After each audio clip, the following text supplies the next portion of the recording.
Moonshots, spend it on the have-nots. Money, we make it. Before we see it, you take it. Oh, make me wanna holler the way they do my life. Yeah. Make me wanna holler the way they do my life. This ain't living, this ain't living. No, no, baby, this ain't living. No, no, no, no. Inflation, no chance to increase finance.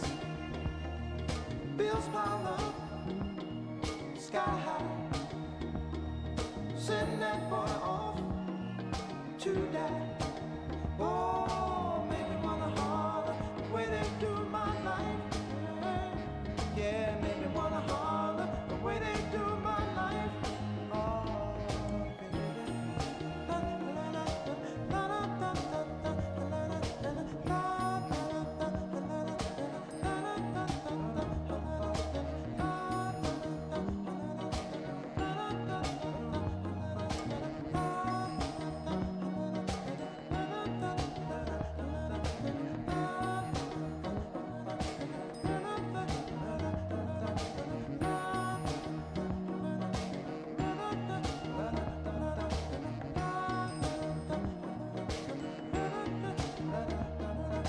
Hang-ups, letdowns, bad breaks, setbacks, natural. Fact is, oh honey, that I can't pay my taxes. Oh, make me wanna holler and throw up both my hands. Yeah, it made me wanna holler and throw up both my hands. Oh, crime is increasing. Trigger happy, policing. Panic is spreading. God knows where we're headed. Oh, baby, it made me wanna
everybody thinks we're wrong.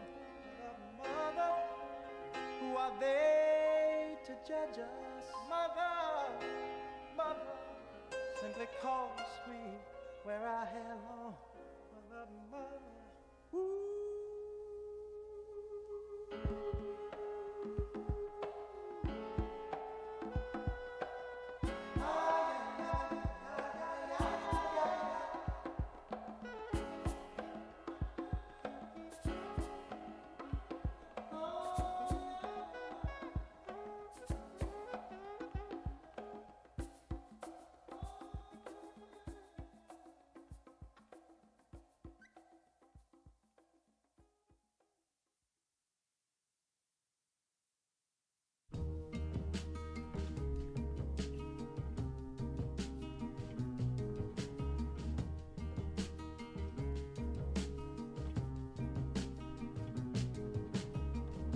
Will somebody wear me to the fair? Will a lady pin me in her hair? Will a child find me by a string? Kiss my petals, weave me through a dream. For all of these simple things and much more, a flower was born. It blooms to spread love and joy, faith and hope to people forlorn. Inside every man lives the seed of a flower. If he looks within, he finds beauty and power.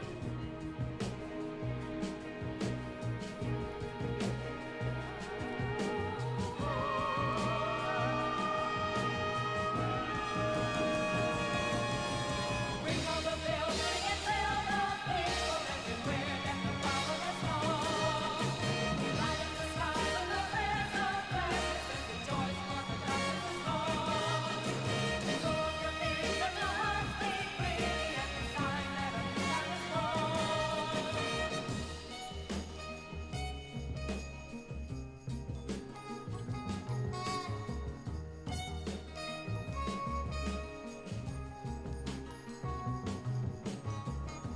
Me você di che lo ya me você di che lo ya rose say mommy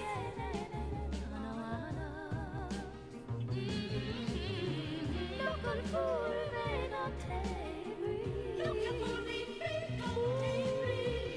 me você di che lo ya roses for all of these things so much more. A flower is born. It blooms to spread love and joy, faith and hope to people forlorn. Inside every man lives the seed of a flower. If he looks within, he finds beauty and power.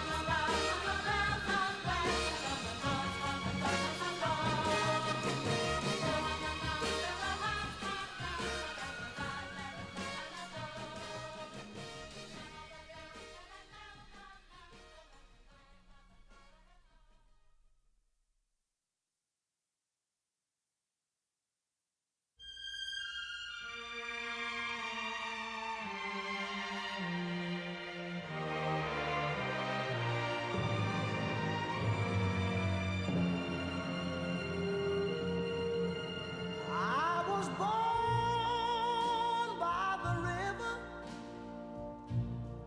in a little tent.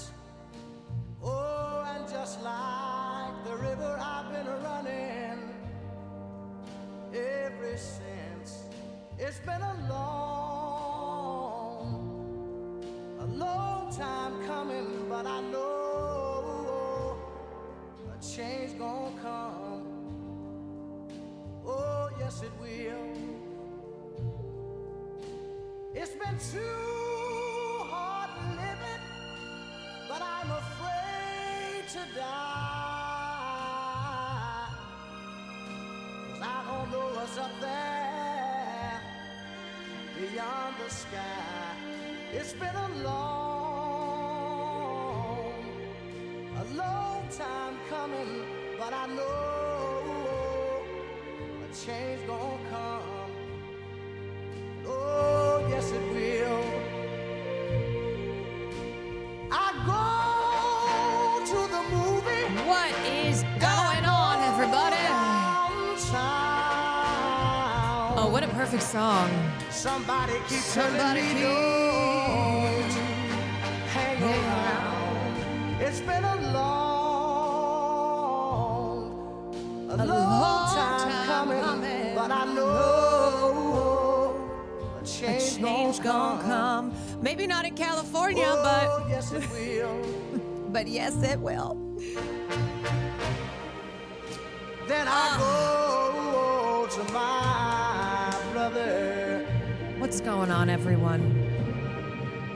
and I say, brother, help me please. This is my sporty look. My sporty spice look.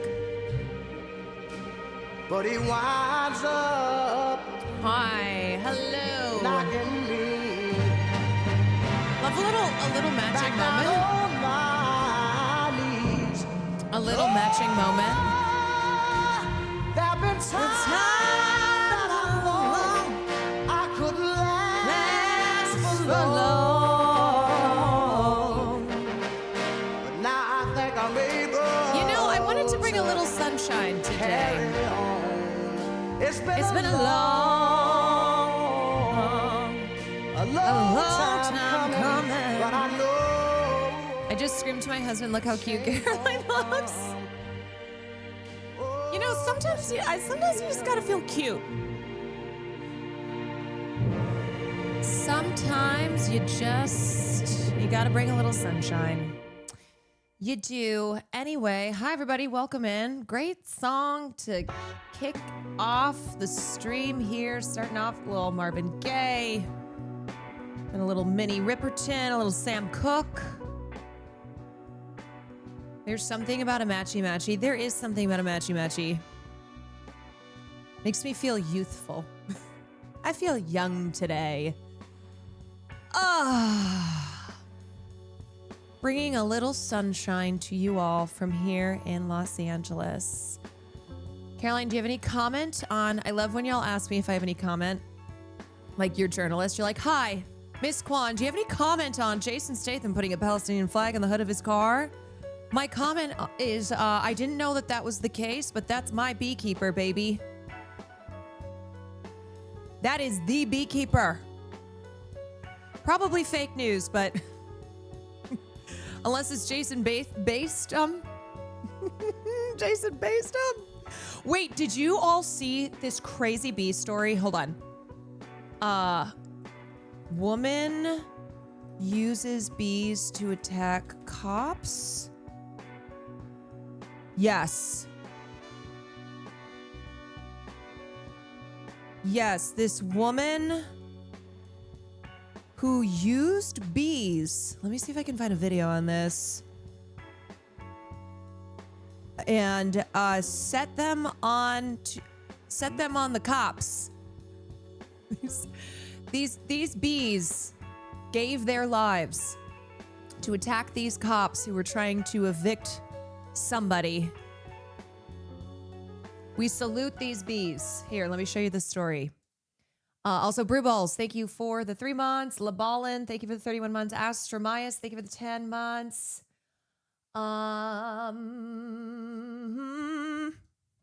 Okay, why don't I have any sound? Let me see. Oh, you're allergic? Good. Okay, wait. Unleashing a swarm, Massachusetts woman allegedly telling police officers, "Oh, you're allergic? Good." While unleashing a swarm of bees during her arrest. Rebecca Woods has been sentenced after pleading not guilty in her assault trial, where prosecutors argued authorities. That is iconic. She did nothing wrong. Her saying you're allergic, well, good, Your Honor, she's innocent. My client is innocent. My client simply cannot be guilty of a crime.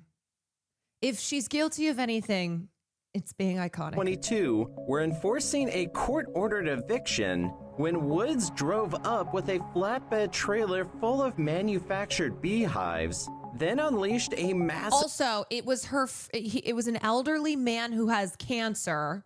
This is only in America, right? Only in the United States of America do you get a sentence like this. Elderly man with cancer who is being evicted by the cops. And so Rebecca Woods, who this was her friend and she was trying to stop this eviction from happening, released a truckload of hives to allow the bees to enjoy the lovely flowering landscape near. Oh, this is what she, wait, this was her defense. She said, no. I just wanted the bees to enjoy the lovely flowering landscape near the home of my elderly friend and cancer patient. But then apparently she admitted under questioning that she was trying to save him from eviction by freeing the bees in the presence of the deputies who had shown up to serve papers. Your Honor, you must release this woman. Amount of highly agitated bees at the scene. Multiple responding officers found themselves getting stung in the process, with one requiring a hospital trip. Meanwhile, thousands of bees died during the incident. Rebecca's defense attorney telling Oxygen.com, We do more in the bees. We do more in the bees. We do. But she was trying whatever she could to protect her friend who has cancer, is an elderly man with cancer who they were forcefully evicting. her client and others were protesting an elderly man's eviction, with their tactic meant to delay the proceedings and not to attack anyone. Rebecca found guilty of simple assault and battery, plus 2 counts of reckless assault. The attorney adding, Rebecca maintains her innocence in the matter, and they've already put in paperwork for an appeal. I mean, as I said, we salute those bees. Those bees saw those pigs and said, not today. Your Honor, the bees have free will. Your Honor, she was releasing the bees so that they could appreciate the flowering landscape. And it's not her or the bees' fault that they stung a bunch of cops. Sorry, cops shouldn't have been there if they didn't want to get stung. So yeah, she has been she was jailed for 6 months. In the footage, several deputies are heard shouting, "Hey," at Woods, and one says, "She's opening the bees." This is the beekeeper right here. "She's opening the bees." I hereby present a receipt. Okay, let me see.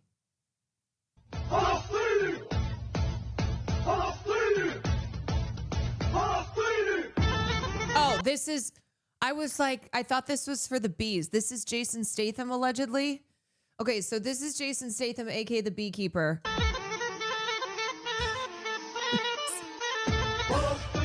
How do we know that's Jason Statham?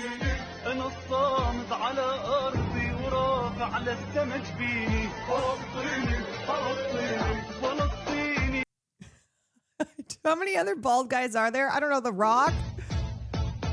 You know what? I'm going to give this to Jason Statham. Until proven otherwise.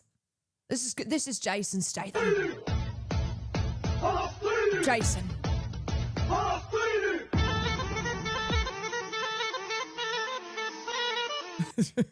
Shit. Are you ruining our fun? No. Video does not show actor Jason Statham putting up Palestinian flag on his car. Well, I kind of figured, but for a moment it was great. I didn't see anything. Okay, back to the other beekeeper. Back to the real life beekeeper. I can't wait. I want to find a video of let me find an actual video. What's her name? Let's see. Massachusetts woman. Rebecca Woods. Rebecca Woods unleashing the bees. She didn't bring a weapon. She brought thousands of bees. In Massachusetts, 59-year-old beekeeper Rebecca Rory Woods shocked police during a routine eviction. As officers arrived at the property, Woods pulled up with a truck full of beehives, then smashed them open, releasing a swarm straight toward law enforcement. Within seconds, the fact that her last name is Woods, it can't get any better than that. Officers were under attack, stung repeatedly in the Bro, I am so sick of AI audio face everywhere. and head. Everywhere. It's all over One YouTube. officer was even hospitalized. Authorities say Woods was trying to stop the insert of Macaulay Culkin in My Girl. No. Was that a fucking AI patient? What is real? All I know is that Rebecca Woods is real, and she released those bees to save her friend who has cancer and was being evicted. Eviction of a friend. But the situation quickly turned dangerous. She was arrested at the scene and later found guilty of multiple assault charges, receiving a jail sentence. He can't see without his glasses. His glasses. His glasses. He can't see without his glasses. That fucking destroyed me when I was young. Okay, I've never gotten over that. He can't see without his glasses. Our trauma, truly, we all have collective trauma from that. So much trauma in our childhoods. We need an emote of Miss Woods with her smirk face. I know, I'm obsessed. I just really, I can't get over this line. She's opening the bees.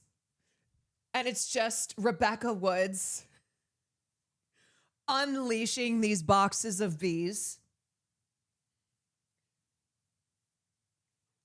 and sending them swarming towards the cops. One deputy is seen frantically waving his arms, trying to shoo the insects away. Woods, who put on her beekeeper's suit during the incident, had driven up to the property with the hive stacked on a trailer pulled by her blue SUV and proceeded to lift the lids of a number of them. During an ensuing tussle, she was thrown to the ground by two deputies and arrested as a large swarm of bees flew around the property's front yard.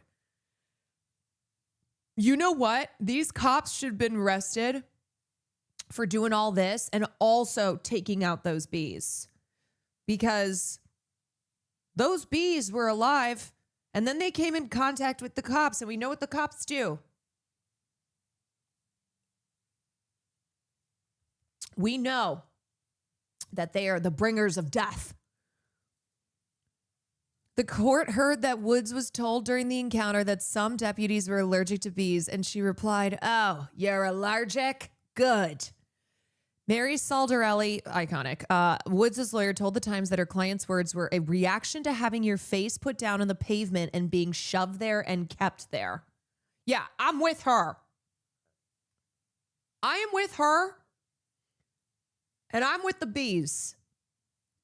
Her reason for going to the property, her lawyer added, was that Woods had experienced several evictions herself and wanted to protect people from predatory lenders who charge extortionate rates on non-mainstream mortgages. Why don't you go after those predatory lenders?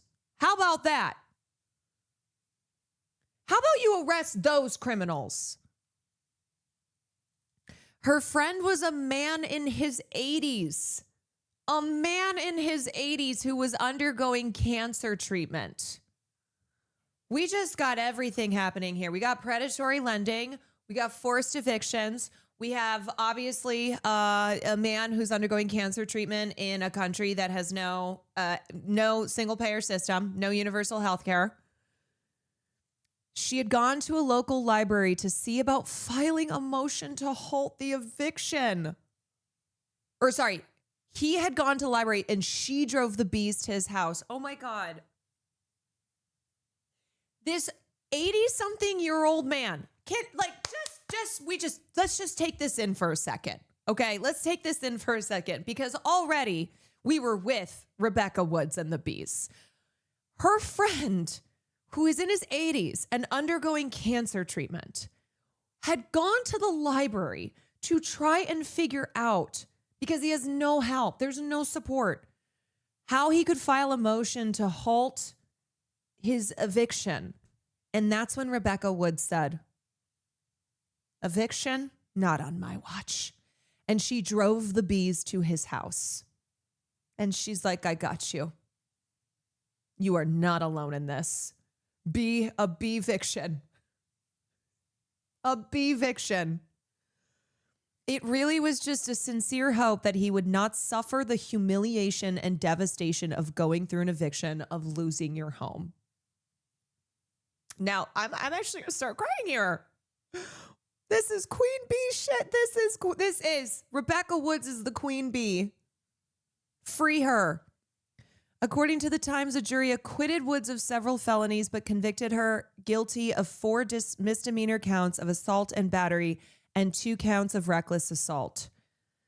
Saldarelli said her client would serve about another 2 weeks in jail because she'd been held without bail since her arrest at a motel room in Tennessee and during a lengthy extradition process to Massachusetts.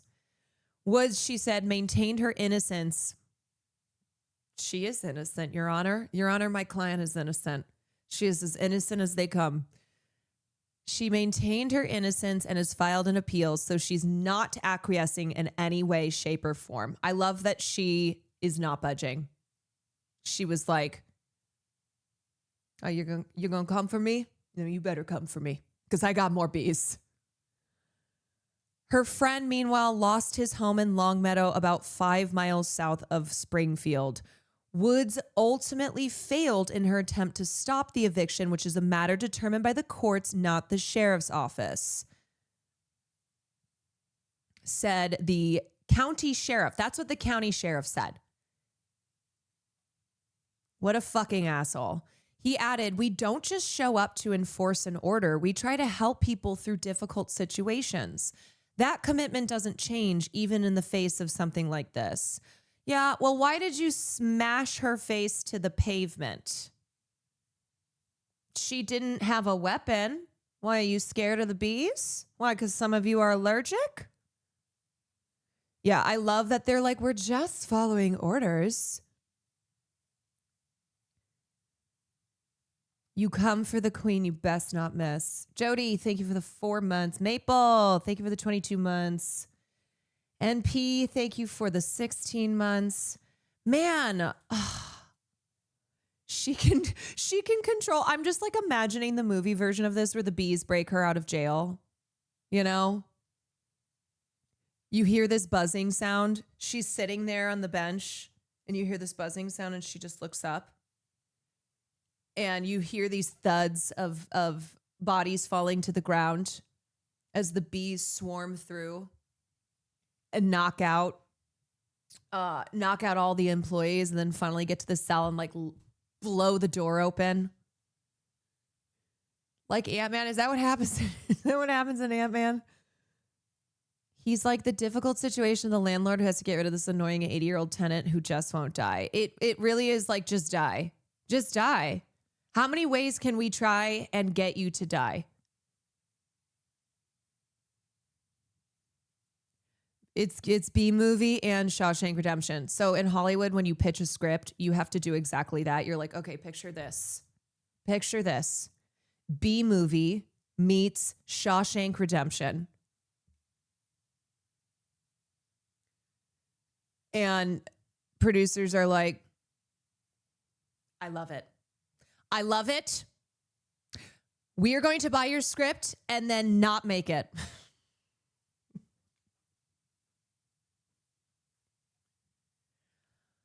Oh, man. We were talking yesterday about being neighborly, right? This is the definition of being a neighbor, of coming together to support your community. And we salute those bees who gave their lives to try and protect this 80-something-year-old man with cancer who's being evicted due to the actions of predatory lenders. Yeah, that's solidarity right there. I'm trying to be more neighborly, but I'm shy and scared. It's like the bar being releasing a swarm of bees on the cops. I'm like, this is how you be a neighbor, to try and save your neighbors from being evicted. Is that what your bee color? No, I just so happen to be dressed in yellow today, but a perfect day to cover that story. I remember I was reading it. I think it was like a couple days ago. I saw something on that and I went, ooh, that's the perfect thing to talk about on stream. This story should be in season 2 of Neighbors. Yeah, except this time it's like neighbors helping neighbors. Season 2 of Neighbors is like not neighbors in these ridiculous beefs that you don't even know what it's about. You don't even know how it started. You don't even know what it's about. But instead, season 2 is neighbors helping neighbors.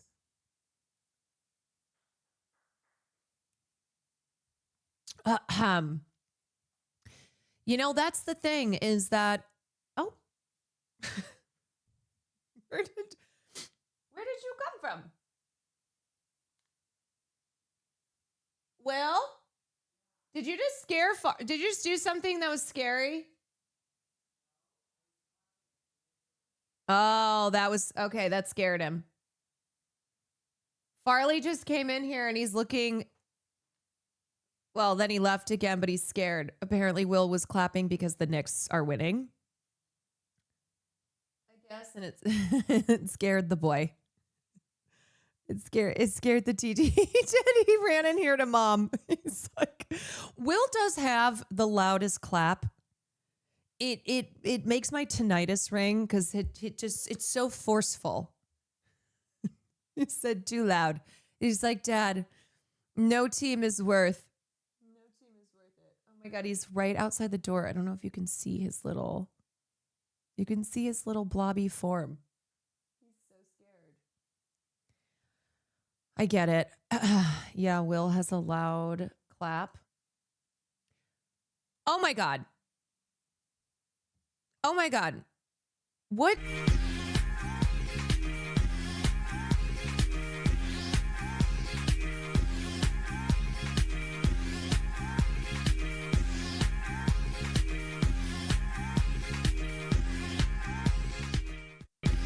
Why is that so long? I don't mean his dick. I mean the video. I mean the length of the video.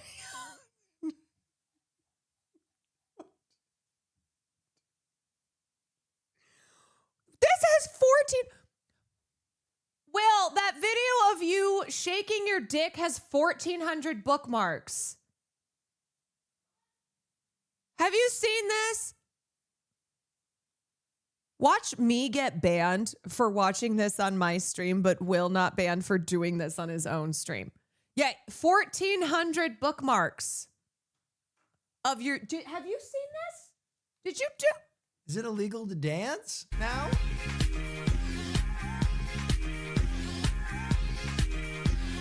I guess it's illegal to dance. It's the. You can see it. What, my enthusiasm for dancing? You can see my passion for dance? I don't know what the issue is.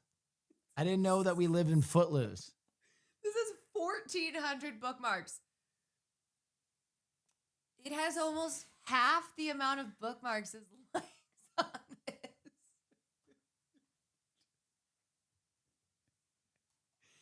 Oh my God. Do you do this regularly? No, I don't believe you. Do not click on this account. Twitch himbos. Oh, I'm sure it's just dicks. Or close enough.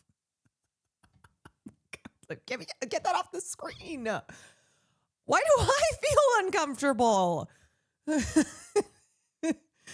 A good portion of those bookmarks are probably in here with us right now. I don't want to know. I don't want to know. Does Anti-Biker run that account, Twitch himbos? Or is it just someone else who's horny and got the time? Oh my God. Wow. I really do understand that it must be intense whiplash at any moment to go from my stream to Will's stream or vice versa. Because that's the kind of stuff that I guess is happening over there. And then it's like you'll tune in here and it is not that. Are you still scared? You want to come, mama? Come here. Did you see that and it was scary?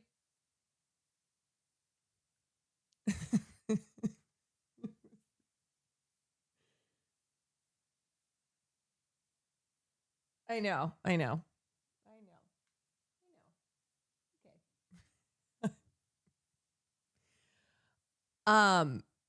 I haven't been in a stream for so long. I think it would be a bad thing for my mental health if I do, because he's shaking. Aw. okay. You're just cute. Caroline, tell me not to sell the Harry Styles ticket that's now in my possession. I can pull off a trip to NYC in 4 months. We tell you not to sell the Harry Styles ticket. So it's basically Harry Styles or go to NYC. I mean, it sounds like you want to go to Harry Styles. So I'm telling you not to sell the Harry Styles ticket. If it were me, but you're not me. You're not me. So go to that Harry Styles. Oh, it's Harry Styles in New York. Wait. Oh, okay. I read that wrong. You're saying that you can, you're manifesting being able to pull off a trip to NYC. Yeah, you can do it. Yes, you can do it. You can do it. I'm broke as fuck. Just do some extra shifts. You know, do a little maybe try and get some babysitting gigs. That's what I always did when I needed to have like extra cash fast. The last time I babysat, it was for this very wealthy family in Malibu, and one of their kids was actually the devil. And he was so horrible to his brother.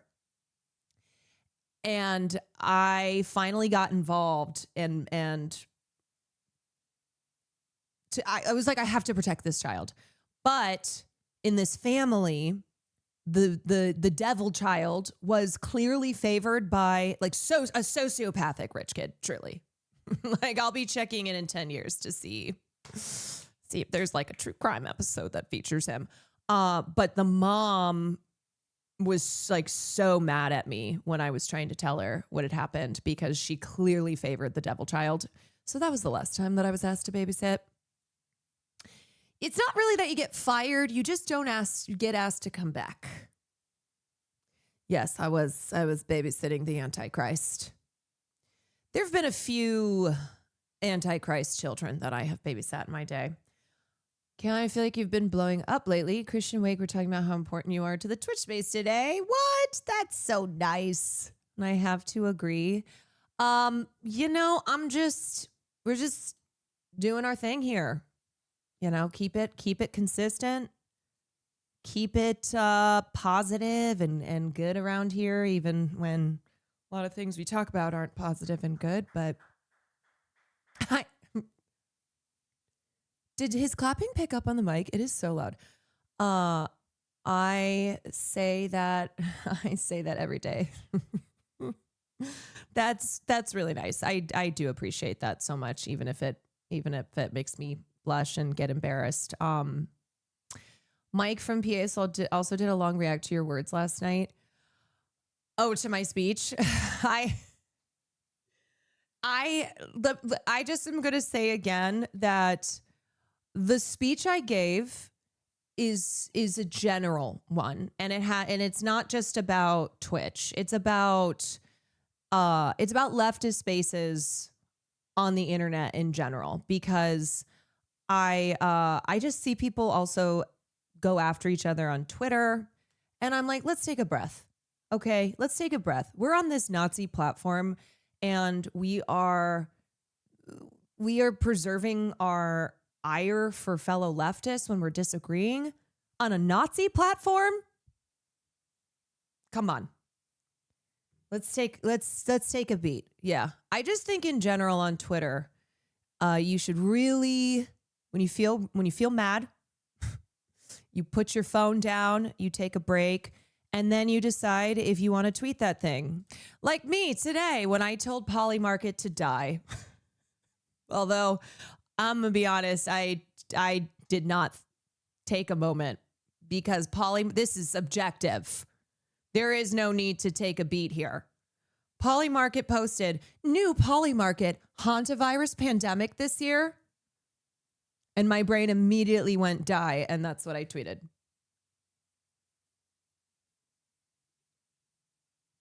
So sometimes you can just tweet immediately what comes to mind. You ratioed them? Yeah, because everybody fucking hates Polymarket and they're evil. And people see that, they're like, yep, Die. Okay. All right. Let me talk about this. Flex the Red, thank you for the 9 months. Conway, thank you for the prime. Okay. So I was aware of this before Matt posted this.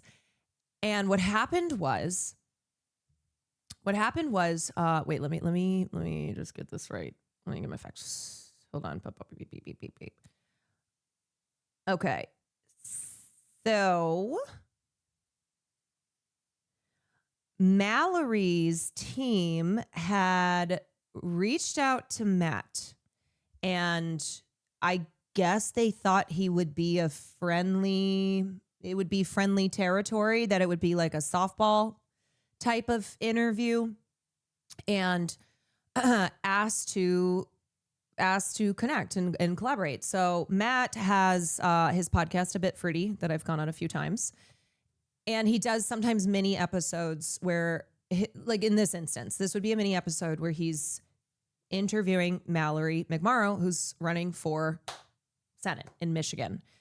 And Mallory sucks. And so Matt had, I don't know if I should say who he was going to have on, but he was going to have on someone who is awesome. And the two of them together were planning to really focus on healthcare and foreign policy, because those are two areas that Mallory is so transparently bad on. And those are also two issues that are really, really important. And right now, anybody running for office needs to be so clear in where they stand on healthcare and foreign policy. And if you are not an anti-imperialist, if you are not anti-war, and if you are not pro-universal healthcare, goodbye. Goodbye. You are just more of the establishment, and goodbye. So when Matt had sent back to her team, that they were going to cover healthcare and foreign policy, suddenly Mallory's no longer available. Would you look at that? Oh, it's just a coincidence. And they were like, oh my gosh, we're so sorry, but unfortunately the rest of our week is very tight. And we thought that we would be able to make this work. We're really disappointed about it, but we're looking forward to future possibility, whatever, like very generic type language.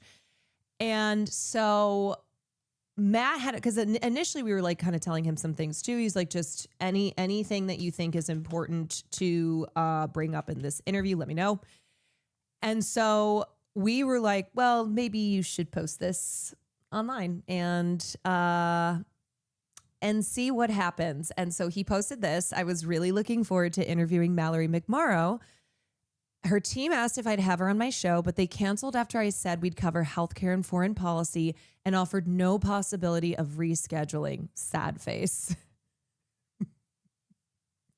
I think if you are running for U.S. Congress, you should be able to answer basic questions about some of the most important concerns that voters have, like whether you'd use our money to fund healthcare or send it to a state committing genocide.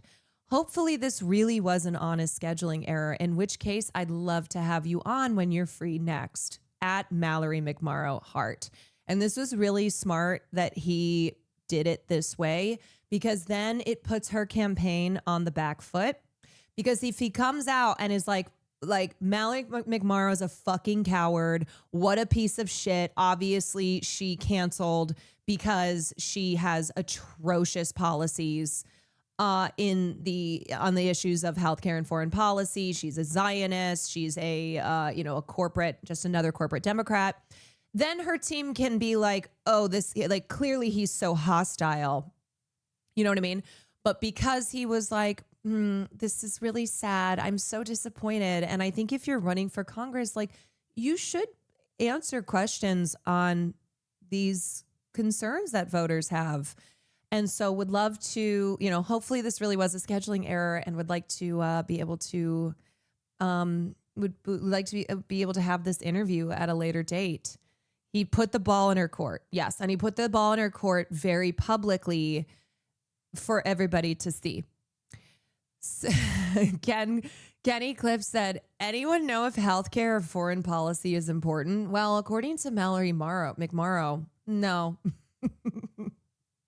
No, it's not. Yeah, this is how you do it. Yes. So then they reached back out and said, oh my gosh, it looks like we can actually find time in the schedule. Yay. So I guess the interview is back on. And who was it that went on Breaking Points? Was it Elisa Slotkin? Yes.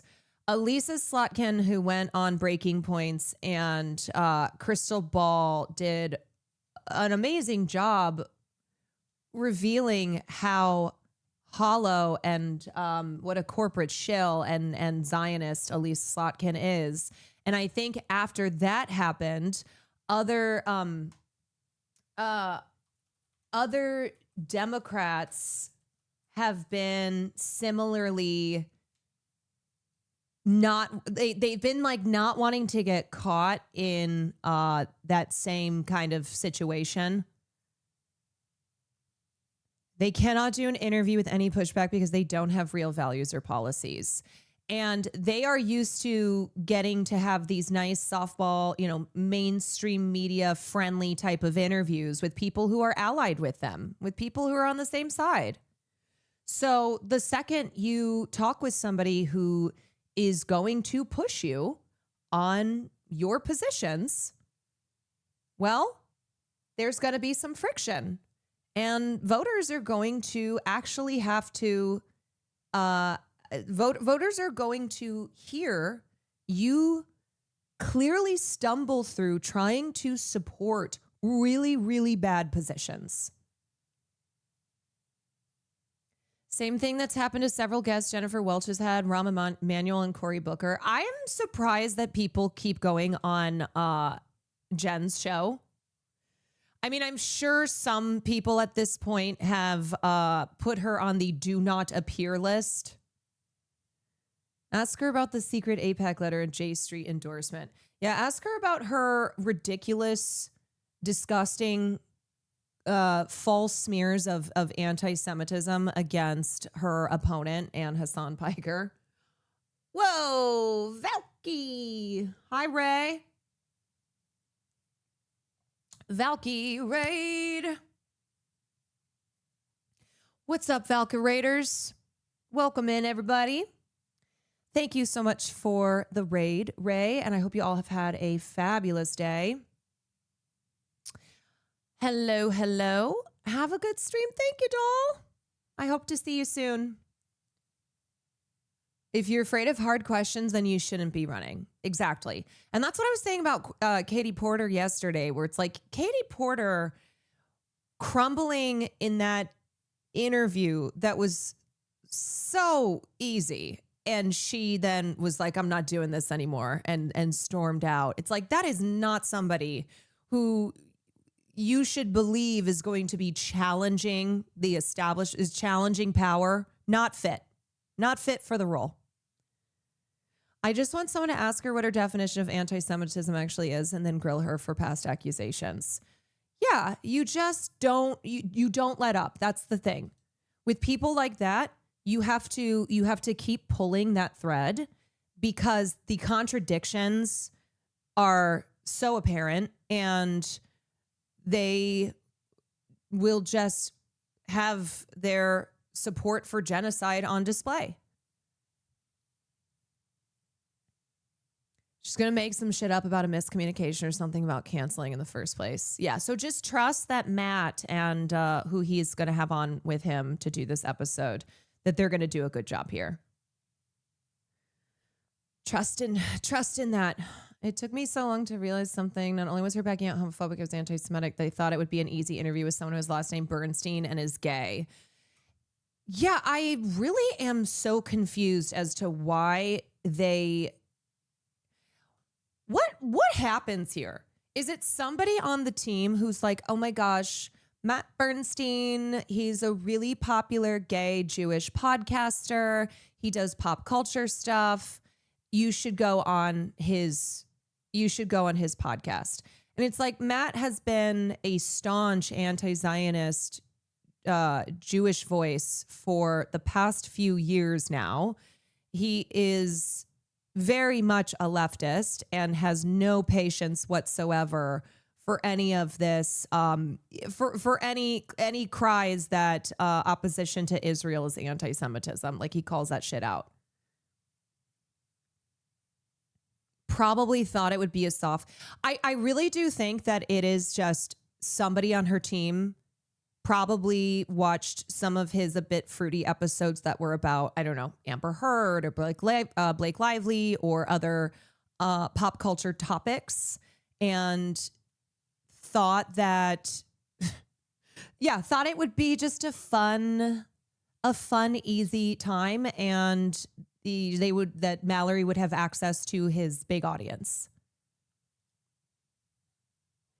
It's the same person who okayed her giant face printouts. Yeah. I would say that person should be fired, but also no, because I don't want Mallory to win. So you should have people like that on your team.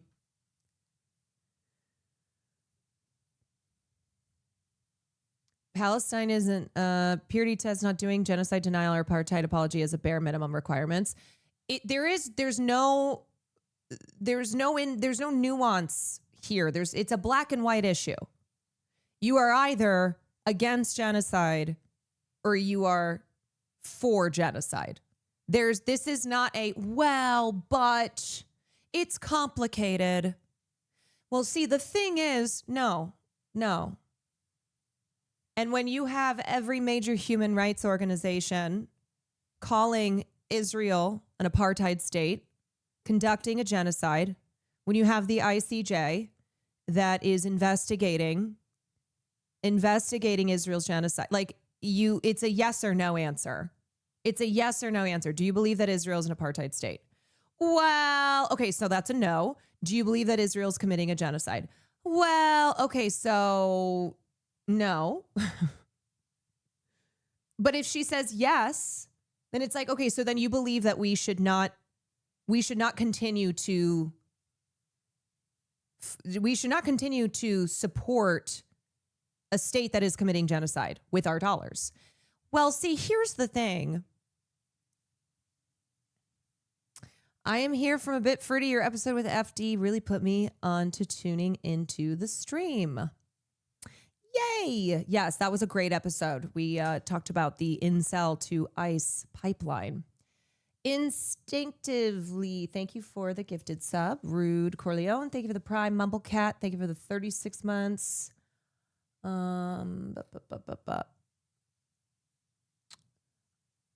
I feel like it is a purity test. I think that chatter meant as far as kind of the negative connotations around purity test, where I understand what you're saying, that it's like, yeah, we should have a rigid standard, like there should be a rigid standard on this specific issue. But this is also, this should not be, it also shouldn't be seen as like a political one. Palestine is the litmus test. Palestine is the question of human rights. So more of a litmus test than purity test, I would say. And it is a test of basic humanity. Did you check Abdul's video?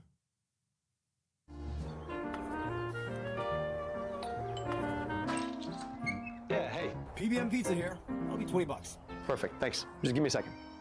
Whoa, buddy, not so fast. You still haven't paid your delivery coordination fee. That's $25. Wait, I thought the whole thing was $20. Yeah, the pizza's $20, but there's also a $15 assembly fee, holding your pizza while you wait fee, and generally wasting my time fee.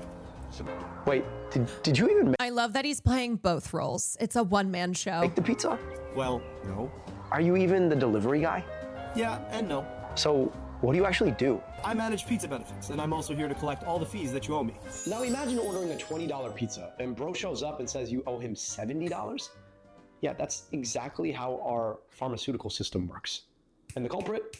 PBMs. A PBM, or pharmacy benefit manager, they're the ultimate middleman in the healthcare system. They sit between you. I like how he's like, you might not understand PBMs, but I'm sure you understand pizza. Your insurance company, the pharmaceutical company, and the pharmacy that actually gives you the medications that you need. So the restaurant made the pizza.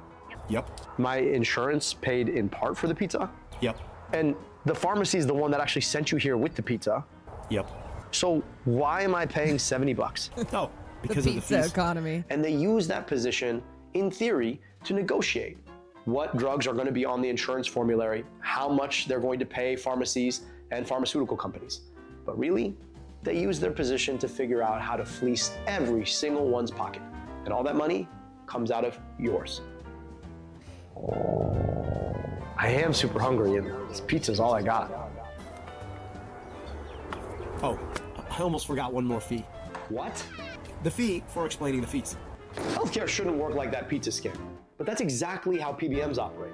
When middlemen control your access to pharmaceuticals, they don't lower prices. Instead, they use that control to extract bigger and bigger shares. And you're... Me, a voter in Michigan, eating a slice of pizza, watching this, being like, yeah, he's right. Left paying the price. And that's why we're going to ban the middleman.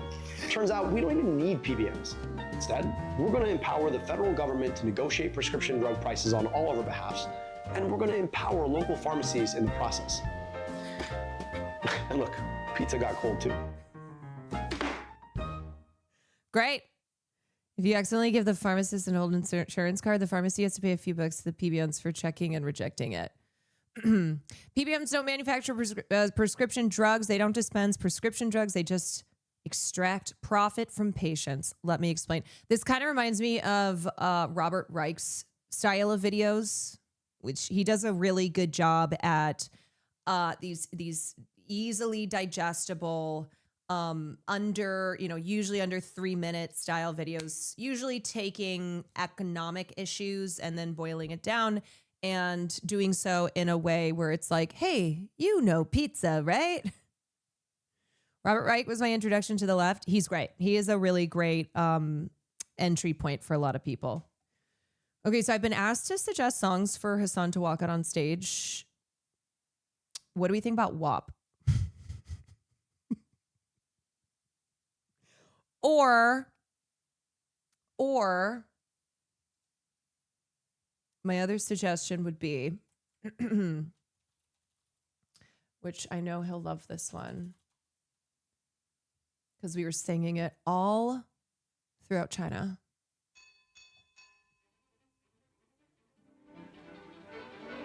A classic. The trolley song from Meet Me in St. Louis.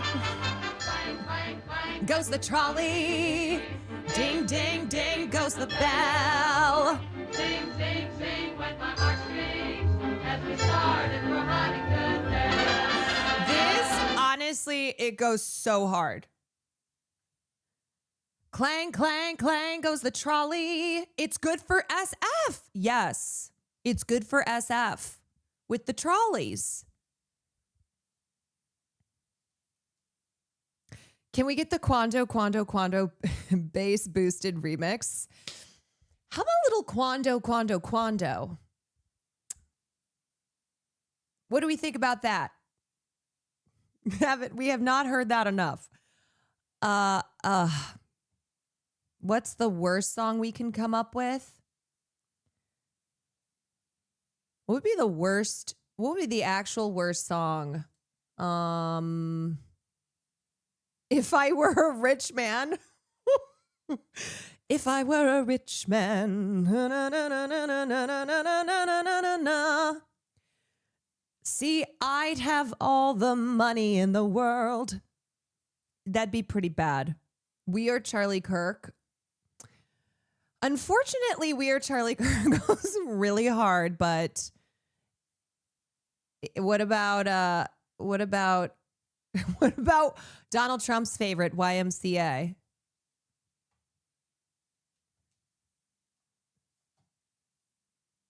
I my first suggestion was WAP. Highsically, thank you for the prime. Here is what Mallory McMorrow said about accusations of genocide against Israel, with which she's previously agreed have become a political purity test, arguing that there's too much emphasis on that word. So you ask her, hey, what do you mean there's too much emphasis on the word genocide? And why do you believe that the problem is the word genocide and not the fact that a genocide is being committed? Why do you have a problem with the word but not the actual act? There, like that, it's as simple as that, and then she'll just kind of have to bluster her way through. Yeah, she sucks. She is the worst. I am tired, sick and tired of candidates like her who think that she is who's needed in a moment like this. I love McMorrow because she's like a combination of Pete Buttigieg and Kirsten Sinema. And it's like, yeah, we're done with those people. Stay home. You don't belong. You don't belong here in this moment because you are the opposite of what people need and what the people are calling for. Okay, anyway, what do I have today to talk about? I wanted to give some thoughts on the California governor's race and the LA mayoral race. Mostly, I cannot believe that I have to listen to Spencer Pratt. What a fucking joke. And then I wanted to look at that Melissa Barrera interview because I feel like she's finally not holding back in a way that she previously has. And she was really really being pretty honest about her feelings on what she went through and the people who she thought were supporting her and turns out only care about themselves. So I want to look at that. And then unfortunately, we have to look at more updates regarding the hantavirus because it appears as if some people had left the cruise and returned home. And there is one person who returned home and has just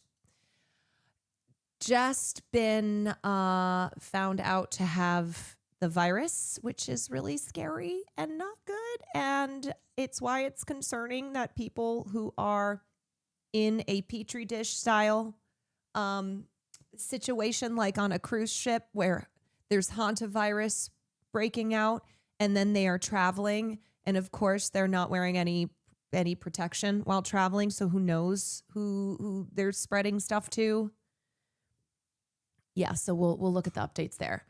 But let's start off with talking about Tom Steyer because honestly, one of the final he's the best pick for governor. Billionaire Tom Steyer is who we have who we have here.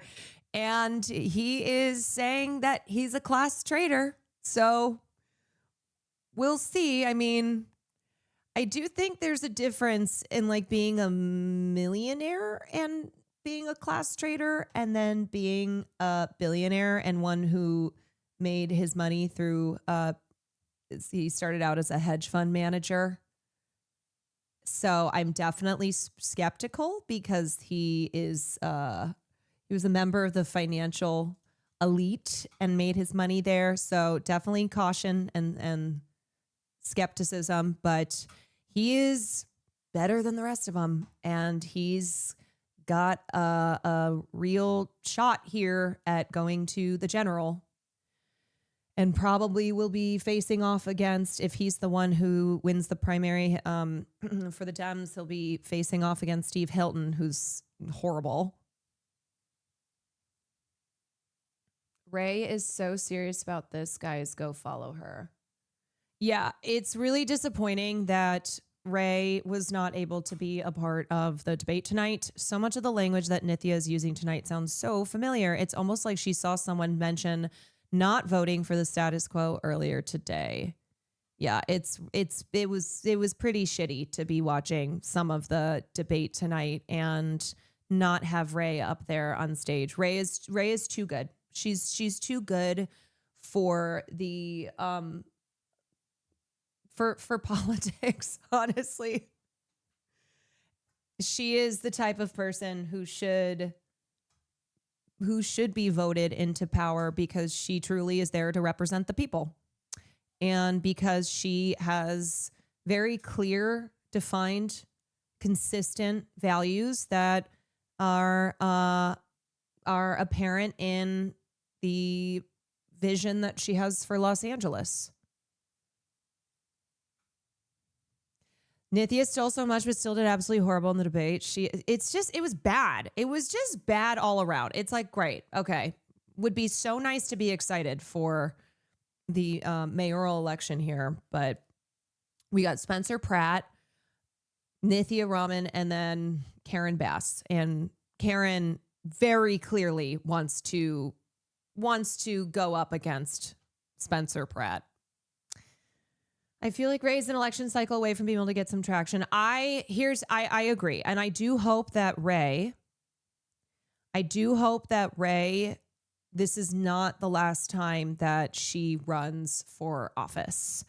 And I hope that this is just the beginning, and I was thinking about Cori Bush, and Cori Bush has had a really long political journey. Cori Bush challenged Lacey Clay, lost the first time she was challenging the incumbent who'd been in power for a long time. And she was a political outsider and came from an organizer background similar to Ray. And then the next time she won, and it was very, very razor thin margin, but was victorious, and then had 2 terms and was basically had that election stolen by AIPAC, and she's running again. So that is somebody who understands that a career in politics is not always linear, and sometimes you don't win. But if you're serious about the fight and you believe that you are the best person to be in that role, then you keep fighting. Debates in the open primary where all parties compete against each other. New polling by CBS and YouGov shows the top 2 contenders neck and neck. 16% of likely voters say they'd support Republican former Fox News host Steve Hilton, and 15% back Democrat Tom Steyer, a billionaire and former hedge fund manager. Tom Steyer joins us now. Tom, lots of ground to cover here. It's good to see you back on the show, but this is such a crowded field. And quite honestly, it's changed a lot. So let me just explain again, if you don't know, California has a jungle primary, which means the top 2 candidates, or it's a jungle. Yeah. So the top 2 candidates go to the general. So it doesn't mean one Democrat versus one Republican. Like, you don't have a separate Democratic primary where one candidate moves forward and then a separate Republican one. So there's always a chance that you have 2 Republicans who are facing off against one another. But what's likely going to be the case here is that on the Republican side, it is Steve Hilton, who is a former Fox News host and is Donald Trump's buddy and who he is backing. And then on the Democratic side, the best option here is Tom Steyer. Since Eric Swalwell has dropped out. Do you like that? No, we should have ranked choice voting. We should have across the board ranked choice voting. Talk to me about how you plan to break away from the pack. Well, Eamon, the biggest problem that Californians have is they can't afford to live in California Zio, anymore. Thank you for the 39 months. months. And that goes to a number of costs, starting with housing very much. That's the biggest bill for almost everybody. But it goes to healthcare. It goes to electricity costs, where the electric monopolies in California charge twice as much as the national average. And now it goes to gasoline costs very much. And in every one of those areas, I have a plan to change it, because these are costs that have been building up over an awful lot of years. And how do you plan on changing the gas? How do you plan on changing the gas prices, for example, as the governor of California that is caused by a war and that the president started? Because he's the only person who's actually actively opposing the war. Well, to be clear, the price of gas has Modi, gone, thank gone you for up the in 6 months. California about $1.50. The cost of the gasoline to California has gone up $0 because American oil and gas companies aren't spending a penny more to develop that oil and gas. What we have had in the past and what is still on the books in California is a windfall profits tax, saying that when oil and gas companies get windfalls as a result of international events, in this case, a war started by our president, but still windfall profits, we have the right to take that money and send it directly back to Californian citizens. And that's what I propose to do. Here's how you know that Tom Steyer is the best option here. Corporate lobbyists hate this guy. And the establishment has moved from Eric Swalwell because he is now disgraced and gone because he is he's a sexual abuser and he fucking sucks. And now they've moved to Xavier Becerra, who is the former U.S. Secretary of Health and Human Services. And he was praised by the right-wing Murdoch press because he is not progressive at all. And he is he's the establishment corporate guy, just has a D by his name. And so, yeah, Xavier Chevron Becerra, who took the maximum donation from Chevron. And that's why he was praised.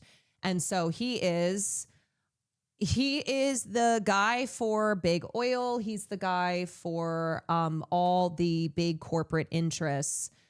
He is the guy for the healthcare vulturous profiteers. And Tom Steyer is supporting a single payer system in the state of California.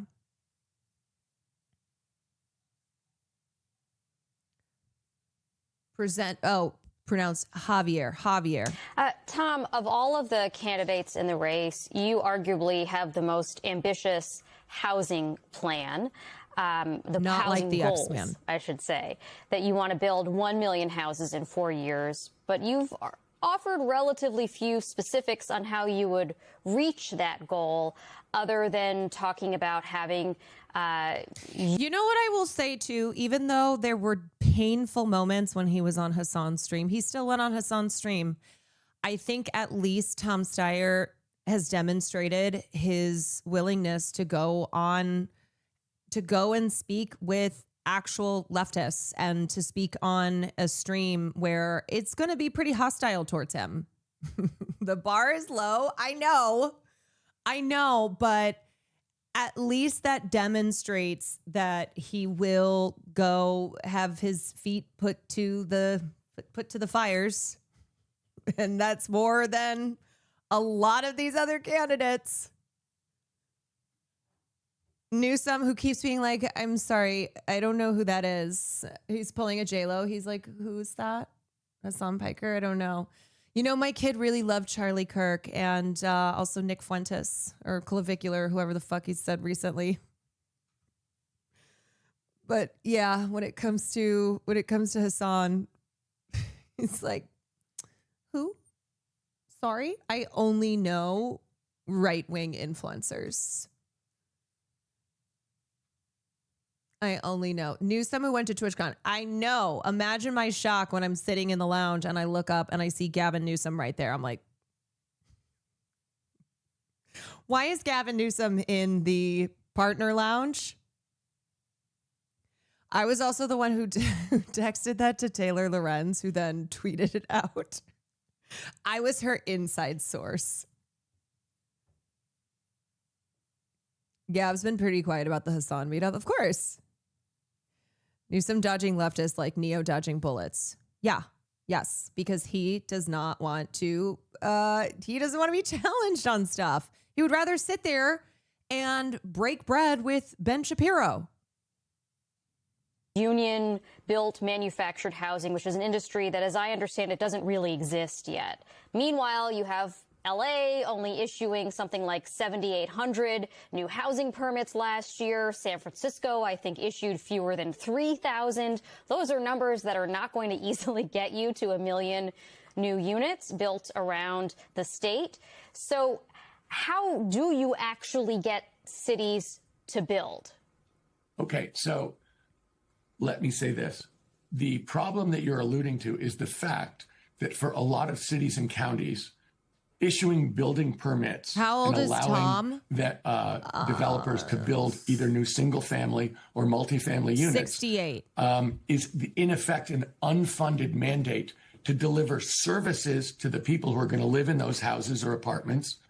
This is a really good voter guide that includes recommendations for county judges where information is really sparse. Yeah, good resource there.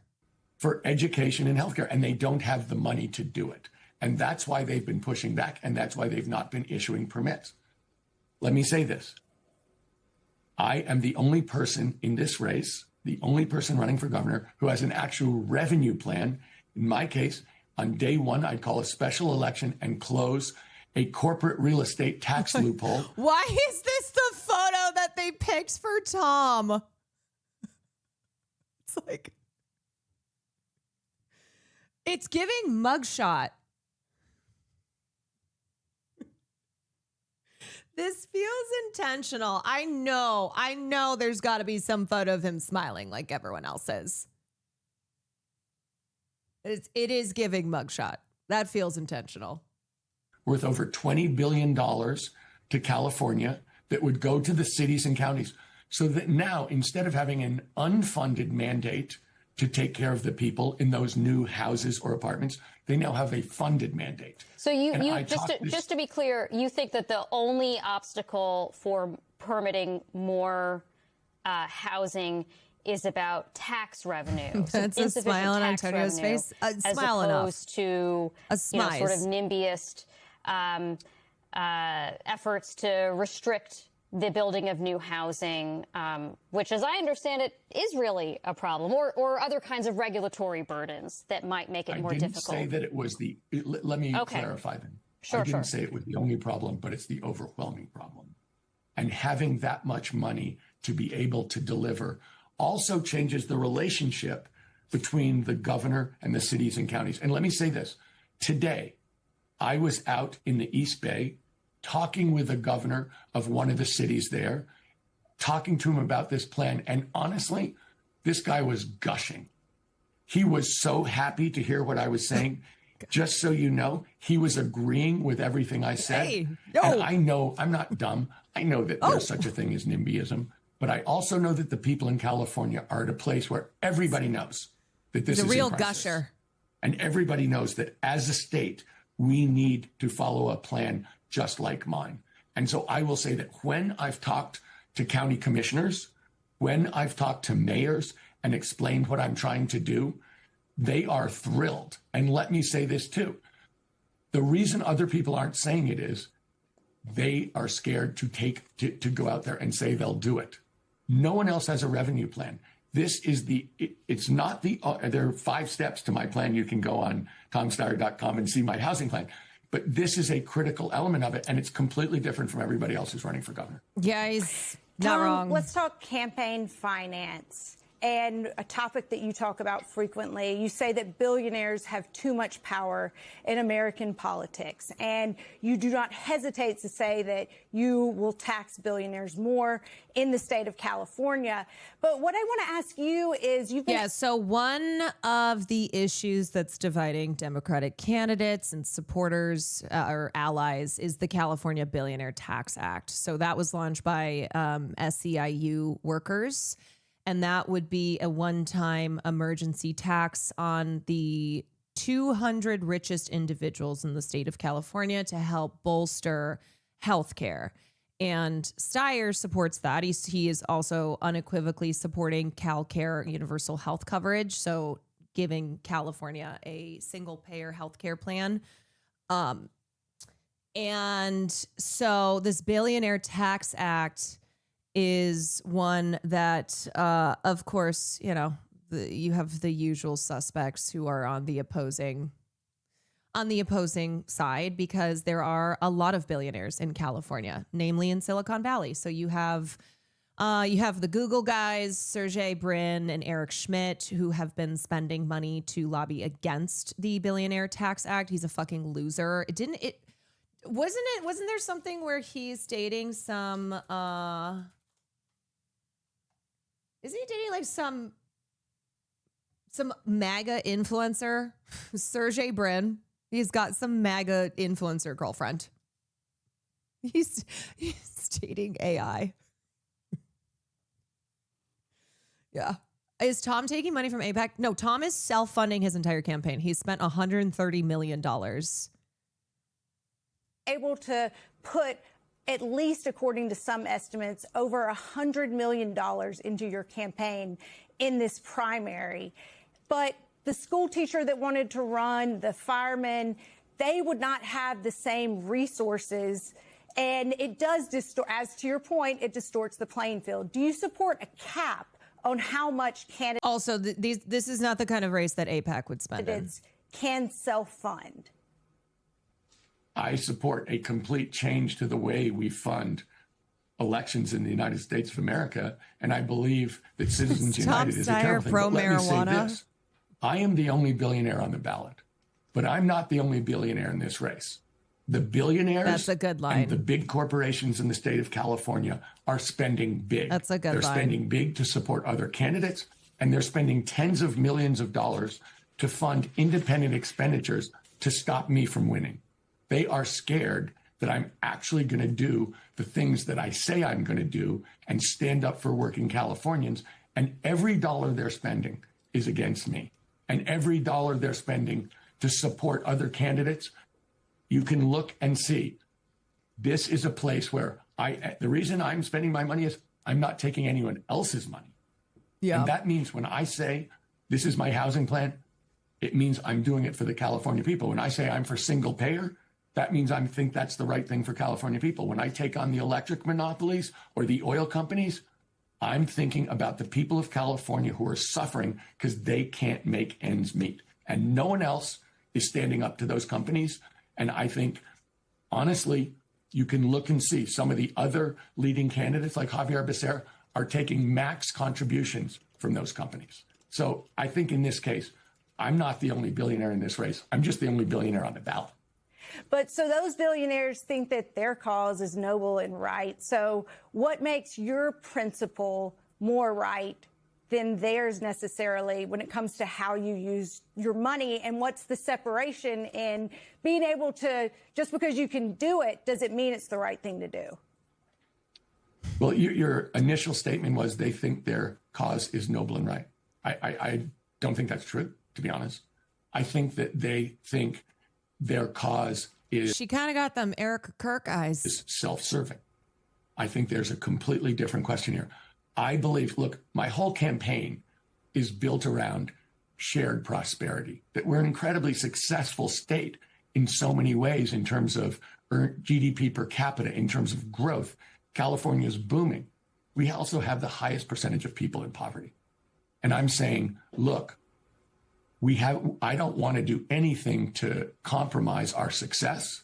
I don't want to do anything to. Who are you voting for? I mean, I'm going to support Tommy Boy. He's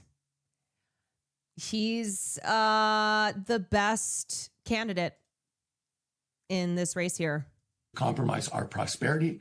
Yeah. But I'm going to support Tom Steyer and Spencer Pratt. this is not right when we have 12 trillionaires and 40 million people who can't make rent. That's just not right. And for people who are pushing back on that statement, I don't accept that they think that what they're doing is just and right. I think what they're doing is standing up for themselves.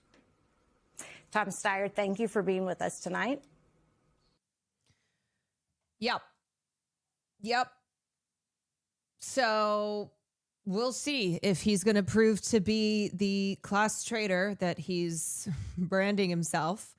It is a good thing for him that he's the billionaire on the ticket, but he's the candidate that is being most attacked by other billionaires who are in the race, even if they're not on the ticket. Cash Patel jump scare. Okay, now let's talk a bit about As a Californian, the LA mayoral race. All right. Please don't sit out voting on this one so we don't end up with 2 Republicans in the general. Yeah. And unfortunately, I mean, it wasn't just Arnold Schwarzenegger, because the issue of single payer healthcare in the state of California is one that hasn't even made it out of committee in recent years. But Arnold had shut it down multiple times, and that is the closest that we've gotten since Arnold was governor to viability for a single payer system in the state. And since then, it's like not even made it out of committee. So Tom is the one who's been consistent on that issue and unequivocally supports it, and then supports the billionaire tax to the emergency tax to fund healthcare. It's so random how Arnold was governor. I mean, it is California. You forgot Ronald Reagan, who became president. California loves celebrities. Tom is $2 billion net worth against probably multiple other billion. He's going up against like the wealthiest billionaires in the world. Billionaires who have like hundreds of billions of dollars. Yeah, combined trillion at least. So as far as billionaires go, Tom is on the lower end because his net worth's around $2 billion. Yeah, we're talking about people who have not just an unimaginable number of billions, but that is only taking like massive leaps every single year because they continue to milk the system for everything that they can. Yeah. Only $2 billion? Only $2 billion. Hashtag poor. What's the deal with Becerra? He's terrible. He's the establishment candidate. He's very pro-corporate. You can call him Mr. Chevron. Chevron Becerra. He's a total rat. He is totally in the pocket of corporations. And that's who the Democratic establishment is now has switched their support to. Refuses to push for single payer healthcare, of course, because he has been so effectively lobbied by corporate interests. Yeah, so he's Mr. Big Oil. Okay. As a Californian yourself, what did you make of how they differentiated themselves tonight in this crowded field? Well, look, I mean, I thought that Tom Steyer, his experience showed. He's run for president. They tried to jump on him a couple times. He's a conviction politician. And if you like, strong left-wing politics, he was your guy. The problem we have in California is we produce more billionaires than any nation or state, and we resent the hell out of them. And so I'm not sure how many people are going to stick with him because he's a billionaire. I thought Matt Mahan showed a breath of fresh air. He's a young guy. He's new to politics. He was pragmatic. But I think Becerra didn't do himself much good.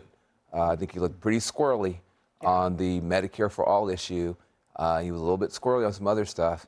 He's been the rising star because of Swalwell getting out. I don't think he helped himself tonight. There were a couple of dynamics. I mean, there's the Trump of it all, which we'll definitely get to. But for the Democrats, the 5 of them on the stage, I do think that in a state like California, you've got a lot of progressives. They're very liberal. But there's definitely a sense that they know people want some not in power change. They know that Californians think things are not going so swimmingly in the state. Something's got to give. Yeah, absolutely. Prices are high there. They each had to say something about the previous governor. You also have a situation where I think a lot of Democrats don't feel like this is the ideal ticket, that you don't have people on the stage that people are in love with. Right. Eric Swalwell dropped out of the race because he had sexual assault allegations against him. There are some major changes that need to happen within the Democratic Party. It's a moment of reckoning for the Democratic Party in California. But I do think that overall issues like the cost of living, affordability, healthcare, all of these things are still things that people care about in California, and there needs to be major change. Oh, sorry. I thought this was on the LA race. Oh my God, my queen Rebecca Woods. The mayoral debate. I wanted just like a little recap. I know it just happened, so well, you know what? Here. Let's just give you a taste of years ago when we did a debate, it was the number one topic. It is right up there again. This is an issue that continues to challenge the city. Homelessness, many residents say the homeless in their neighborhoods make them feel unsafe. They feel the homeless have more rights than the residents do. So these are two yes or no questions for each of you. Right now, getting off the street is voluntary. Should that change if a bed or a shelter is available? Mr. Pratt, we're going to start with you. Yes or no? It's illegal to live on the street. So, yes, everyone needs to go inside. Okay, Mayor Bass. Everybody needs to go inside. Making it illegal and arresting people is not the way to solve this problem. Ms. Rahman. Yes, people need to go inside. When they're offered shelter, they go inside. You don't get an opportunity It is illegal. To say no. So it's unanimous here. Next question. Do you support the ordinance that restricts encampments in front of schools or day? Love to have candidates basically act as if homeless people are a result of their own personal failures. When it's like, look at the fucking cost of living in Los Angeles. Look at how unaffordable it is, and that we do not have long-term solutions to aid people in this city. And then we turn around and look at the homeless and demonize them, and basically the solution is to temporarily get them out of the way and then hope that they die. Care centers. Mayor Bass, I'm going to start with you. Yes or no? Ms. Rahman, yes or no? I support keeping our streets safe. I did vote against the structure of this particular ordinance. And it is because at its best, it's a yes or no. It does not, the way this ordinance was structured, it's a yes or no. It does not keep our children safe. It does not keep our children safe. No, Mr. Pratt. It doesn't keep our children safe enough. It's a simple yes or no question. Mr. Pratt. What I was saying is she's fighting because she doesn't think there's a difference between 1 foot or 500 feet for kids' safety with drug addicts with machetes in front of schools. Yes or no? Of course, we do not want encampments in front of schools. Dude, what's so crazy, obviously Spencer Pratt is an enormous piece of shit. Duh. Okay. This loser, one-time reality star who blew through $10 million, he and his wife. And God, the amount of nights that I had to serve this piece of shit alcohol at the clubs that I worked at. He sucks as much as you think he does. Okay. I have met Spencer Pratt so many times. And I remember when the Hills reboot was happening and they did the big like premiere party at one of the clubs that I worked at. And of course, no tips, nothing.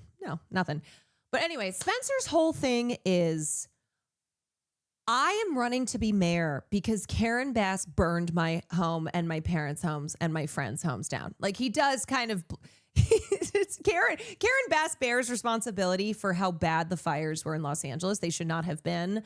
The fires did not need to be as bad as they were. And Karen Bass bears responsibility for like infrastructure failures and the LAFD being not adequately funded. But he does act like she personally lit the flame, which is kind of funny. But his whole thing is he's like, I'm homeless now because of Karen Bass. But then he gets up on stage and is like, yeah, let me kill homeless people. Let me kill these homeless people. And it's also really rich to be calling out these drug addicts when it's like, man, I've seen you do drugs. I have seen you do drugs at clubs that I worked at. You're going to get up on stage and waste all of your breath talking about drug addicts and machete wielding children or whoever else. That's pretty rich. Schools, parks, daycare. You want to know the reason why you would never classify yourself as a drug addict? Because you have money, or you had money. Because you're famous as far as like D-list fame goes. Because you're in a higher class position, so you're not a drug addict like these gross homeless drug addicts are. And it's because you do drugs at a club where you're getting bottle service for free.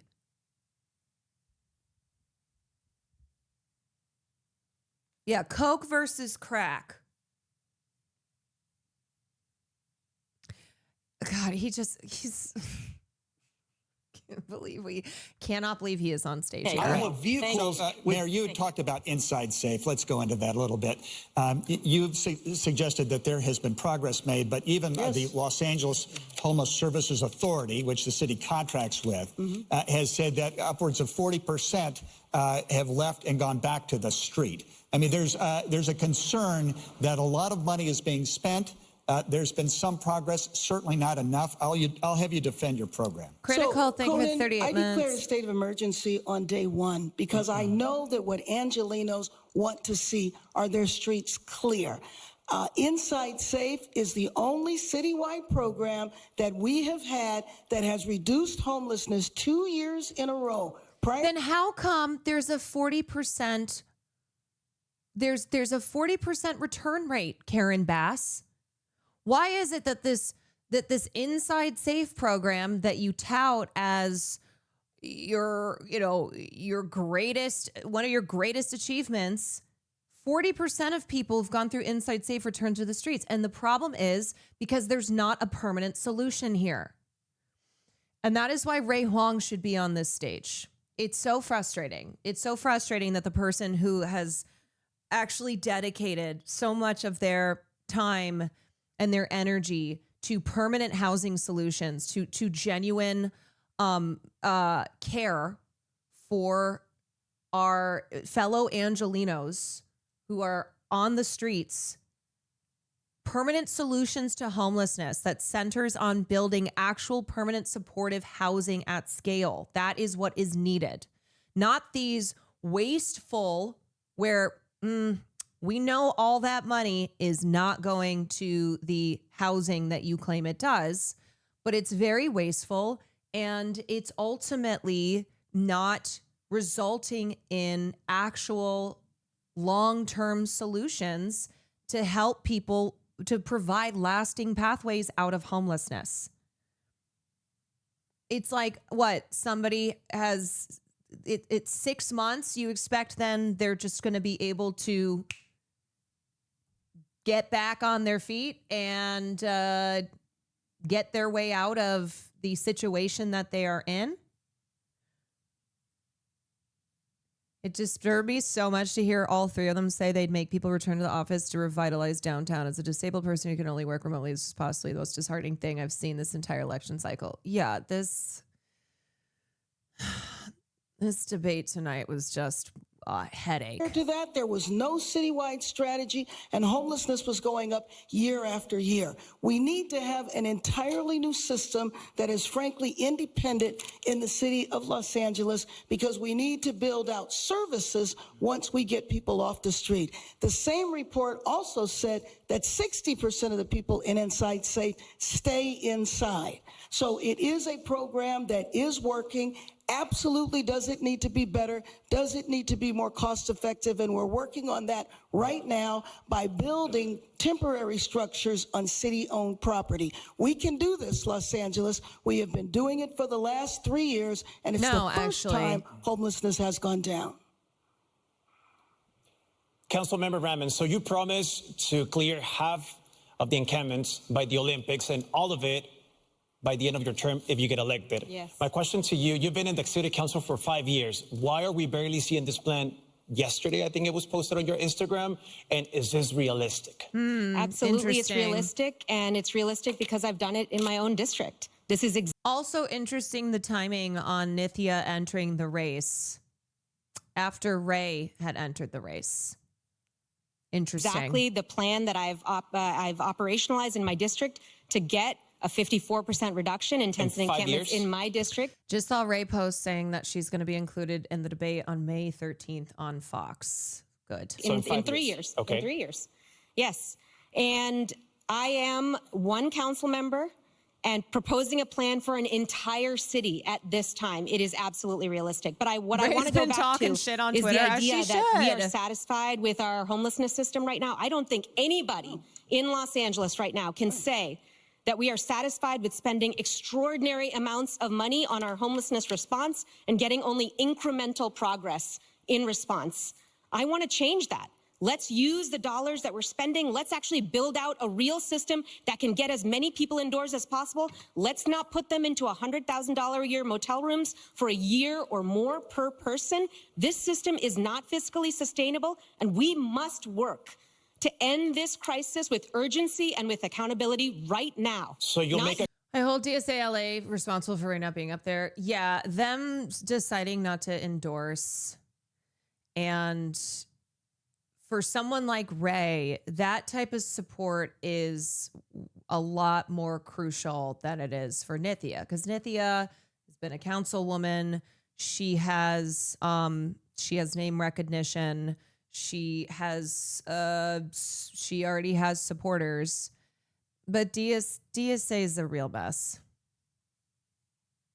If Pratt calls that out, if Nithya were not there, I believe DSA LA would have endorsed Ray. Yes, and that's why Nithya got into the race. Years into the You'll make a future. commitment to clear all the encampments by the end of your term if you get No, elected. they never Yes, that's endorsed. correct. Promise. Absolutely. Okay. Yes, Mayor. I have to respond because I know the statistics she's talking about in her district, but the statistics are there because of Inside Safe, because she has called on Inside Safe repeatedly. I took the initiative to go into her district to make sure that encampments were cleared. We absolutely need a new system, and it has to have a comprehensive approach. Right. And there's no rooms for $100,000. We need to move on here. Sorry, Mr. Pratt, sorry, you have been excuse critical me. of what you consider failures of the current administration on this issue. You advocate for what some have called get help or get out of the way. What is that, and how do you do it? I don't know who made up that name. First off, I just want to say, Councilwoman Robin acts like she doesn't have any authority with this homelessness. She was the third most powerful person in city council. She runs the homeless housing thing. She acts like this is just Mayor Bass. First off, Inside Safe, I like to say Inside Safe makes all of us outside unsafe. The reality is no matter how many beds you give these people, they are on super meth. They are on fentanyl. The DEA statistic says 93% of this is a drug addiction. What is super meth? Problem. Nithya, Councilwoman Robin's plan for treatment first.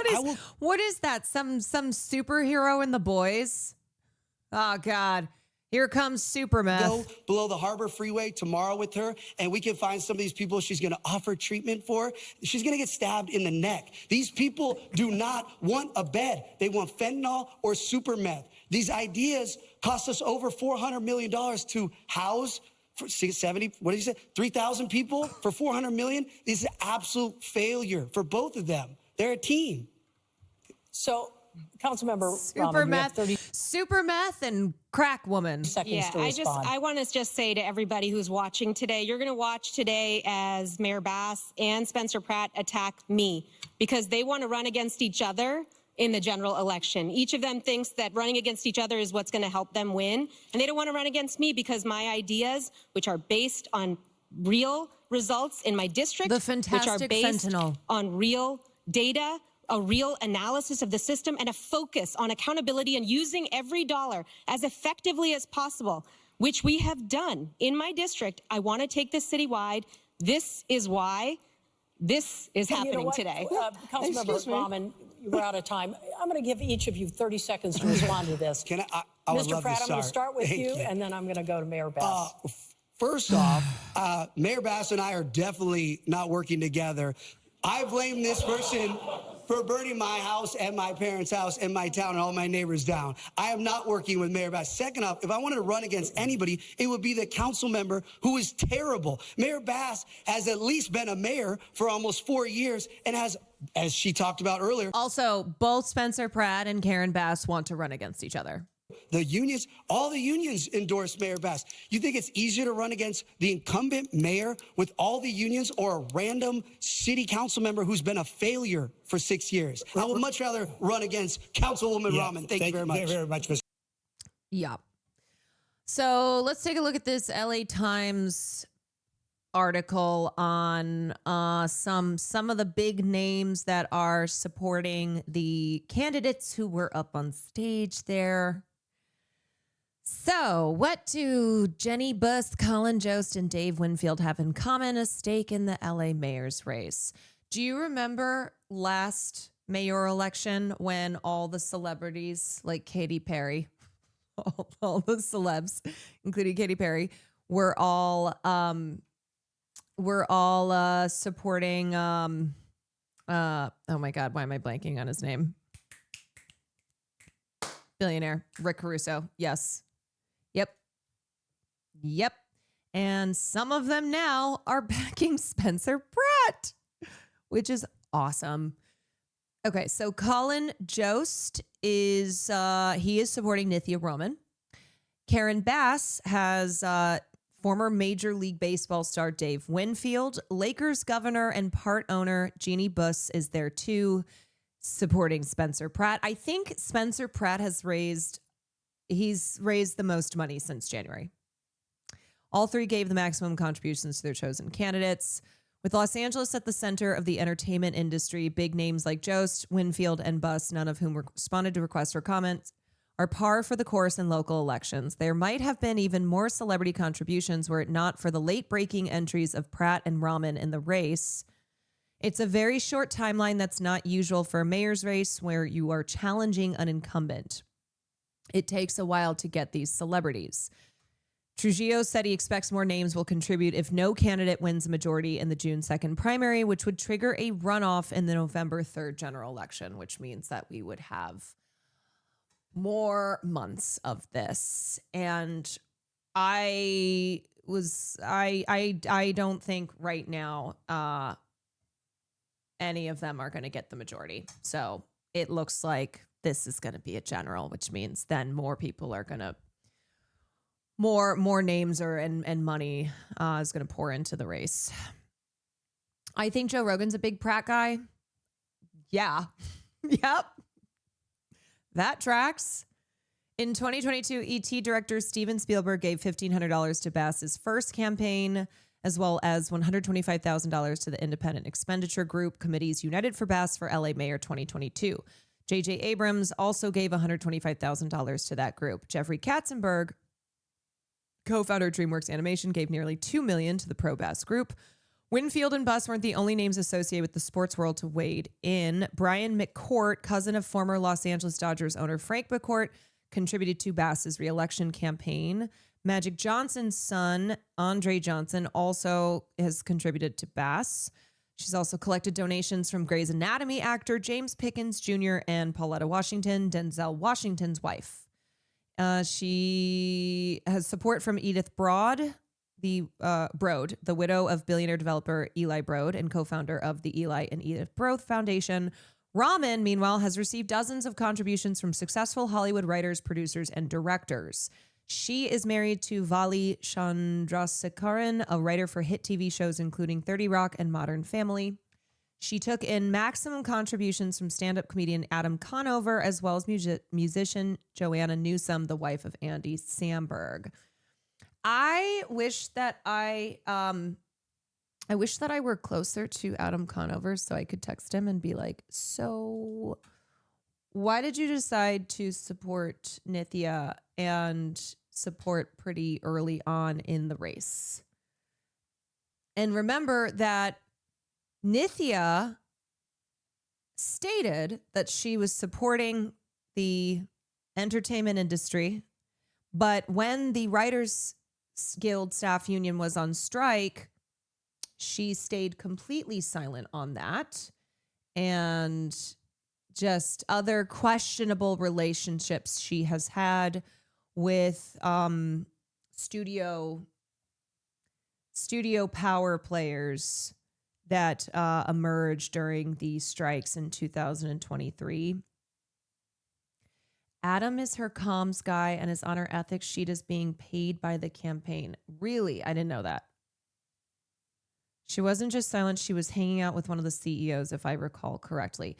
Are you talking about during the strikes? Because there's two things here. It was during the strikes, but then the Writers Guild Staff Union was recently on strike as well, and she stayed completely silent on that. So the guild staff was on strike against the union for higher wages, etc.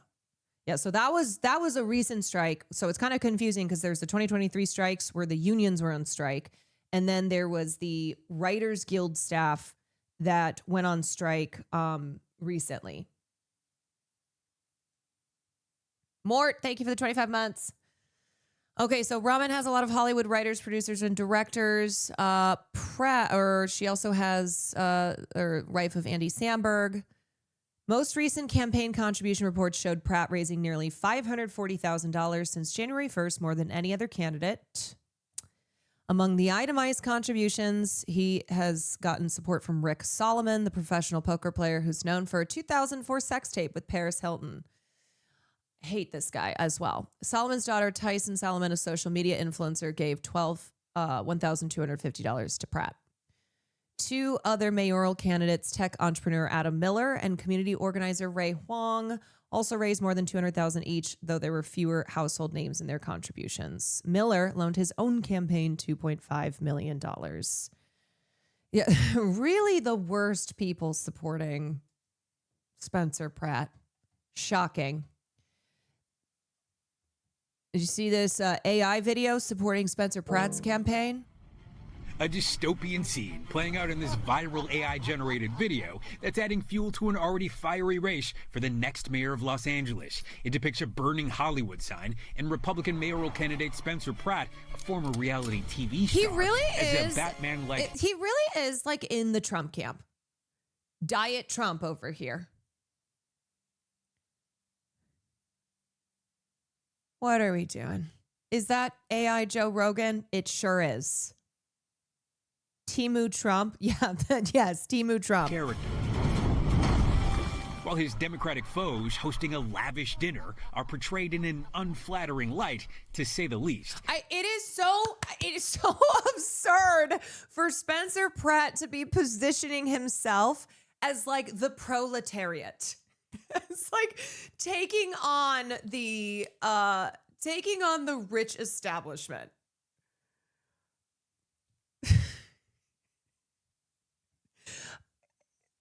It's just Democratic amazing. incumbent Mayor Karen Bass amazing. looks like the Joker. Democratic challenger Nithya Raman as a puppet. Let's move the drug addicts closer. And California Governor Gavin Newsom as royalty. There's homeless drug addicts in front of the schools. My children aren't safe. Look, if you were a transgender migrant, other celebrities also making appearances. The political Why is parody Hugh racking Jackman up in there? millions of views online. And if you think it's a glimpse into the future of political messaging, welcome to 2020. Everything is so stupid. It's so stupid. Now. Even former Florida Governor Jeb Bush calling it maybe the best political ad of the year. But it's not clear this is exactly The fuck is Jeb Bush piping up for? A political ad. It was made by Menace Studio, a production company that says it's pioneering synthetic images. The founder posting the evening of May 4th quote, You're not pioneering anything. You're not pioneering anything. You're a loser. To make a Spencer Pratt ad and then dropping this video the next morning, perhaps a sign of how quickly such content can be produced. Neither the company nor the Pratt campaign responded to our request for comment on who paid for or commissioned the work. Spencer Pratt retweeted the video. List of Nithya's failed promises. Many people are celebrating Nithya Raman's surprise mayor. Here, I'll look at this after. Raman and Newsom did not immediately respond to our request for comment on use of their likenesses in the video. We also reached out to Warner Brothers for comment on the use of imagery associated with Batman and did not hear back. Using AI-generated videos to send a political message isn't new. Newsom himself posted a video in December responding to a White House post showing the president, Pete Hegseth, and Stephen Miller Yeah, and he's nasty for this too. I hate all of this. in handcuffs.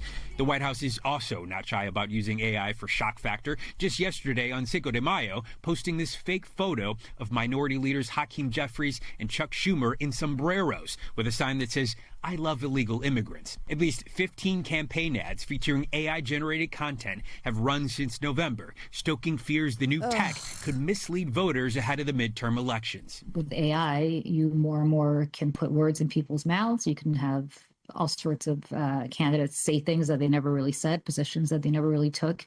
And that is something that is really terrifying. At least 24 states already have laws regulating the use of political deepfakes in elections, including California, according to the National Conference of State Legislatures. You know how last presidential election, they were calling it the first influencer, first social media driven influencer election. Now it's like we're in AI election era. But when third parties create political content, the line is not so clear. This latest video ends with people throwing AI tomatoes at their elected leaders, a bit of a sloppy ending to a new form of political slop that could have a growing impact on elections and beyond. Steve is joining us now. Okay, so let's talk more about this decision by Pratt, because he's somebody who I think has promised protections to people who work in the entertainment industry about AI, right? Right. I mean, look, I think some might find it dystopian in and of itself to retweet an AI video when you're running for mayor for a town in which several organizations have taken to the streets to fight against AI. Of course, though, that is up to the voters. As for the legality of it, look, it's a gray area. Technically, retweeting is publishing, but one legal expert I spoke to says, and I want to read this so I don't screw it up, anybody featured in this for suing for defamation, that might be a little bit of a reach, right? But whoever owns the likeness of an intellectual property like Batman, whether that be Warner Brothers or DC, could send a cease and desist letter to try to take it down. That is something that is typical when there's like a song featured in a campaign and the artist doesn't give permission and maybe doesn't like the politician. That's something we've seen. This, of course, is a whole new arena, so we'll see if it comes up, how it plays out, and if it's going to be brought up on the debate stage tonight, right, Holly? We'll see. We thank you for watching, and remember, stay updated on breaking news and top stories on the NBC News app or watch live on our God, if Spencer Pratt doesn't win this election here, I can see his next move being like, okay, I'm going to become a cop and become the chief of police in Los Angeles. So then I can kill homeless people and I can wipe out these machete wielding drug addicts. Most Americans are one paycheck away from becoming homeless. They are one medical emergency, one accident, one breath away. It's just so... God, that guy fucking sucks. Machete-wielding drug addicts on super meth. Many people are celebrating Nithya Raman's surprise mayoral bid. Yeah, not so much surprise. Thanks to her progressive reputation. However, Nithya has consistently moved to the right on issues like policing and homelessness. Many such cases. In 2020, when Nithya Raman first ran for office, she said there was no more urgent moment to defund the police. Listen to her vision in her own words in 2026. Leveling up the staffing at the LAP to where we were at one point, not to the 10,000 officers, but to the mayor wants to get back to at least 9,000 officers to stop the attrition. Yeah, Nithya is the only DSA LA elected official to be censured from the party. I have supported maintaining our force at this rate multiple times, and I've supported those efforts. Let's get back. Supported budgets that have set goals around that. So did I hear you right that you're for leveling up the staffing at the LAP to where we were at one point, not to the 10,000 officers, but to the mayor wants to get back to at least 9,000 officers to stop the attrition.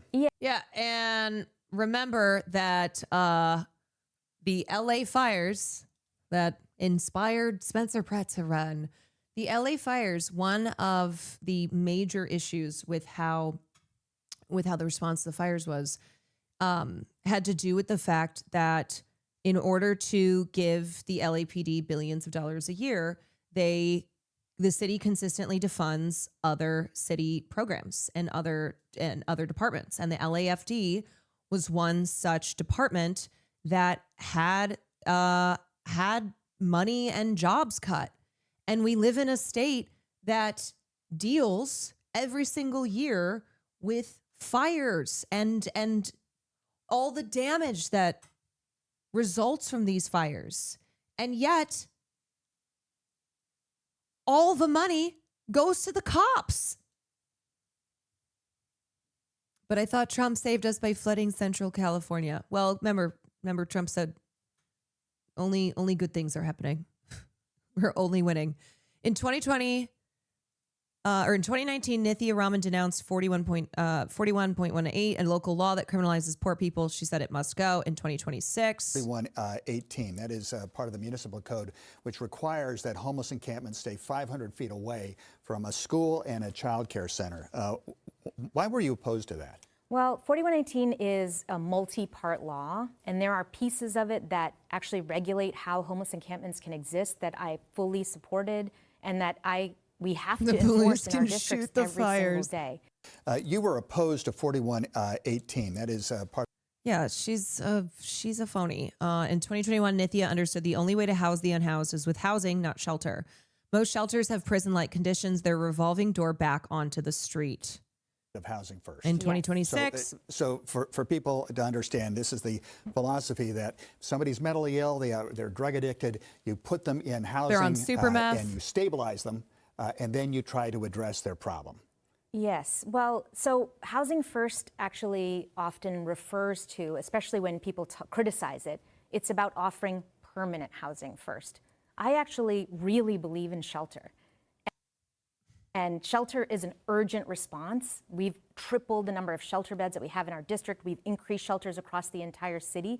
I want to bring people off the street as quickly as possible. Permanent housing may take too long to build.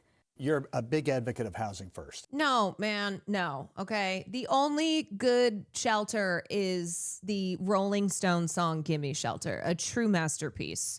Otherwise, we know shelters, they don't work. Okay. They are not long-term solutions. And there are then subsequent issues with shelters, issues related to violence and assault. And it is not, it's not an effective, supportive safety measure. History shows a clear pattern of politicians selling out movements for personal gain. Don't let them be Lucy with the football. Join a mutual aid group.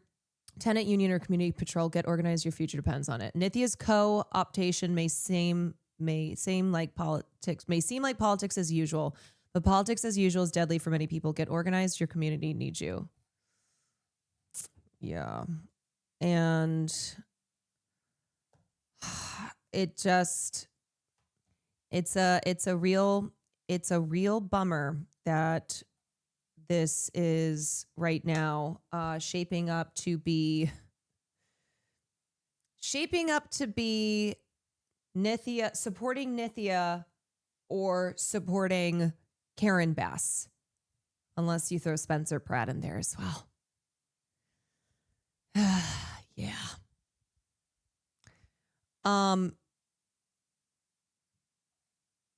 Okay, so let's talk about, oh shit, I just closed that out. Let's talk about Melissa Barrera now. I hope the actors supporting a fake progressive are more than okay with Pratt winning. Yeah, I mean, it's just, it's not great. And unfortunately, the support, the numbers, the everything is not there for Ray. And I hope that she keeps running because it's not there yet. No offense, but who is Melissa Barrera? Well, I will tell you. Mina Che, thank you for the 8 months. Okay. All right. Dowden, thank you for the prime. Don't lose hope. Ray will be on that Fox News debate later this month. I just think it's a reminder that having candidates like Ray, it doesn't happen overnight. You know, to get people like her into positions of power in places like Los Angeles, it's not a snap of the fingers. It doesn't happen overnight. So let this be the door opening, right? Walking through it, the beginning.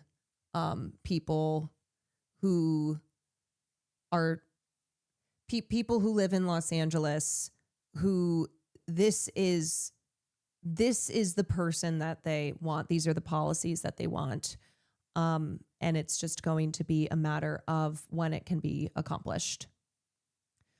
Okay, so who's Melissa Barrera? Melissa Barrera is an actress and a singer and a queen, and she was one of the first celebrities in Hollywood to face the consequences, and boy, oh boy, were those consequences intense, for speaking out against Israel's genocide, for supporting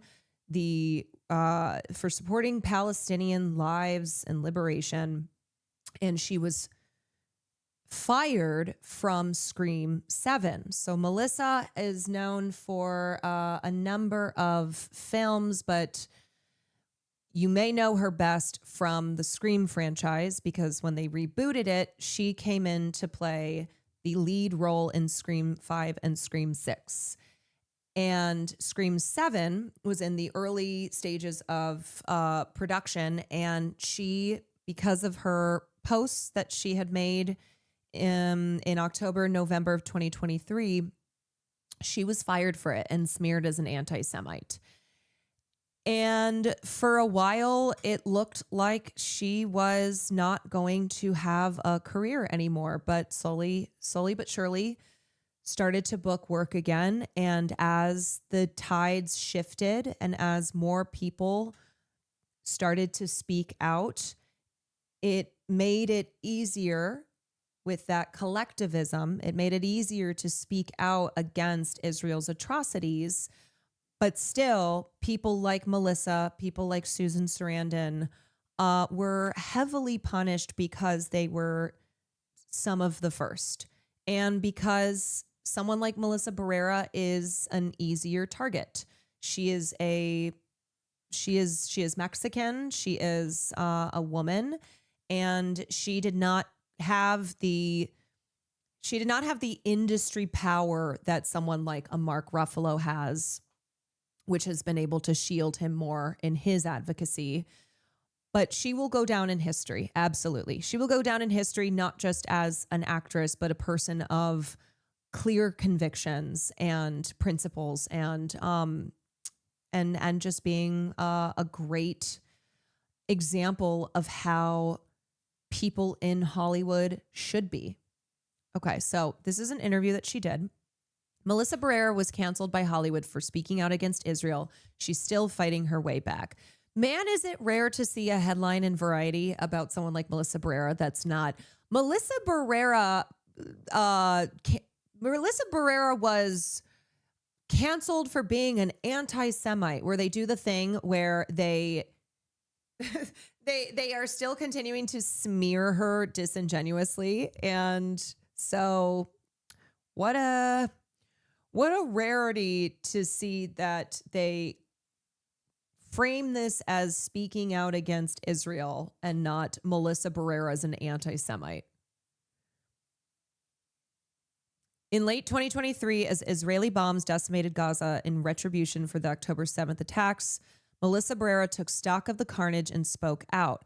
She started posting daily messages to her Instagram calling for peace, criticizing the Israeli government's killing of Palestinian civilians, and comparing Gaza to a concentration camp.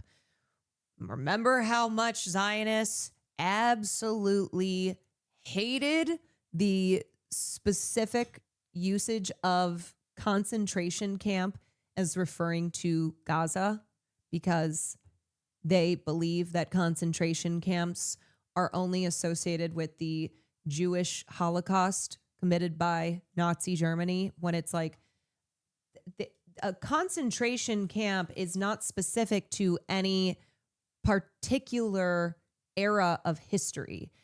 It is a specific type of prison, and it absolutely describes the conditions of Gaza prior to October 7th.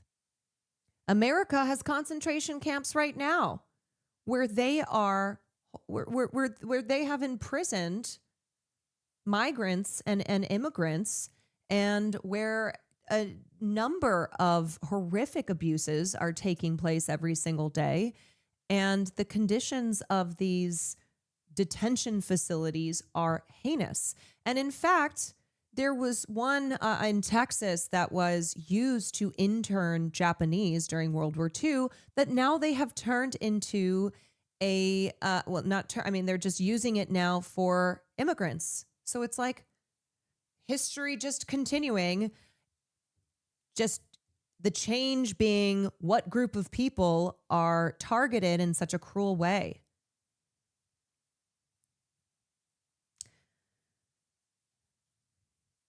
She posted fundraising links to Palestinian human rights organizations and shared articles by Holocaust scholars accusing Israel of committing genocide.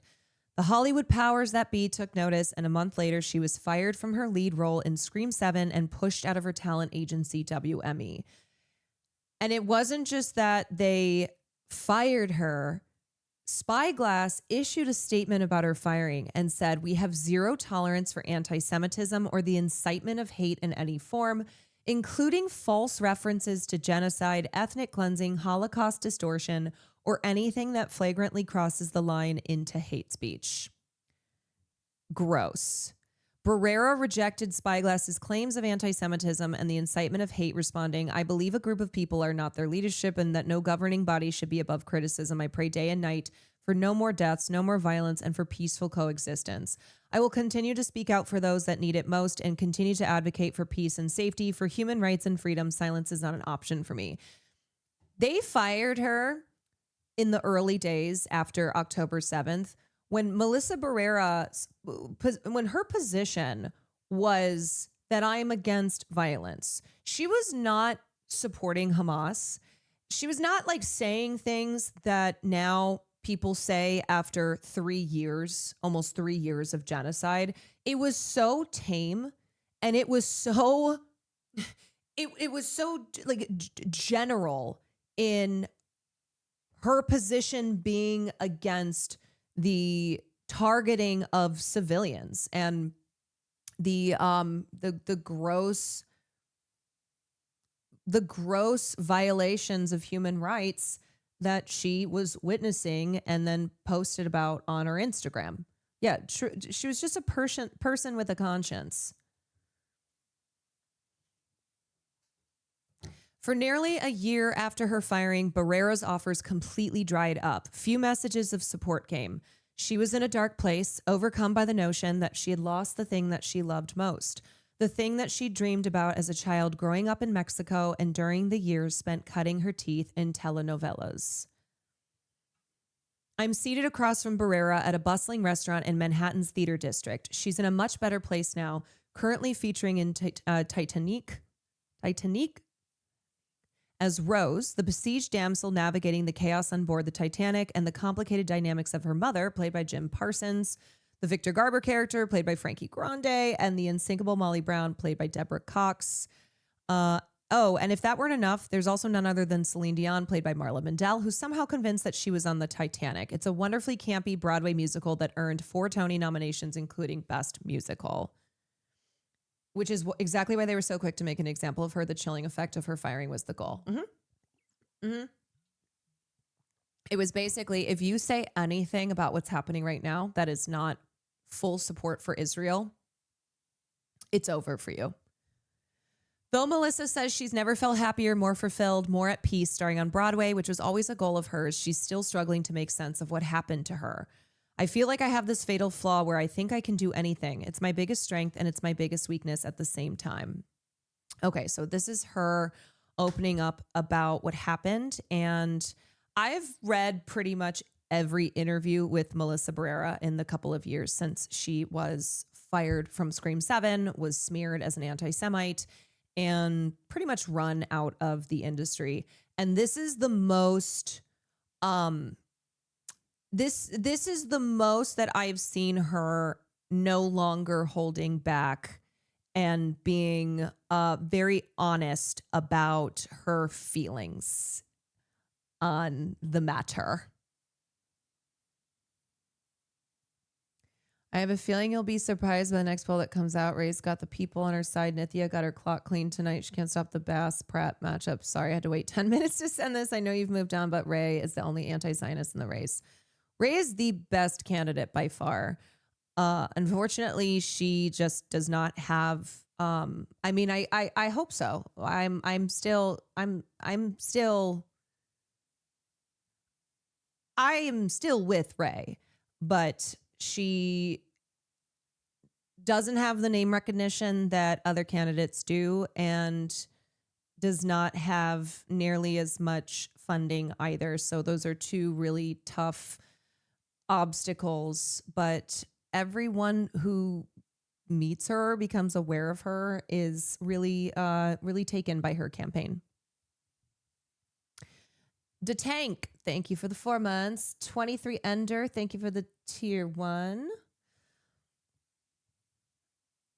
You really were at the center of a storm when we last spoke. You'd been fired from Scream 7. Your name was being dragged through the mud. Did you think that your career was over? The pessimistic side of me was having those thoughts, but the optimistic side of me was like, fuck no, I'm sure the tide will turn. And it has. But because I was one of the first to speak up, to this day, there are still a lot of people in the industry who have a personal grudge against me. And I feel very similarly to this when I started when I started covering what was happening in Palestine. I did so on October 7th, and it was terrible. Not just what was happening to Palestinians, but also for those outside of Palestine who were trying to advocate for Palestinian rights and their lives. There was such little support at the time that it was hard not to have the cynical, pessimistic side of you win out over the optimistic one. And then over time, and unfortunately, because Israel's atrocities only continued and continue today, more and more people did start to shift. But yeah, for a while there, it was pretty bad. It was pretty bad. And it's always the like being right, but being right early, being a person who's consistent in your values, and knowing that when you are still in the minority, you will be punished for it. You will face consequences for it. And the hope is that enough people then join in and it changes the tides. Did you lose any friends or family? Yes. Yes. I lost, yes, I did. And I lost opportunities. I became toxic. I was seen as do not touch, very toxic. I lost sponsors, ones that I had already signed, one that I had signed a deal with, others that kind of did the thing where they were like, wait, sorry, we're not interested anymore. Definitely people who didn't want to collab. And this is back when I was still kind of in my collab era. Now I just really do my own thing. But, and now my collabs are very specific too. But this is when I was still new to Twitch. You know, I'd only been streaming for a year, and absolutely. It was across the board, felt the consequences of speaking out. But there's no other choice, you know? And at the end of the day, it's a matter of your conscience being clear and a matter of, well, I started streaming and I set out to have a platform and create a community so that I can publicly advocate for the things that matter and to share my thoughts. And so if I'm not doing that, then what's the point of me being here? So it is a lot better now. It is a lot better now. But Melissa, I have so much respect for because she really was and still is a person in Hollywood who took the brunt of the backlash. And at least for me, now I am not reliant on the gatekeepers in Hollywood to greenlight my career. I am reliant on people like y'all, people in here, the people to support me. And what was painful too was that people definitely left this community. I got a lot of really angry notes from people who had been in the community for the year leading up to October 7th. And I don't know if any of those people have come back since or if we just parted ways. But since October 7th, this community has only grown bigger. And so there is a difference in being an internet commentator and being a performer in Hollywood. And so for Melissa too, it was like a total lack of power, being fired from her agent, being fired from her movie, her not being the person in a position to direct her own career because she relies on people saying yes and people with a lot of power who are not in support of the things that Melissa Barrera says. Susan's another actress that took a major hit on her career because of her advocacy. Totally. And I love Susan. I will say, though, Susan is a lot older than Melissa and had the prime of her career. Now, Susan, of course, was punished as well and faced consequences. But Melissa was an up-and-coming actress still. Obviously, she had success, and so she was a growing name in the industry, but she's young. And so that is a terrifying place to find yourself where you've just gotten started and you fear that it's all over. You have very little agency in entertainment. Yeah. And like my agency, my agent and my manager, they have my back through and through. Like they had my back throughout the worst periods of what I'm talking about here. They never, ever wavered in supporting me versus like in Melissa's case, she got fired from her agency.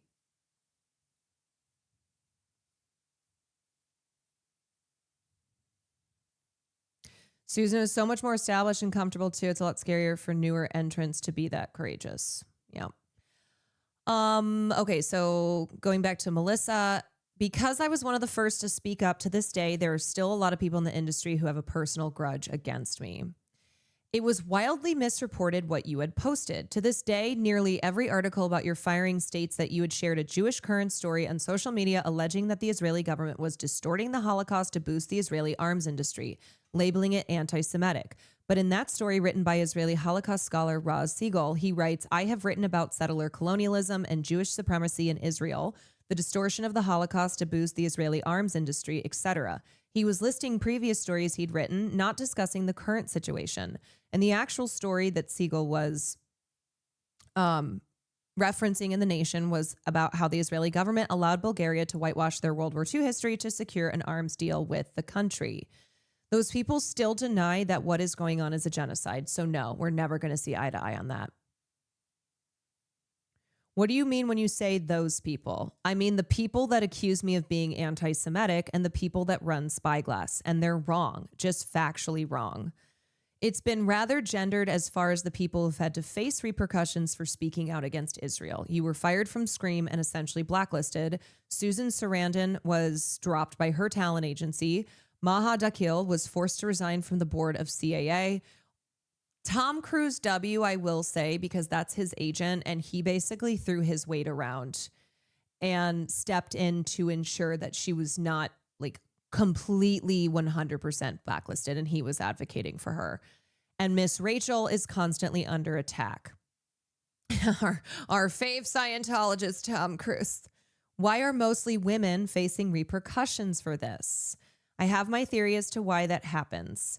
But one of the reasons that I wanted to do theater in 2026 is because I needed a break from all the bullshit that is Hollywood. And I mean specifically Hollywood, not the film or television industry at large.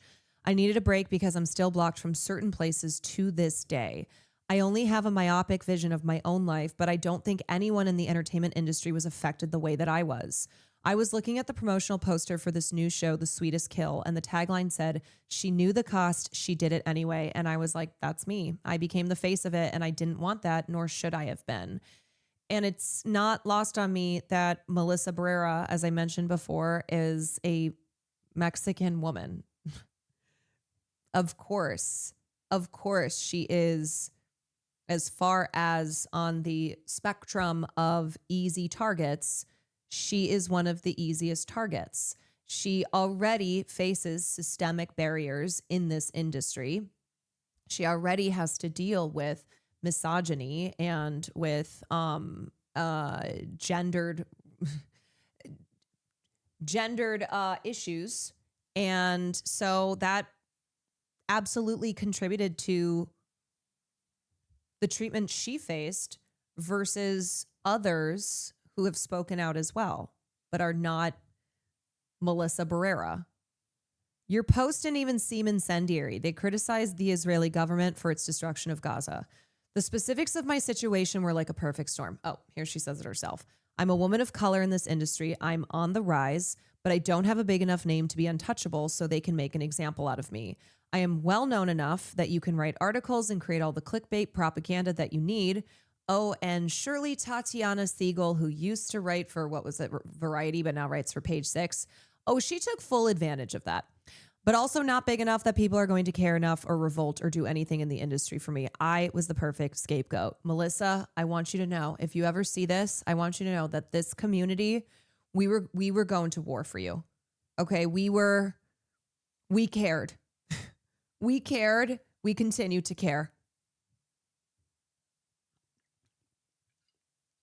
From day one.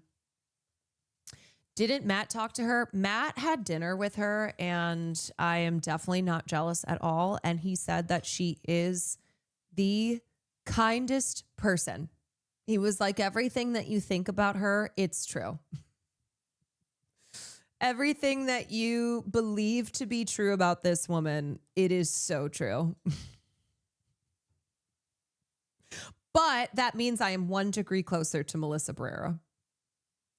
Silent Radical, thank you for the 19 months. Hogan, thank you for the gifted. To y'all, to Tank, thank you. I went from who's Melissa Barrera to her being my queen. Yes, many such, many of who amongst us. Although I did know who Melissa Barrera was, I will say, because I think the first thing I saw her in was In the Heights. Let's see, when was Scream 5? Scream 5 was after In the Heights. So I saw her in the Heights, and then Scream, and then I fully knew who she was. She's so good, and she's so good. She is so fucking. That's the other thing too. It was like she has so much talent, and then you have Gal Gadot.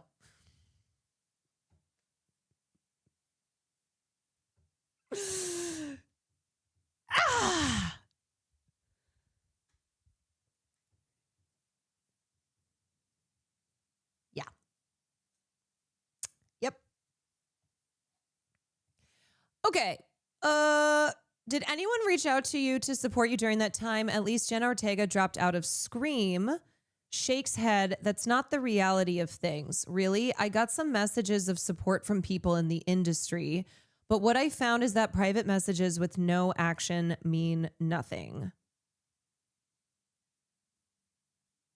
So this part is people are kind of trying to make a thing out of this where they're like, this confirms that Jenna Ortega never actually had Melissa Barrera's back. I don't think she's really saying that, but I do think what happened is Jenna Ortega, as her star exploded, she was, I think, planning to not return for Scream 7 because of scheduling issues, because she became so famous. But Jenna has publicly supported Palestine and I think has supported Melissa, but it was like the reason for her dropping out was not because Melissa got fired. I got some messages of support from people, but what I found is that private messages with no action mean nothing. Honestly, fire writing. Private messages with no action mean nothing. I feel this. I fucking feel this because there have been a lot of times that I've received supportive messages and I'm like, thank you so much. But it would make my life so much easier. It would make my job, my advocacy so much easier if other people said anything. And it's hard because I don't want to force anyone to do anything, but there's strength in numbers. And I have said a million times that I don't think everyone should become a commentator on the internet. It is great. It is great to do other things online as long as you are creating a good, positive space. All right. You do not need to be a political commentator. But yeah, it is frustrating. It is. And I have put myself in this position to advocate on so many issues. And one group that I'm always advocating for, women, obviously. Love women. Always advocating for women and fighting against misogyny and sexism. And yet it's so hard when I often feel very alone in that. And I get messages from people and they're like, I thank you. Like, I see you out there. I see you out there. I'm like, yes. And it would be so great if we could hold hands and join together and stop collabing with the shittiest men on this platform. Stop, please. At least do that. At least stop collaborating with these men who are so terrible. And all it does is normalize their behavior.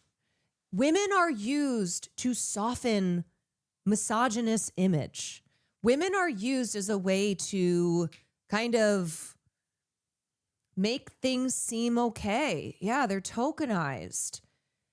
And I'm like, at a certain point, you have to put your foot down. I don't expect you to be like espousing feminist theory on the internet, but and other men, yes, other men as well. Yes, of course.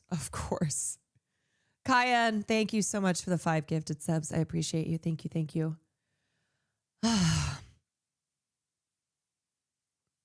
Anyway. Lily, hello. Say louder for the people in the back. Stop collaborating with shitty people. Stop collaborating and normalizing the misogyny and sexism of Awful men. Please. It launders their reputations. It makes them, it makes what they're doing more normalized and acceptable. Anyway. Private messages with no action mean nothing.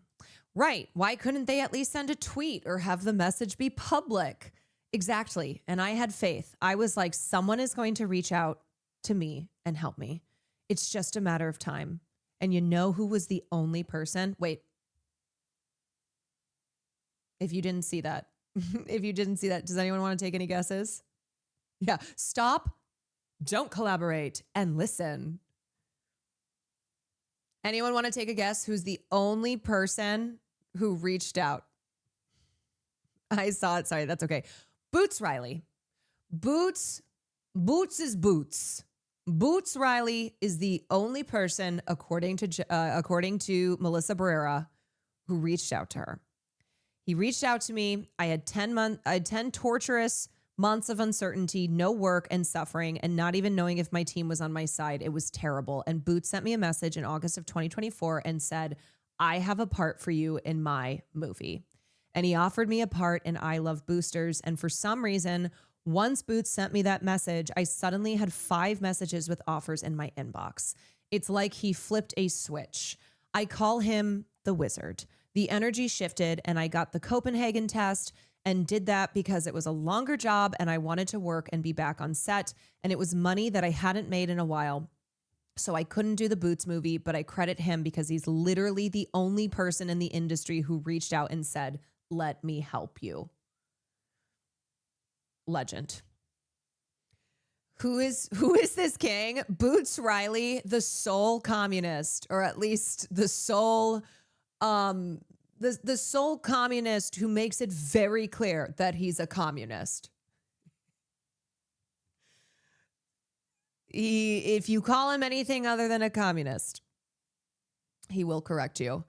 Who is a director, and he has this film coming out, I Love Boosters. That's got Keke Palmer and a bunch of other. I think Demi Moore's in it as well. Yeah. So that is who reached out to Melissa Barrera and not just said like, so sorry for what you're going through, but was like, I'm going to put you in my movie. If you would like to take the role. Oh yes. Poppy Lou is also in it. That's right. Tchooped and Screwed. Thank you for the 21 months. Directed Sorry to Bother You. Yes, he did. Do you think there's been a bit of a sea change in Hollywood around Israel and Palestine? No Other Land won the Best Documentary Oscar, which was surprising. You have Javier Bardem on red carpets and stages saying Free Palestine. I love seeing Javier. And Javier has been vocal about Palestine forever. It's funny. I thought everyone must be getting affected, I'm sure. But I have a friend who works closely with Artists for Ceasefire who has access to a lot of these artists. And she gave me the reel and said, no, Melissa, they've not been affected at all. And so that's why they're able to be so vocal. So I thought it must be nice to be able to speak your mind and not have to suffer consequences, but we do need their voices. And I think this is perfectly fair for her to, obviously she's not coming at Javier. And I think this was kind of, it's not really the same thing, but I think when Kate Beckinsale posted that bizarre kind of stream of consciousness rant under Mark Ruffalo's post where he was sharing a post for Palestine 36. And she was talking about how like she had to suffer consequences and men haven't and blah, blah, blah, blah.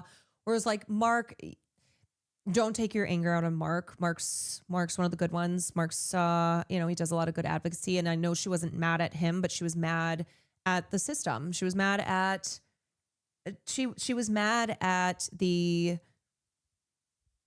at the way that there are these differences depending on, these identity differences. So on the one hand, it's good that there are people who have been loudly advocating who have not suffered career and professional consequences, because that helps encourage people. You know, I've said this before, but one reason that I didn't want to share in those early months about what I was going through is because I didn't want to discourage people from speaking out. And I didn't mean it in like a tricky way. I wasn't trying to pull any tricks, but I feel that not just with Palestine, but with other issues I advocate for, I don't want to scare people from speaking out and sharing their voices as well.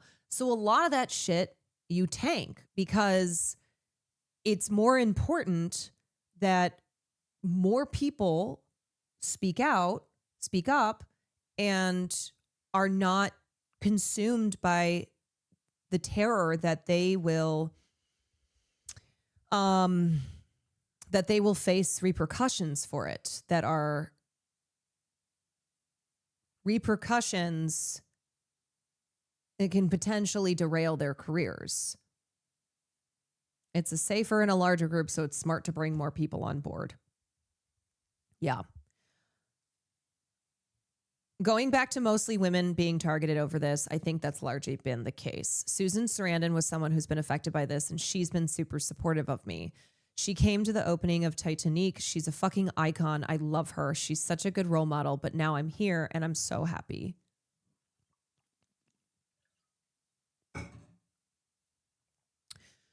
Okay, and then they talk about Titanic and blah, blah, blah. And now,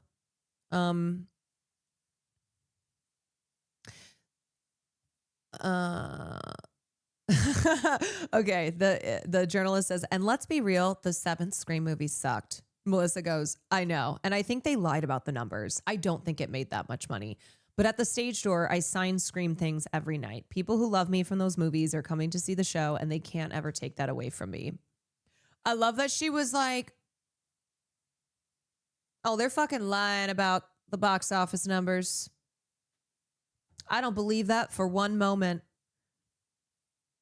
They were throwing that around as a way to be like, ha ha, nice try, protesters. Better luck next time. And Melissa Barrera's over here like, no, they're full of shit. You were fired from Scream 7. Jenna Ortega didn't return. The director dropped out, but then Spyglass brought back cast members. This is where she goes in. Brought back cast members from the prior Scream films. Did that seem scabby to you? Did it feel like those were people basically crossing the picket line? Oh, 100%. I think they all are.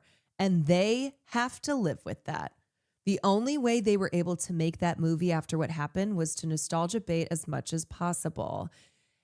And I just appreciate the fact that she is not letting her former castmates off the hook, because they tried to have it both ways. Especially, I feel, Jasmine Savoy Brown, who tries to do the like, I'm super woke, but then is so obnoxious. And people, like fans, will go, hey, Queen, why haven't you been posting about Palestine? And she'll be like, oh my God, I'm so sorry. I just started a new ADHD medication. Or what did she say? She's like, I started Lexapro, or I don't even know what the hell. She's always got some excuse, some justification. And she very much wants to have her cake and eat it too, where she's like, Mindy is such an important character in Scream 7 because she's a Black queer woman who gets to share her love of horror. And I just think that representation is the most important thing and the only thing that we should be talking about. Yeah, I can't talk about Palestine. It's a Virgo moon right now. Oh my God, just don't say anything. Okay. Jasmine Savoy Brown is an example of somebody who wants to have it both ways. Wants the fans, especially woke fans, to think that she's with them, that she's woke. But then when push comes to shove, she does not do anything. She is not going to take a stance, really put her foot in the sand, nothing. And it's like, really, you're going to try to direct the conversation away from the protests over Scream 7 because of Melissa Barrera being fired and punished for supporting Palestine, for opposing genocide. You want to turn that to like how important representation is in Scream 7? Come on. Don't try to use woke language. Don't try to like fool us with this progressive representation is amazing. And I think that's the only thing that we should really be focusing on here. See, that's the type of id poll that's absolutely worthy of criticizing. Exactly. It's like the K-hivers, right? It's the same liberal ass id poll where it's like, but let's talk about this representation, right? We love representation. That's what we're all fighting for here. I can relate to what happened to you a bit. I was let go from a media job, even though I thought we were doing great work, and I struggled to understand the why. When you're doing something that feels like it is the right thing to do, and then you're punished for it, it really fucks with your head. Definitely. I spent a lot of time wondering what I did wrong, and if I could have gone about it any differently to avoid that outcome. For me, I was like, wait, I'm trying to call out something that's severely, severely wrong and evil, and I get punished for it. I get everything taken from me. What is the lesson I'm supposed to learn? I was even questioning God. What are you trying to teach me? Because I don't understand why the ones that are trying to do the right thing get punished. And the people that are like, la, la, la, la, la, continue to rise. I don't understand this game. What is this? It was a rude awakening. Yeah, I mean, I remember when fucking Sex Pestiny and those losers, those, fucking freaks out there, and they still try to do this too. They still try and smear me. Like, I think you have more important things to worry about, don't you? But anyway, I remember I began to, doubt crept in, because that's the point, right? They want you to doubt yourself. They want you to doubt the message that you are sharing. And so I said on stream one day, I remember saying, as long as you are consistent in your principles and you are consistent in your values, your politics coming from your values, then you will never be wrong. And people on the other side will try and tell you that you don't understand things, that you know not of what you speak, that it's too complicated, that it's too this, that it's too that you're an idiot. They try to shut you down. They try to silence you. They try and scare you. And I said on stream, I was like, just be true to what you believe in, and everything comes from that. You don't have to know every single thing. And trust me, the people who are fighting against your cause, they are fucking idiots. They are fucking stupid. These fucking idiotic assholes who have egos the size of the sun, who will make you doubt your own understanding when they don't know anything. They're just evil. They are so grotesque. They are so vile, and they're stupid. Like, they are actually stupid. And when you remember that, you're like, oh my God, yeah, wait, you're actually not just so immoral, but so stupid too.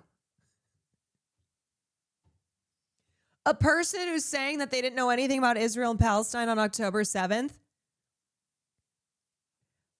calling those of us who knew about Israel and Palestine prior to October 7th, the ones who don't know anything, that's absurd.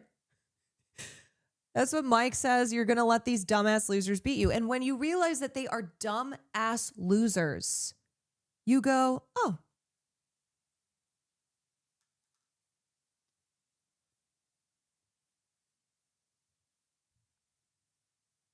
Why did I even listen to a thing that you said in the first place? You're a dumbass loser. You're an immoral, evil piece of shit. You're all those things. You're cowards. You are you are not worthy of sharing this existence with the rest of us. Get fucked. It really is the audacity of people who are so loudly wrong and so loudly immoral. The audacity of that. It's like I am a person who reads constantly. I am always trying to learn. I am always seeking knowledge. I am a person who spends so much time off of my stream reading and trying to become better informed. So no, I'm not going to listen to anything you're going to say or anything you've said, because also I am morally correct. Even if I did not know the things that I know, even if I did not study history, if I did not seek out knowledge, I am still always going to be correct because of my morals, because I come from a place of clear and consistent morals. That's where you start off.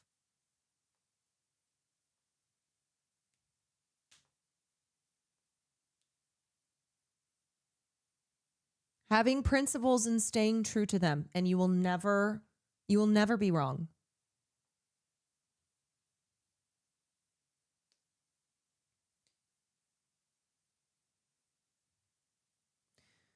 We saw babies being blown to pieces on live stream. It was not difficult. Exactly. And so anyway, I remember when I said that on stream and I was like, I'm going to take my own advice, actually. I'm going to take my own advice as I am wading through this, as I am wading through this sea of detractors and genocide supporters and the most vile humans that we have to share oxygen with. I'm just going to tune them out. I am not going to let them get in the way. Yeah, and pedophiles. Because they all turn out to be pedophiles. Pedophiles, sex perverts, creeps, freaks. Every time. Fork found in kitchen. Fork found in kitchen.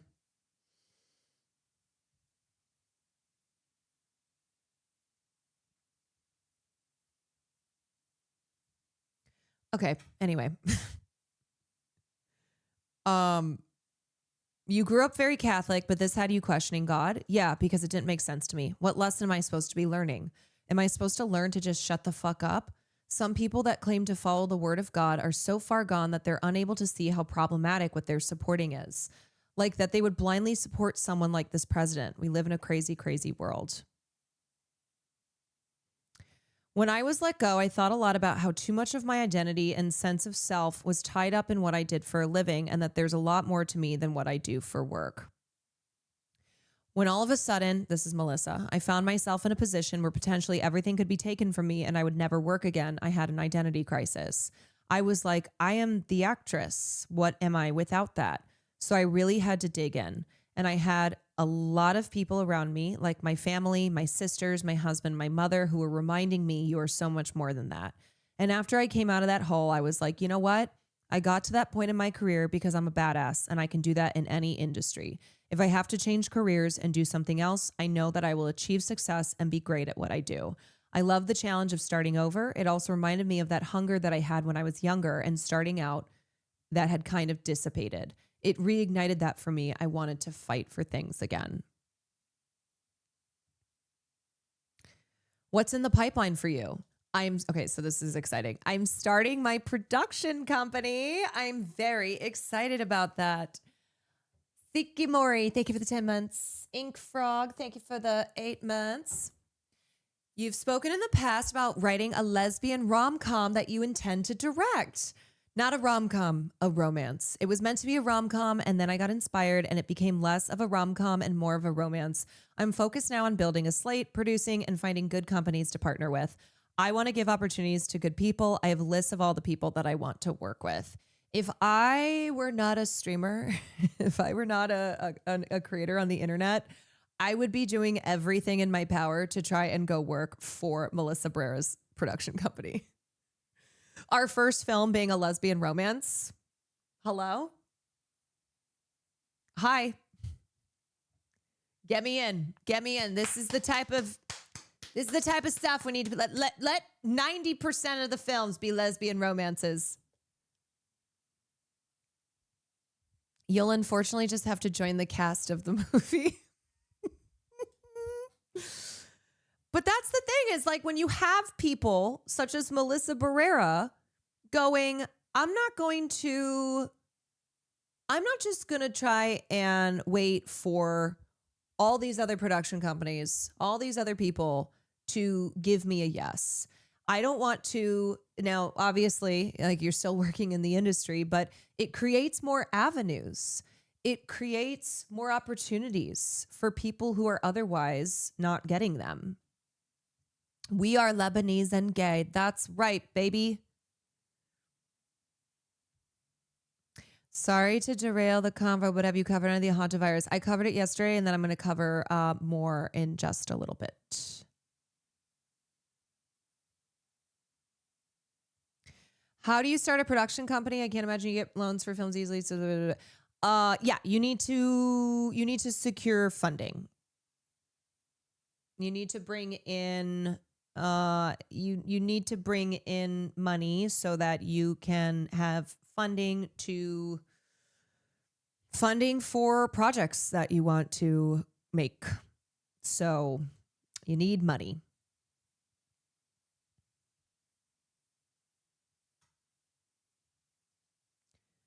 Who is on these lists? Basically anyone pro-Palestine. I kept track of the people who vocally came out and said something to defend me at the time. Susan Sarandon, Tatiana Maslany, Hannah Einbinder, Poppy Liu. Obviously, Javier Bardem would be a dream to work with. He doesn't need me to give him any opportunities, but yes, I have lists. I do believe in building a network of people who are like-minded. And for me, this is chapter 2. And it's like, you know what? We should have lists. We should have lists because the other lists that are out there are blacklists of people who are pro-Palestine, blacklists of people who are a threat to power. So we're going to have our own lists. How about that? And if you're not on the list, you're not on the list. You're not getting in. If they have a list, then why can't we? Exactly. We are checking it twice. Yeah, we can list too. We can list too. Oh, you think that we can't list? Oh, we can list.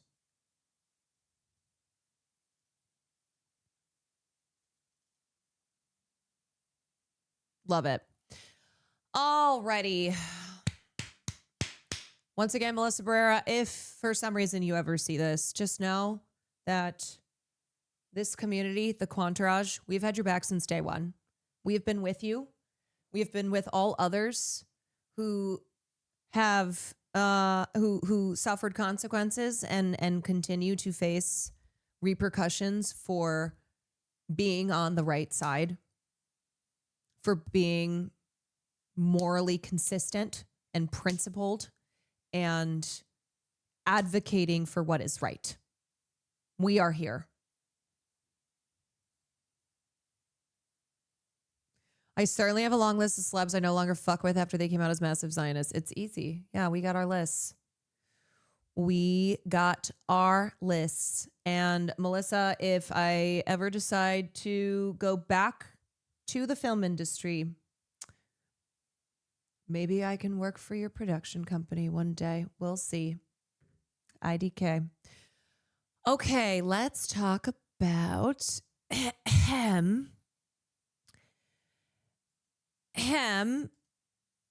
let's talk about the latest updates to hantavirus. So I did cover this yesterday, but I think what is continuing to alarm me is that a bunch of passengers on this cruise that is experiencing an outbreak of hantavirus left the cruise and returned home, and one of them is already sick. So concerning that people who did not know that they'd been exposed to a virus that has a 38% fatality rate left the ship and traveled and returned home. And that's not good.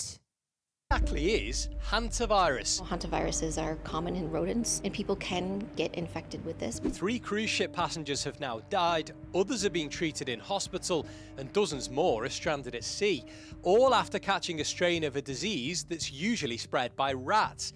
Health experts say there's no wider threat, and the situation's under... This did make me laugh. I did repost this. It made me laugh.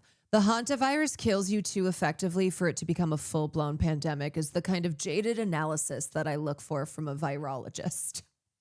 Like, don't worry about it because it's so good at killing that, and it kills pretty quickly. It probably won't become a full-blown pandemic. Yeah, don't worry. All right. If you get it, you're fucked, but probably it'll be fine. Control. It's very unlikely that we will end up in a pandemic situation. So where does this hantavirus come from and how dangerous is it? Here's the breakdown. Someone made a tracker? The MV Hondius, a luxury cruise ship that was taking around 150 people from the southern tip of Argentina to Cape Verde off the coast of West Africa until 3 people on board died after becoming seriously ill. Lab testing confirmed they had a rare disease called 34 hantavirus. months. Since then, there's been more suspected cases, including a British doctor and 2 others who've been evacuated to hospital, and a man who was on the ship last month who's now being treated in Switzerland. Spain did agree to let passengers head to the Canary Islands for medical checks, but the island's leader has said no, saying public safety can't be guaranteed. This makes me feel worse. I don't know why. Because maybe it's so intense and it looks like something that would be out of a Steven Soderbergh film. Contagion 2. Outbreak tracker. 6 confirmed, 6 suspected, 3 deaths. And then it's showing you all the places that those who have either died or are currently ill with it, where they're from, and other travel points. Oh my God. Dutch male passenger, British crew member, Dutch crew member. Oh my God. Exposure map. Oh my God, this is so intense.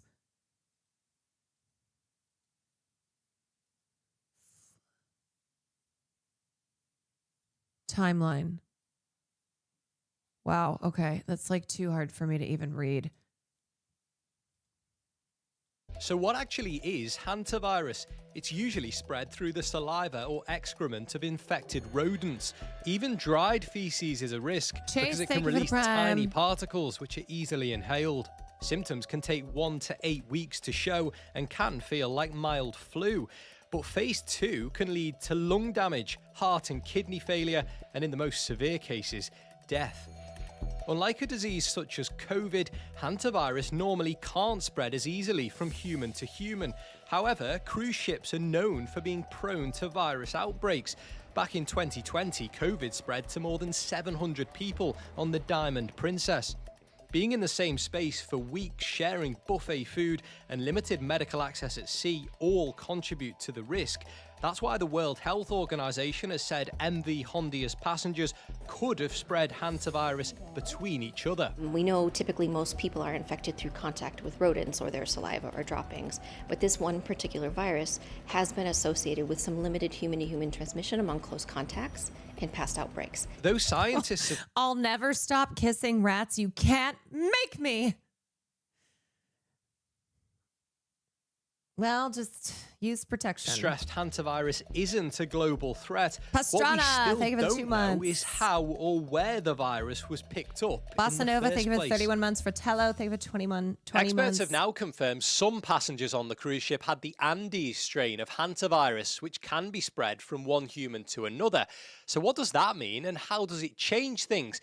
Okay, so right now, my understanding is that investigators believe a Dutch couple was responsible. So this Dutch couple that has died, that they were responsible for bringing the virus on board and picked it up when they were bird watching in Argentina. So they think that they picked it up from rodents because they visited this landfill doing a bird watching tour in Argentina. And this was right before the ship departed from the Argentine port on March 20th. And now the husband and wife are both dead. But this is not confirmed, to be clear. The one reason why the hole in this, it's alleged, the hole in this is that authorities have said that this area has never had a recorded case of hantavirus. So they're like, okay, well, if this couple picked it up from bird watching in, it's a city of Ushuaia, Ushuaia, Ushuaia. That's probably a terrible pronunciation. But anyway, there I guess has been no recorded case in that area in the surrounding province. Ushuaia.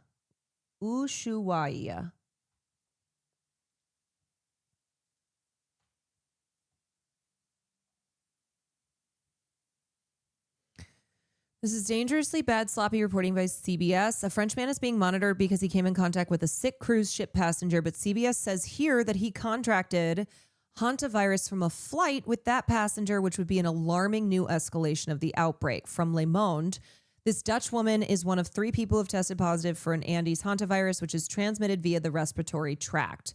That is why, as early as Tuesday, the health authority, it is so important for the media to be getting stuff right, especially in these initial days, because people do panic.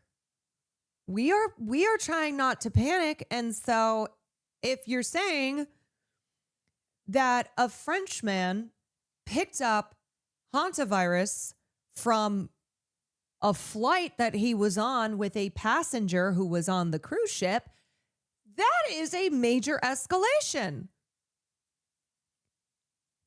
That is like cause for more panic. This Dutch woman was one of 3 people who tested positive. That's why as early as Tuesday, the health authorities began actively tracing people who had traveled on the same Airlink flight between St. Helena and Johannesburg. A French national has been identified among them. The Ministry of Health told BFM TV here that the French person is a case contact of a passenger who was infected, not actually that he was infected. Now, I will say it is concerning that a number of cruise passengers have returned home, that they traveled without knowing that they had been exposed. That's concerning and needs to be obviously monitored by the correct bodies here. But please don't freak us out more than necessary. Anti-vaxxers are mobilizing again. Oh my God. Anti-vaxxers, get out! Marjorie Taylor Greene saying we can treat hantavirus with ivermectin. Girl, Those of us who refused to lock down, mask up, and get vaxxed took the good old horse pace and also developed natural immunity. That's not true. We are not bringing ivermectin back. We're not.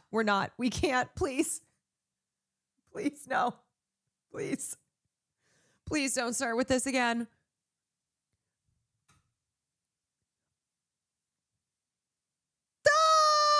Not enough people died from COVID. Here they go again. Hantavirus is also very different from coronavirus. Okay?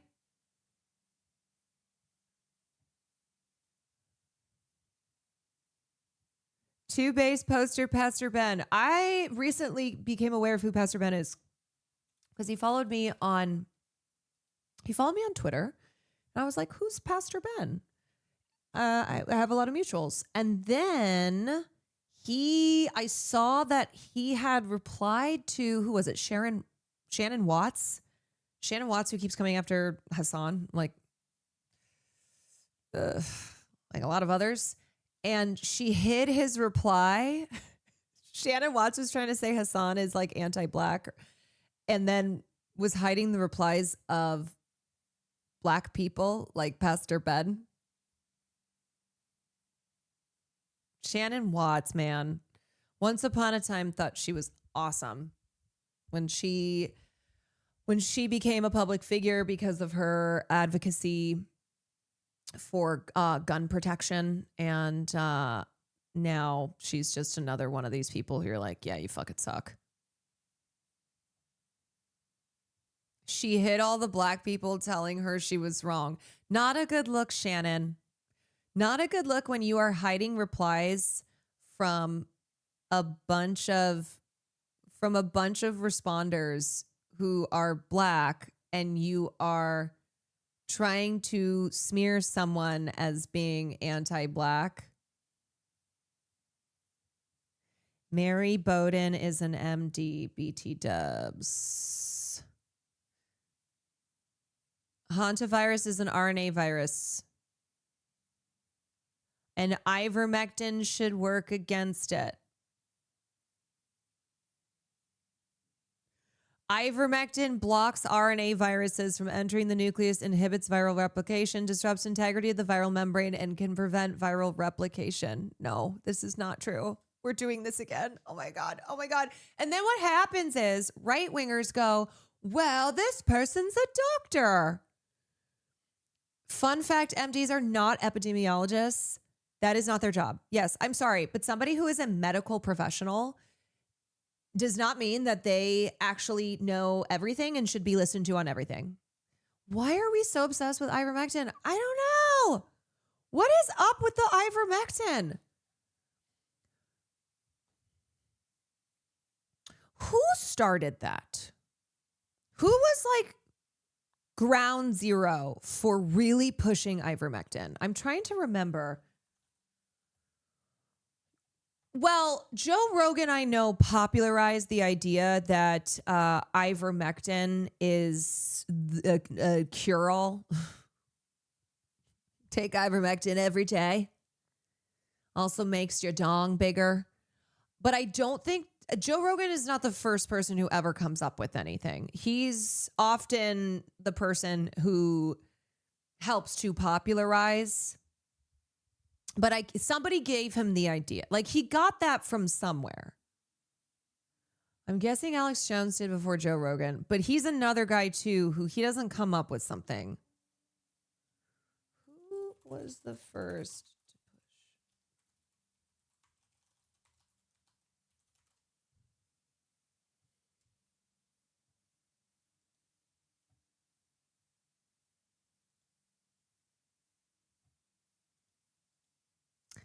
Ivermectin during the COVID-19 pandemic. Okay.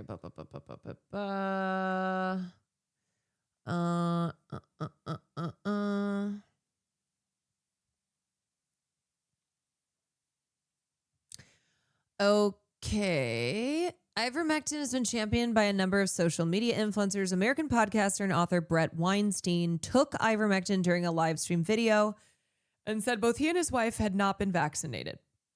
In response, YouTube demonetized the channel.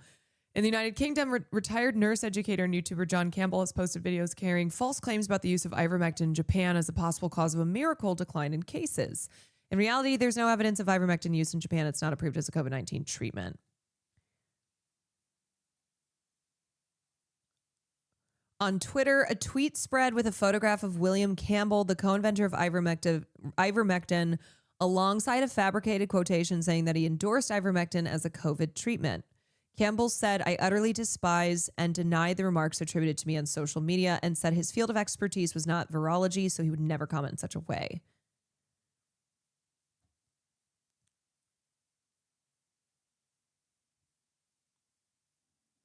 Brett Weinstein is a Sam's Theater op. Yeah, his name seemed familiar.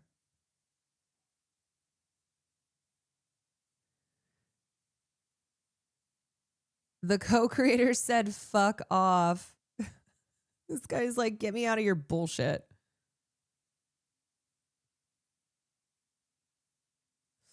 In December 2020, Ron Johnson used a Senate hearing to promote fringe theories about and unproven treatments for COVID-19, including ivermectin.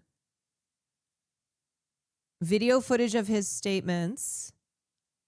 Among the witnesses was Pierre Corey, a pulmonary and critical care doctor who erroneously described ivermectin as miraculous and a wonder drug. See, this is what they'll do. They'll go grab like a doctor, and then that doctor will spread disinformation and just lie. And they'll be like, they're a doctor. So despite what all these other medical experts, especially medical experts in the field of virology, have to say, just listen to this one guy. They literally, one guy.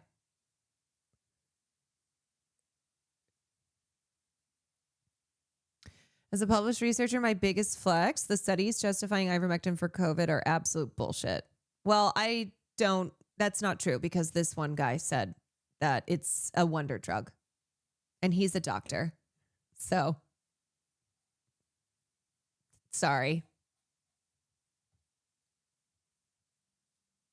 Remember, this ship set off from South America. There've been people in hospital in South Africa and Switzerland, and a British crew member has been evacuated. So is this now a global issue? To help answer those questions, I'm going to bring in an expert on viruses. Julia Gallo is a postdoctoral scientist from the Pirbright Institute. Julia, thanks very much for joining us. Can you start by telling us a bit more about this virus and what the symptoms are? This virus is called Andes virus. It's mainly found in South America. That ends the name. At the beginning, we have something called flu-like symptoms. So something like fever, nausea, headache, general fatigue, like a sense of unwellness. And then as the disease progresses, we find mainly this virus causes something called... MDs are also not scientists. They know surprisingly little about cell bio past college level bio. It's funny because, yes, that's true. But there is this thing people do where they think that they think that an MD can answer any question. And I know this because I do this with my own father. My father, who was a rehabilitation doctor and who we would ask any question related to medicine, science, and any adjacent fields. And it's like, but you're a doctor. And when my dad would say, I don't know, you would ask him a question. He'd be like, I don't know. I'd be like, what do you mean you don't know? What do you mean you don't know? You're a doctor. I do this with my dad, who's a general practitioner. Yes, it's very much something that if you have a doctor in your life, you probably do this. My family asked my mom a lot of medical questions, and she's a vet, and she's like, I'm a fucking veterinarian. Do you have questions about animals? You're like, no, I need to know about this lump on my neck. Do you think it's cancer? Hantavirus. Do you think I'm dying? In April and you know what I've come to realize is my dad just would make shit up because we would not stop asking until we got an answer. So now I look back, I'm like, yeah, he definitely was making stuff up. Same with lawyers. Doesn't matter if my mom does MedMal, I'm asking her how to get out of a speeding ticket. Yes. Yeah, absolutely. If they're a lawyer for everything.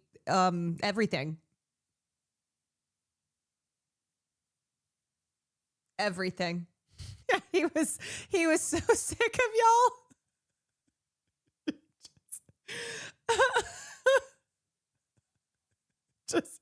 just making shit up. Be like, okay, good. Good to know. 26, Thank you. a group of people boarded a cruise ship in Argentina. 5 days later, one of the passengers started feeling ill, and 5 more days later, he wasn't alive anymore. No one knew what happened. When the ship arrives at St. Helena Island 13 days later, on April 24th, his body was examined at the hospital. His wife, who accompanied his body, wasn't feeling well. The next day, she took a flight from St. Helena Island to Johannesburg, South Africa. When she lands, she collapses at the airport and then passes away. The cruise company hadn't confirmed that these deaths were related to a medical situation on board that boat. But the same day, when the wife passes away, another passenger on the boat becomes ill. He's evacuated to South Africa and admitted into the intensive care unit. 5 days later, on May 2nd, another passenger on the ship has difficulty breathing before suddenly passing away. From the patient still alive in South Africa, doctors are able to confirm that he has hantavirus. World Health Organization is contacted, and they're able to identify 7 total cases of hantavirus on board the ship, and including the deceased. This is a family of viruses, and it usually gets passed from animal to human, inhaling airborne particles of infected rodent droppings. But there's multiple hantaviruses, and they're known to cause either cardiopulmonary collapse, where the heart and the lungs fail together, or they destroy the kidneys. The problem is there weren't any rodents on the ship. So where did this come from? There is one hantavirus known as the Andes virus that's been known to transmit from human to human. It's the only known hantavirus to do this so far. And in 2018, there was a birthday party that became known as a spreader event for Andes virus that ended with 34 people getting infected and 11 deaths. And this birthday party happened in Argentina, where people boarded this cruise ship. As of the time that I'm posting this, they're still confirming if it is actually Andes virus. They're contact tracing the people who were on the flight with the wife who died after landing. The doctor on board the cruise ship who would be seeing passengers with symptoms is also sick, suggesting that this could be Andes virus because human-to-human contact. Now, on the flip side, it's not that hard to get sick sometimes on a cruise ship. This is the cardiopulmonary collapse version of the virus, so there's no known direct treatment other than to get a machine to oxygenate blood during the time that the lungs are shut down, which is usually just a couple days for this virus, so you have to identify it early. So those people who are on the ship now that folks are aware of this, you should be able to get treatment in time in case you have symptoms. This isn't new. This particular one doesn't happen that often. Last year, Betsy Arakawa, Gene Hackman's wife, passed away from a hantavirus found in New Mexico. And that's the state where we found hantavirus in the United States for the first time back in 1993. I wouldn't panic over this given the information that we have. Just make sure that you wash your hands often. In April 2020, should be doing that already, FYI. Could you cover this TikTok? They bring up how we've only gotten videos from 2 people on the cruise, and one of them works with the cruise line. It feels like there's something extra sketch happening. Would love to hear your thoughts. Something is off about this cruise ship in the Atlantic with the... Okay. Yeah, let me finish this. Is this what I was watching? Yeah. Pulmonary syndrome. So the patients have difficulty in breathing mainly. It can affect the heart as well. So they usually need to be hospitalized in a ICU for survival. And unfortunately, we don't have any treatment. So there is no pre-treatment like a vaccine.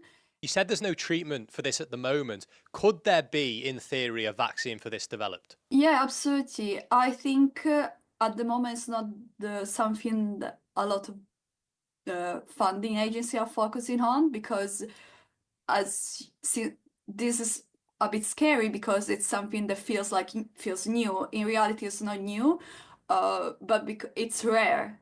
That's why we don't hear it often, and because it's rare, there is not as much investment and fundings. But absolutely, there are people that are looking to developing some kind of vaccine.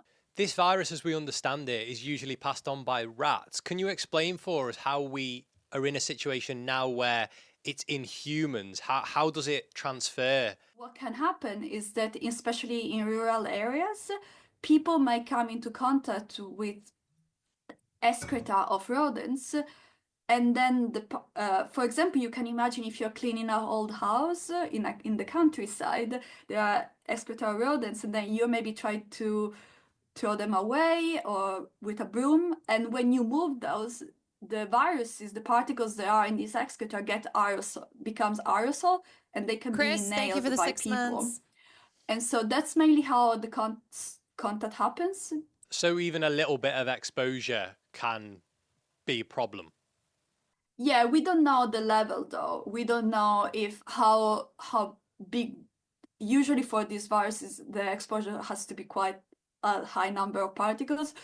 So we don't know if it's an activity of 1 minute compared to an activity of 1 hour. Of course, the longer the exposure, the higher the chances. Most people will be hearing about hantavirus for the first time, but it's not a new disease, is it? No. So the name. Yeah, see, this is what is concerning to me. Somebody managed to get off the cruise ship where hantavirus is spreading and travel home to Switzerland. He's now been confirmed by Swiss authorities to have hantavirus. Sounds like he got off the ship before they had confirmed it was an outbreak, but now you've got a guy with an illness that has an incubation period of several weeks who just traveled through airports to get home while infected. Apparently, it wasn't just one person, but 23 people who got off the cruise ship after the outbreak started.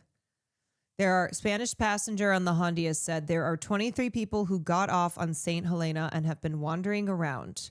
Health authorities only began contacting the passengers who left the ship on Tuesday. 23 passengers have been on land for more than 2 weeks. They disembarked on April 21st on the island of St. Helena, 10 days after the first death on board, and began their journeys home.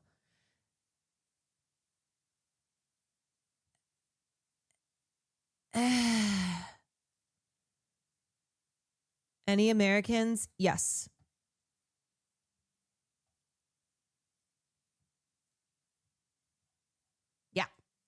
Hantavirus comes from the river Hantan in Korea. And so the virus were found in the first time they were isolated was in 1978. I remember an email chain from decades ago about a kid who got hantavirus from a soda can because rats run over and poop on cans in storage. I've always washed my cans since then.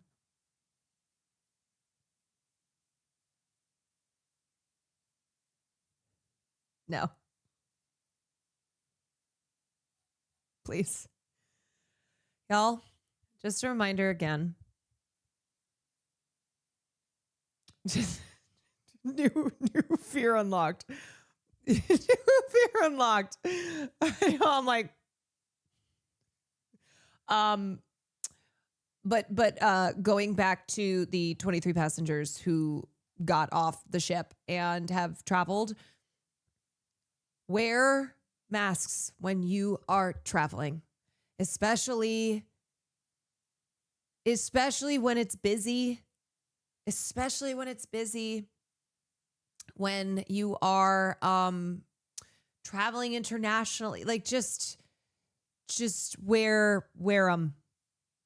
And as we were talking about yesterday, wear masks when you are cleaning, when you are gardening, because hantavirus is something that can be picked up when you are cleaning out a space that has rat or mouse feces and urine, and you inhale that then. Also, just like dust and all that other shit. You just don't want to be breathing that in. Yeah, when you're bird watching at a landfill, mask.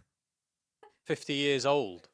Exactly. It seems to have been reported from the 50s. Of course, it's hard because the technology we have back then to trace disease is not the same as we have when you're today. on the Northern Line Super But Cruise. it might be, they might be around at least infecting human with reports for the last 70 years.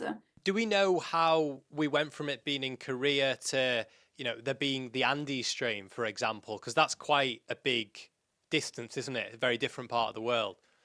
So when we talk about hantaviruses, we have different species.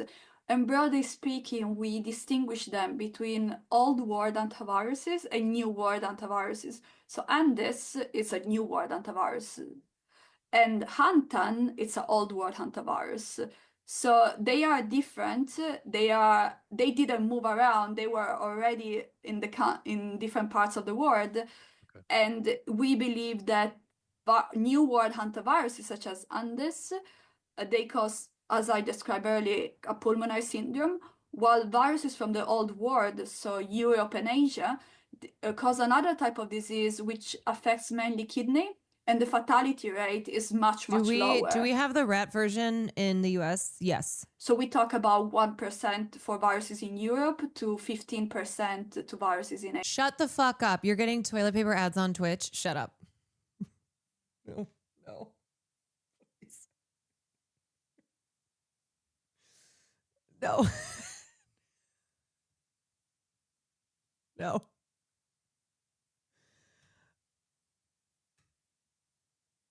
Never forget when my mother had to send me toilet paper in the mail.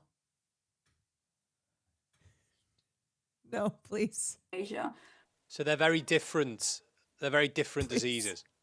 Yeah, the outcomes are different. The diseases are different. Grow up and get a bidet. Of course, we classify them in the same viral family because of the genome, because of the way they look like. But yeah, we consider them quite separately. And when we do study them, we actually usually compare one to the other because we want to understand ivermectin ads why with John viruses Jr.? that belong to the same viral family Wow. have such different outcomes in humans. In the specific case of this cruise ship, then, how could this have happened? One of the leading scenarios that we are imagining is that people were traveling in an area where. Okay, let's see here. Some hantavirus cruise passengers are back in the U.S. There are about 7 Americans who disembarked and have since returned to the U.S., and states have been working to track them down for testing and monitoring. Is one of them Gwyneth Paltrow? They say the passengers live in several states, including Arizona, California, Georgia, Texas, and Virginia. A spokesperson for the California Department of Public Health told MedPage today that it was notified by the CDC of California residents that were on board the cruise ship that had passengers infected with hantavirus. We are coordinating with local health officials as needed to monitor returning travelers. There's no information that the California residents are ill or infected. Georgia Department of Public Health is monitoring 2 Georgia residents who returned home after disembarking from the ship. The individuals are currently in good health and show no signs of infection. They're currently following current recommendations from CDC. Requests for comment to other state health departments were not returned as of press time. Swiss authorities have confirmed a case of hantavirus in a passenger who'd been aboard the MV Hondius but disembarked on St. Helena. There are people who left the boat as part of a scheduled disembarkment, who Director General Tedros Ghebreyesus said they weren't evacuated, but they got off because that was their stop. But there could be crossover between when the virus was on board and when they were on board. The WHO said in a social media post that it's working with relevant countries to support international contact tracing to ensure that those potentially exposed are monitored and that any further disease spread is limited. We are in contact with the U.S. and we want the American people to be safe. We have no issues. Regardless of the administration, we serve humanity, we support the American people, and we care. WHO has confirmed that the hantavirus involved is the Andes virus, which has been shown to be able to transmit from human to human. There are now a total of 8 cases tied to the outbreak, and 5 have been confirmed with 3 deaths. That is a terrible ratio.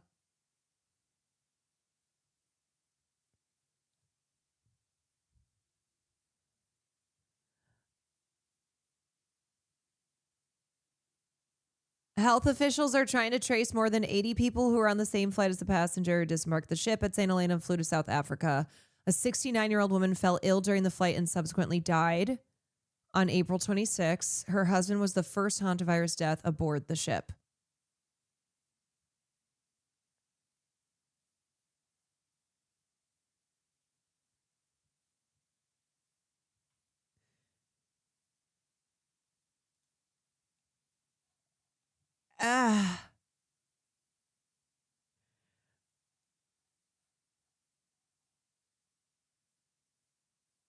Okay. All right. Anyway.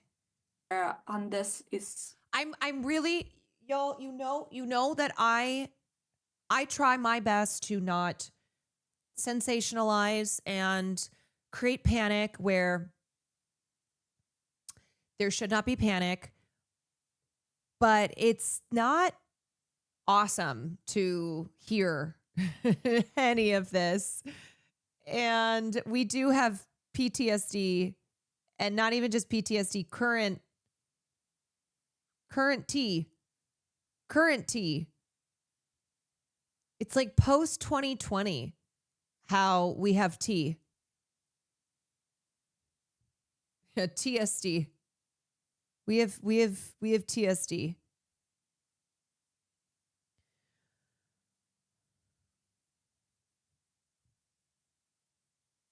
could be found, so Argentina. Although my understanding is that the specific area. This is the last thing we need. I just feel that too. So, but you can imagine they were in an area where the virus is endemic, and we don't know what the type of tourism they've done. But if they went to a rural area or where the virus might be present, they might come into contact with it, and then went back to the ship. And the disease takes some time to develop. So it is believed between 1 to 8 weeks. So we could imagine that we are just seeing it now because it takes a bit to start. That's the most likely scenario. Can you talk us through good thing RFK what Jr. the runs the health process is when department. someone is evacuated, in this instance, from the ship? What then happens from a medical standpoint? My understanding is that it can be quite scary because, of course, doctors are going to pick up patient, have to be completely isolated to protect themselves. So in hazmat suit, so they would take the patient, probably I would assume by plane, from the ship to the hospital, and then the patient will straight be put in ICU. As I said earlier, the patient cannot, when the disease has progressed, they cannot breathe on their own anymore.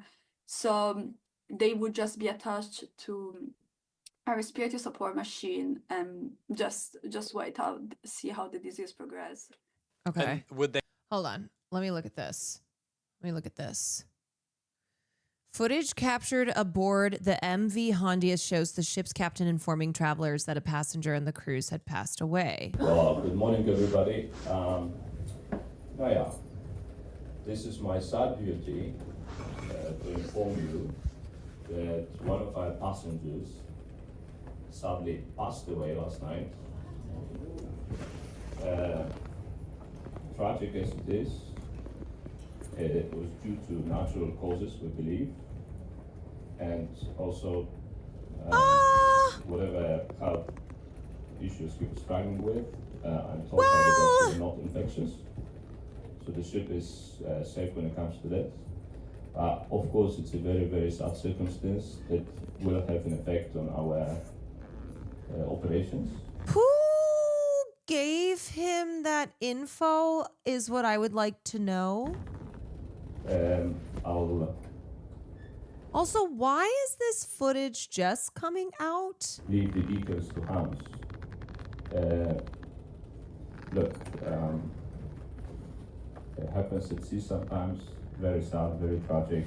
No, I don't think he's lying. I'm not accusing the ship's captain of lying. I'm just like, okay. So this happened a few weeks ago. Why are we just seeing this now? He said the doctor told him that. Yeah, I guess what did the doctor who evaluated isn't one of the doctors sick too? Weren't we talking about that yesterday? The doctor who was like, I don't know, he just died of natural causes. All the duties are observed. The doctor is sick with it now. We're in the middle of the Atlantic. It's only a few places we can go to. These places happen to be on our itinerary. This is secondary though. Anyways, the ship is safe. This gentleman unfortunately succumbed to natural causes. And like I say, we'll do what we can in order to continue in a safe and Timmy, tell your mom to make sure she's got an N95 on when traveling. I mean, that should just be standard, but yeah, just a good reminder to have that protection when she's traveling, and that will ease your concerns. so dignified way.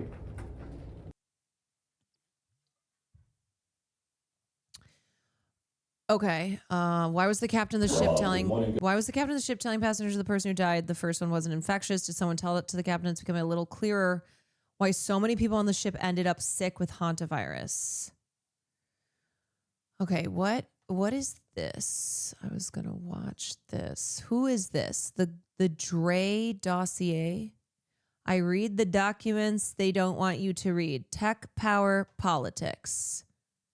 Something is off about this cruise ship in the Atlantic with the hantavirus outbreak, and I cannot let it go. This is the MV Hondias, an expedition cruise ship owned and operated by Oceanwide Expeditions. And the route went from Argentina through Antarctica and the South Atlantic, with stops in South Georgia and Tristan da Cunha and St. Helena, all before heading towards Cape Verde. And I'm sorry, how is it that there are 147 people on board, with 3 people dead, 7 confirmed cases of the hantavirus, and the only video we've all seen from inside the ship is one guy named Jake crying in his cabin? No, I'm sorry, I'm not buying it, okay? Because you're talking to somebody who watches a lot of cruise ship drama on TikTok. In fact, it is one of my favorite TikTok subgenres that exists, okay? I watch it all the time. And if there's one thing that I've learned from those TikTokers... Do you mask while flying? I look like Bane.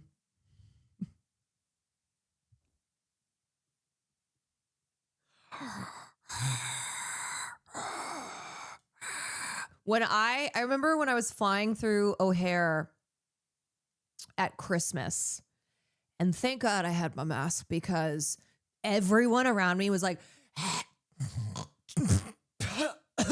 everyone was sick. There was a guy next to me who was watching, the guy who was sitting next to my flight was watching Caleb Hammer videos. If you don't know who that guy is, he's a piece of shit. He sucks. As he's like,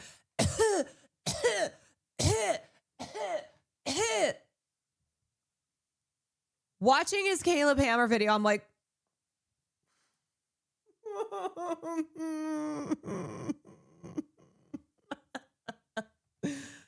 anyway, okay, sorry.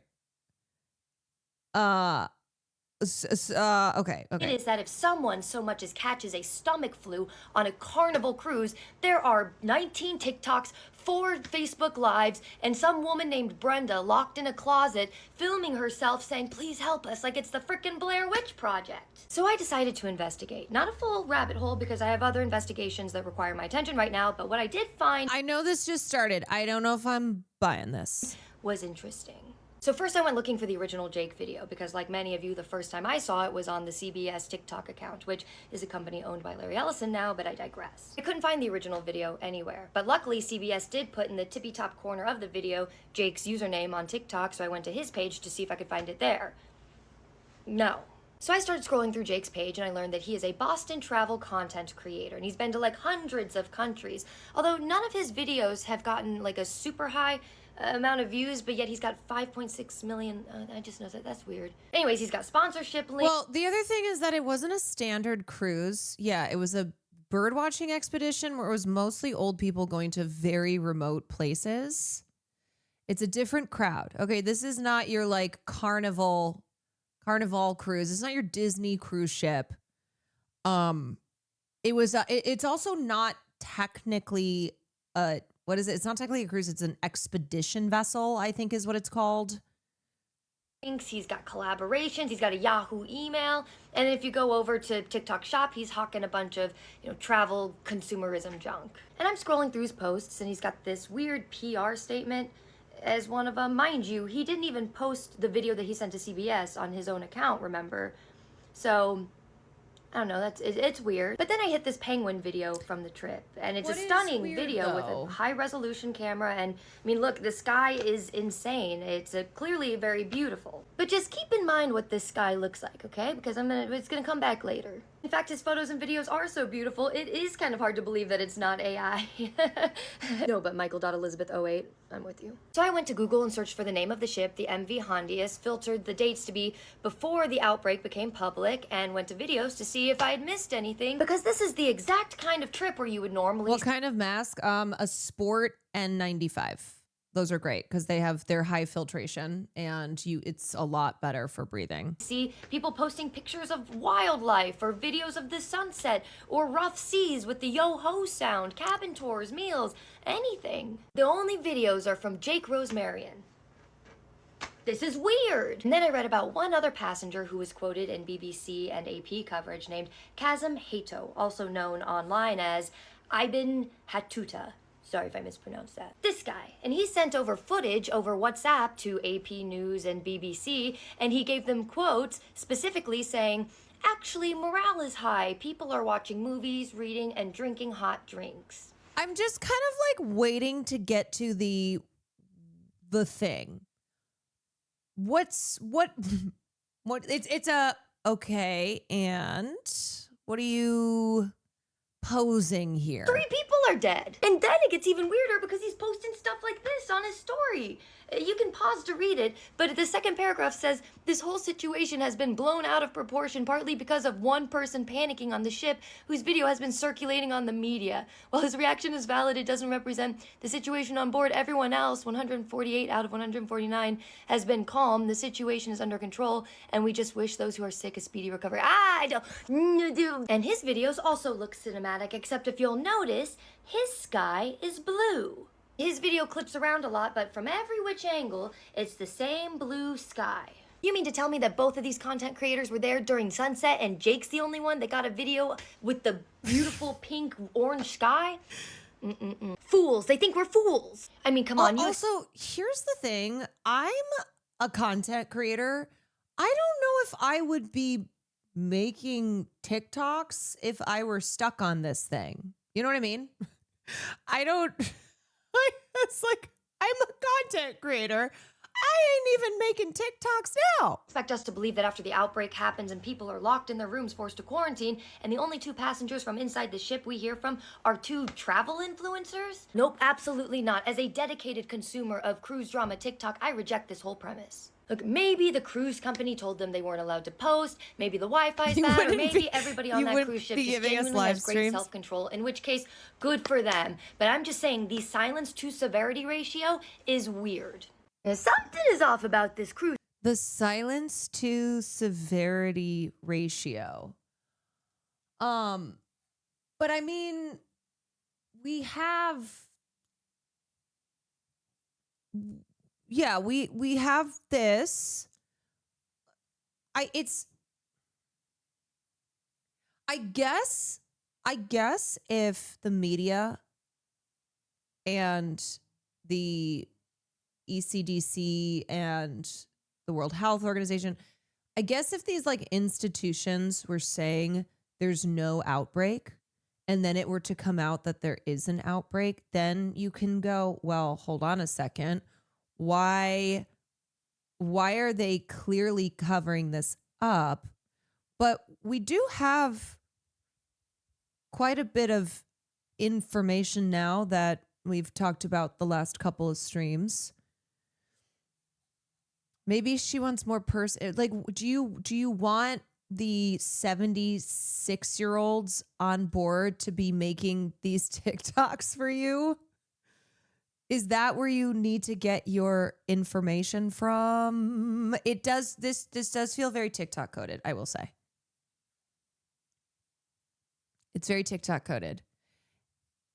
And I do like to try and stay away from conspiratorial thinking because that is not, I don't think it's very productive.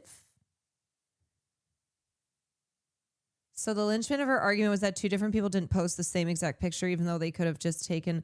Yeah, she kind of sets this up in the beginning to be like, oh, this is the big. Hold on.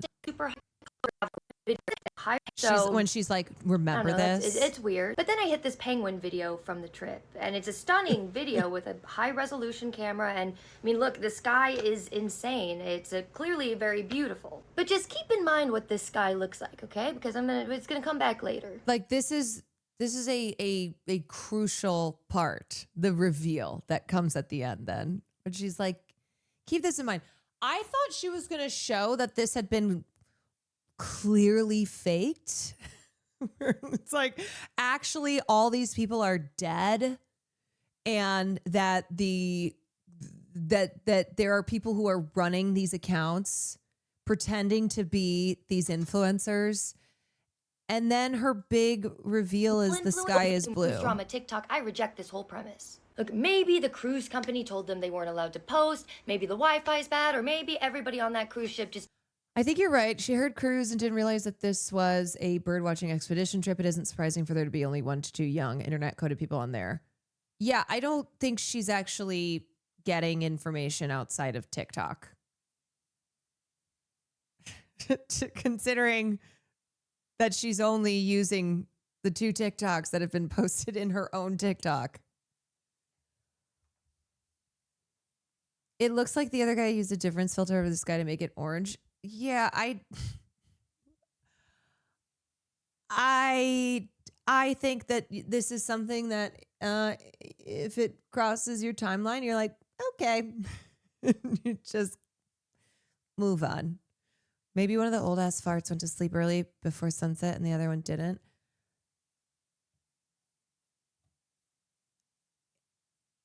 Yeah, I'm just kind of I'm not sure if this is necessary.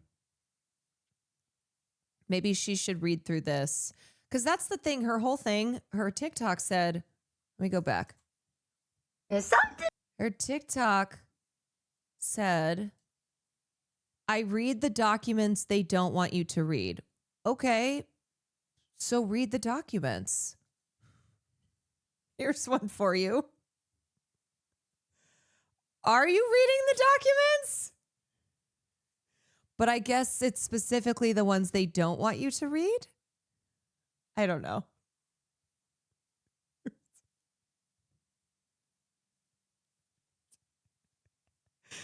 I don't know if this girl is reading the documents.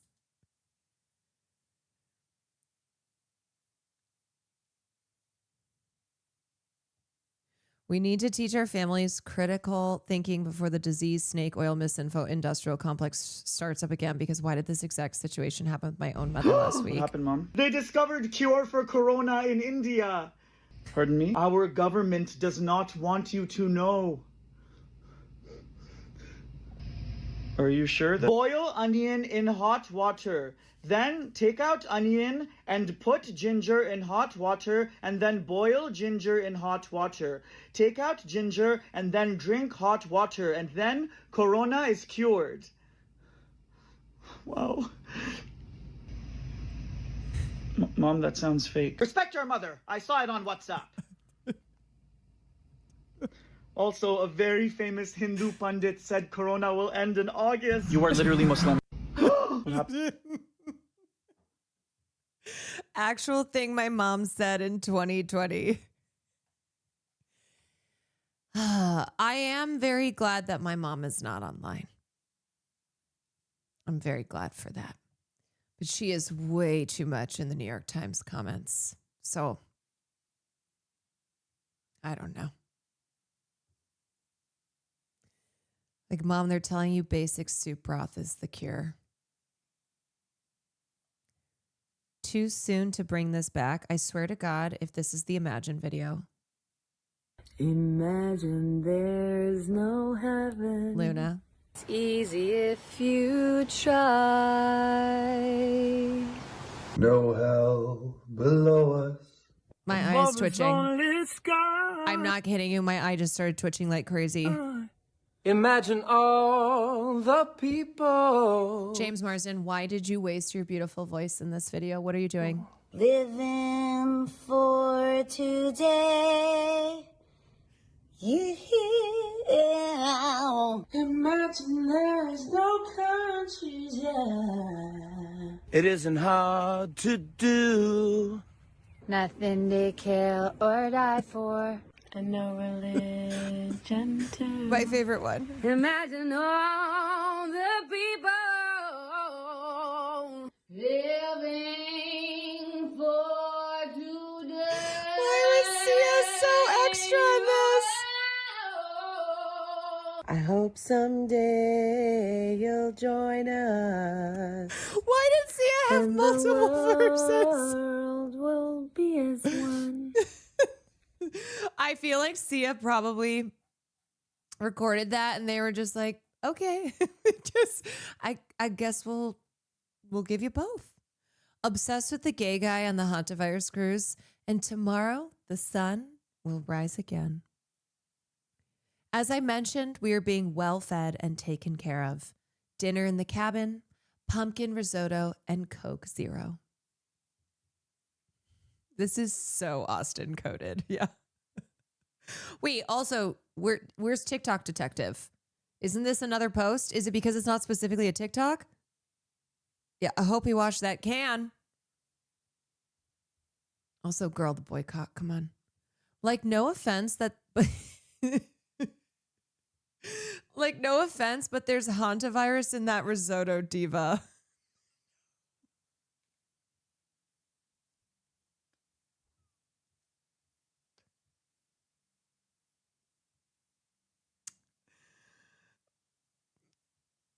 Pumpkin risotto and Coke Zero.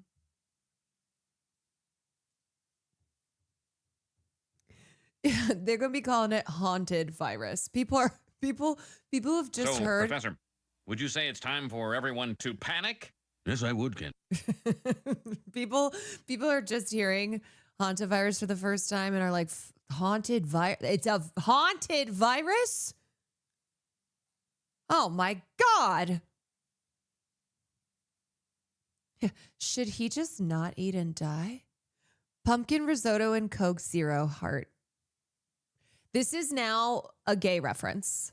This is like, if you're gay, you have to know pumpkin risotto and Coke Zero. I'm going to text this to Austin right now because I know he's not going to know it, obviously.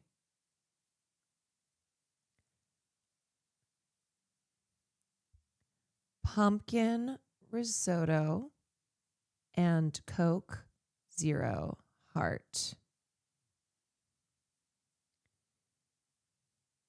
If you don't know this reference, you're not gay enough.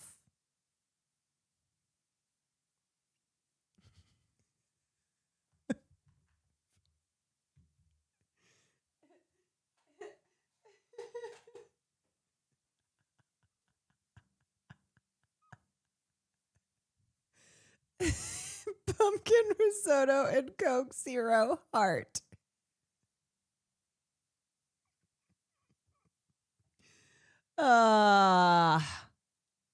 Your gay card is revoked. Like, you know there's going to be I hate gay Halloween. What do you mean you're going as the pumpkin risotto and Coke Zero heart post that the gay guy posted on the hantavirus cruise? I hate gay Halloween.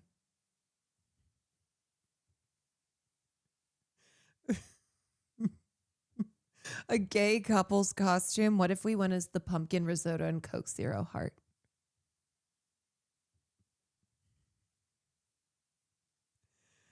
Oh my God.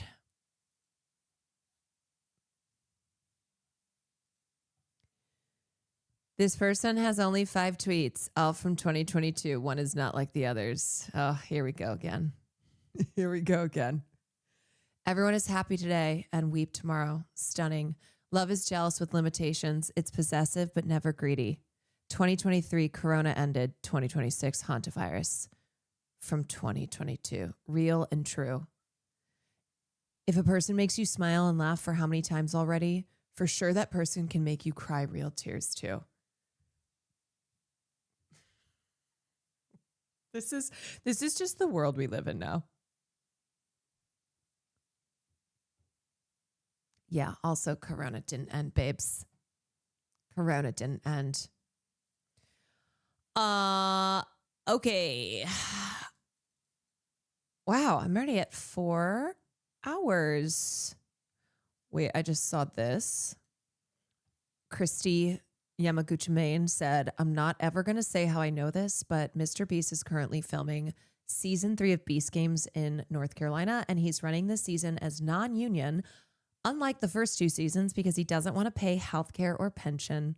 His side has halted negotiations, and there's a picket planned if the cheap prick doesn't come to the negotiating table. I don't know if there's any entertainment or labor reporters that follow me that'd like to pursue this story, but they should. I can't believe Mr. Beast would do this. Not my Mr. Beast. Not the guy who cured people of blindness and built wells out of the goodness of his heart. There's no way.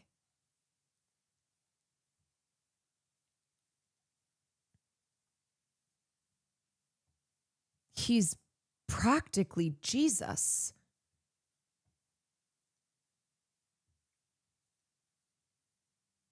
I don't believe it. Sorry. Next Mr. Beast challenge. How does this happen? We just talked about this, and it's because that person is clearly a time traveler. Just like all the other ones that pop up every time now and post shit like this. Oh, Mr. Beast. Mr. Beast, what a piece of shit. Yeah, I looked at I retweeted this, obviously. Lockdown 2.0 incoming.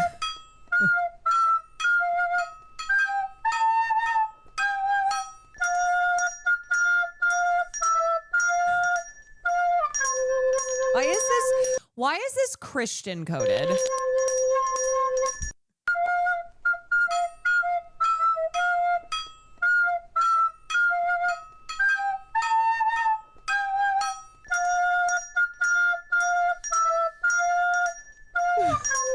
this Christian in Austin?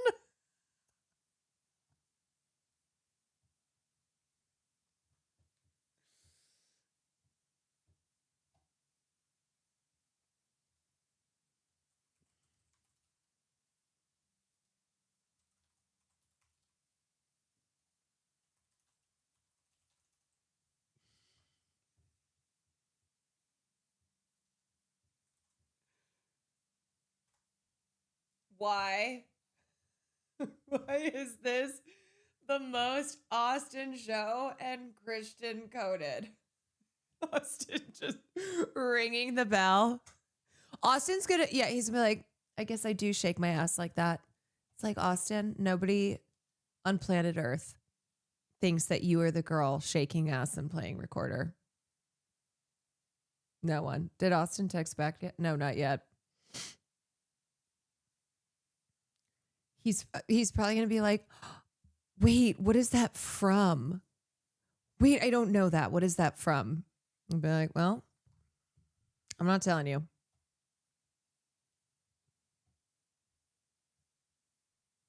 If you don't know, gay card revoked. Okay. Should we do a little gaming to end the stream? Oh my God, wait, I meant to share this. Bisexuals. Hayden Panettiere has come out as bisexual. Don't know if you know,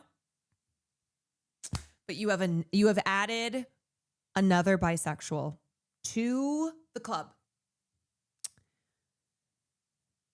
Hayden Panettiere She's on the team. Congratulations. Happy for her. Happy for her. Hell yeah. Welcome to the fold, Hayden Panettiere. Yeah, see, I swear I had this pulled up. Yep. There's something about me I was never able to share with the world because it was never the right time. It was either I was too young and I was being forced to be perfect at all times. I was not encouraged to just be myself. She went on to reflect that she also didn't want people to think that she's hopping aboard a trend. Then came the period where it felt like people coming out, especially women, saying that they were bisexual or liked girls was a fad. I was afraid that if I was honest, it was going to be like me jumping on the bandwagon. It was a very difficult topic to articulate properly. It's sad I had to wait till I was 36 years old to share that part of me, but better late than never, right? She explained that she's always felt attracted to women and has privately dated women in the past. I was much more into women even as a child than I was men. While dating women, she found it hard to fully dive into a relationship on an emotional level because then if I did fall in love, that wasn't something that I wanted to ever have to hide. She was like, I couldn't fully dive in because I knew I would fall in love and then I knew I couldn't hide that. Now that I know my book's coming out and that I've chosen to share it with the world, I'm comfortable to confidently say that, yes, I am bisexual. I said it. This is the first time I got to say it out loud.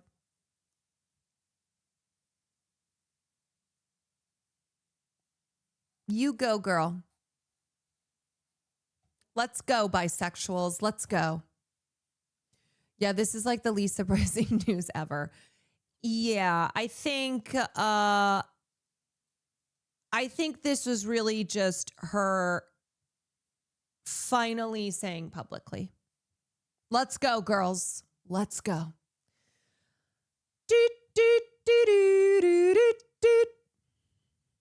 Man, I feel like I like women.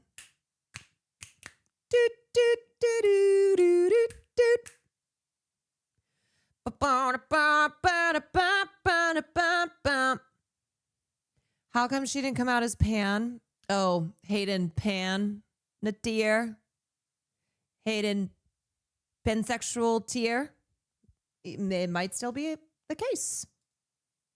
You never know. Today has been so gay. Every day in here is gay. Every day should be so gay. You know, hi. Hi. Do you want to hang out tonight? With you? Yeah, you know, if we maybe do a movie or something. Little ice princess.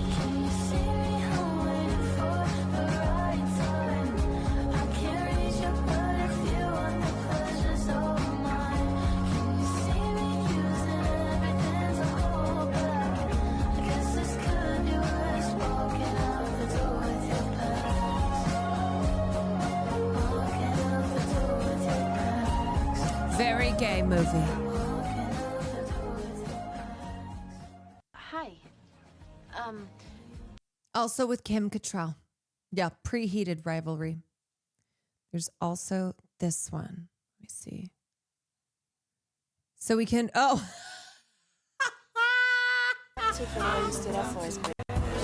Can we finally say that her and Solange had crazy tension and Bring It On All or Nothing, which we just talked about the other night? Because this was wild, girl. Are you gonna let me share with you guys? I kind of have to for the way you stood up for us, Brittany. You called me crazy.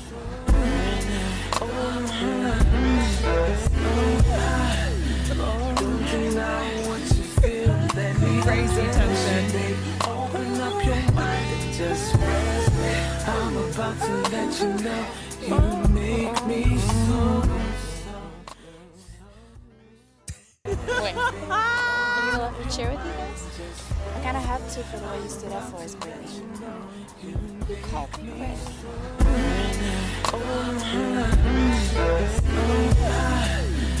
Don't deny what you feel.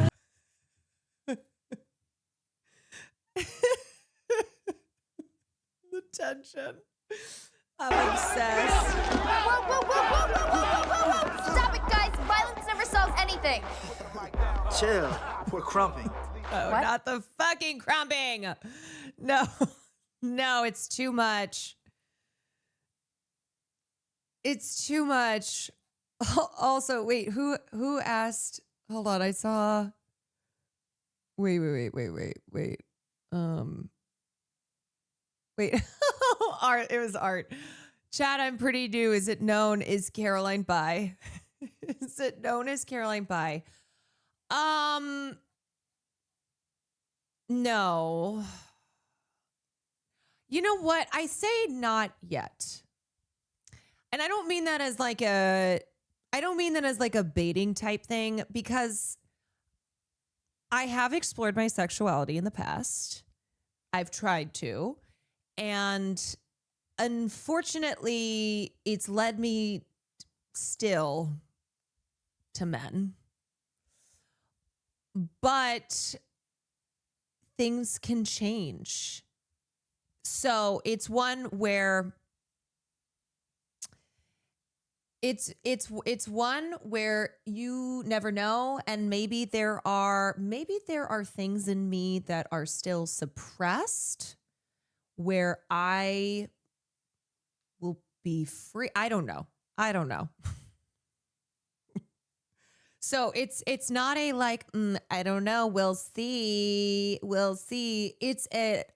I have tried to explore my sexuality, especially as I became just more kind of free and lost the restraints of Midwestern Catholic repression.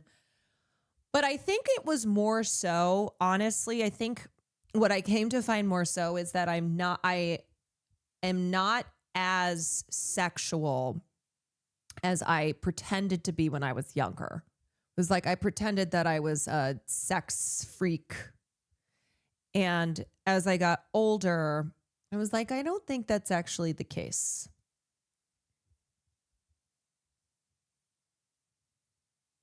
I keep my hopes alive for you at this year's EDC.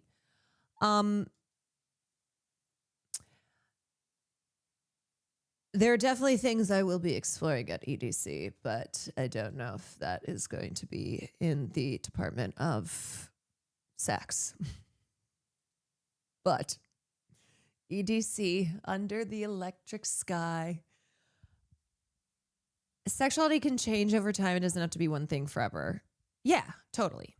But I just share that because I know we joke about me being unfortunately straight. And it's funny because I definitely, so it's like once upon a time, I remember like when I was a lot younger and I was like, oh my God, I hope I'm not gay. You know, like I hope I'm not gay because I already have to deal with enough being an Asian girl in a predominantly white community. Please don't give me one more thing that is going to make things harder. And I was like, please let me be straight. Please let me be straight. And then I got older and I started to reject being straight. And I was then like, please don't have me be straight. Please don't have me be only sexually interested in heterosexual men. Please. Yeah.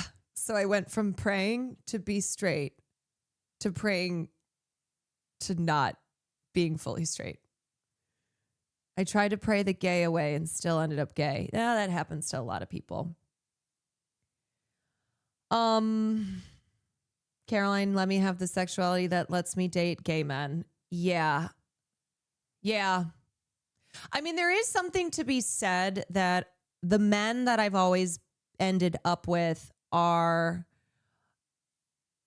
very comfortable in their sexuality and do not, I guess as far as straight men go, are not obnoxiously straight, you know, performing straightness. The kind of gay straight, you know, flamboyant. Will is a lesbian. Yeah. Like my college boyfriend definitely had flamboyancy to him. And that was because the only men I surrounded myself with in high school were gay or closeted. And so when I started dating men in college, I was drawn to men who, well, it's like the men who I thought I was drawn to, but then who I actually ended up with were kind of gay straight men.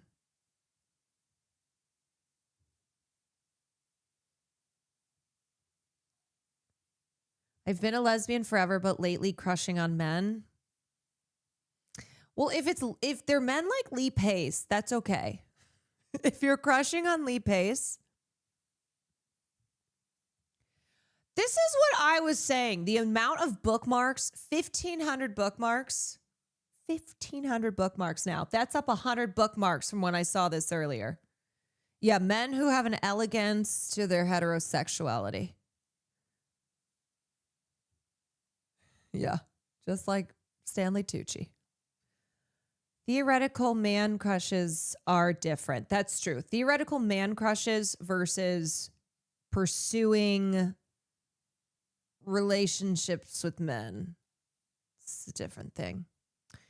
Sexuality is often something we don't get to decide, gay or straight. Oh, that is true. That is true, because if it were a choice, which of course homophobes try to claim it still is, I don't think, choose, or at least not my entire life, to have been with straight men. Because I always connected with women. My best friends have always been women or gay men. And I feel a kinship with women that I obviously never felt with straight men. Straight men, I never knew what to do with them. So it's like, okay, I guess I have sex or date straight men, but I never knew how to form friendships with them. I just didn't know. I didn't know. It was really the only straight men in my life are ones that I'm in a sexual or romantic relationship with. But otherwise, it was always women and gay men.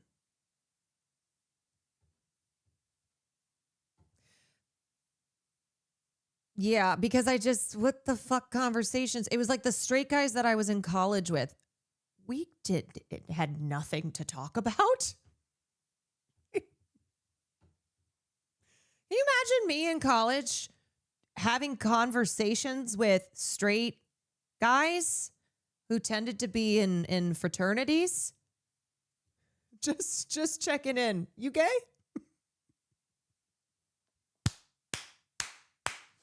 Hey, just checking in. You gay? There's gonna be the new Chuggies, the chatter who just comes in every day. Hey, checking in. You gay? No straight guys in theater? Not really. And the straight guys who were in theater were such sluts, and they also annoyed me for different reasons. It was like there would be like the one or two straight guys in theater, and they were so annoying. I'm a straight guy in fashion industry. I found it so much easier to make friends with girls, gays, and theys these days. Thank other straight men. Thanks, other straight men. Yeah. Yeah. So I will say now, I do have some amazing friendships with straight men, which I never thought would be the case. But they are straight men who are in touch with their emotions, obviously, and who I can actually have conversations with because they are not performing masculinity. How straight? Pretty straight. Pretty straight. And I also think maybe it's just the crew that I have in Los Angeles, and we're in our 30s, and it's all a lot of us are couples, but yeah, how straight is very funny. How straight? I have a friend who's like does orgies and stuff all the time, and I asked him, was like, "Are you still straight?" He said, "Yeah." But he does orgies and stuff. Would that difficulty relate to being a mix of dude bro culture and your Christian child? No. Not the Christian sheltering. Dude bro culture, yes. Because I don't know if you know, but I am not into bro culture. I have never been one of the bros. If you can't tell. If you cannot tell, I am not bro culture. I know it's shocking. This might be the first time that you've come to this realization. So because I was not bro culture, it always meant that I I just did not get along with straight men. And I think as I got older, it was like a real surprise to form any type of friendship with a straight man, because once upon a time I thought that wouldn't be the case. But as I said, it's straight men who do not perform masculinity and who I can connect with emotionally. So a lot of guys too stunted, emotionally stunted to connect to. Yeah. Yeah. So platonic friendships are great. Y'all should make sure that you can form platonic friendships. Okay. Absolutely, Ava. Thank you for the prime. Before I get too distracted.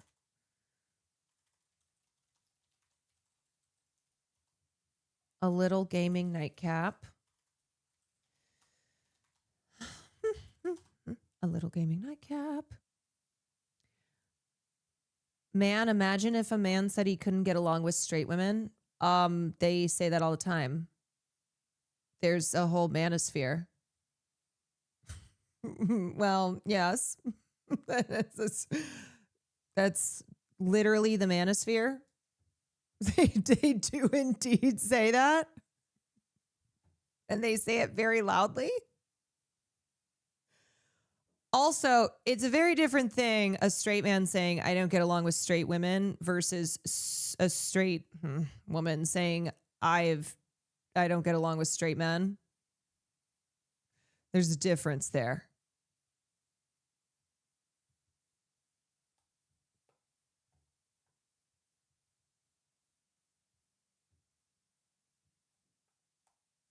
They don't even just say it. They don't even just say it. They monetize it. Uh-huh.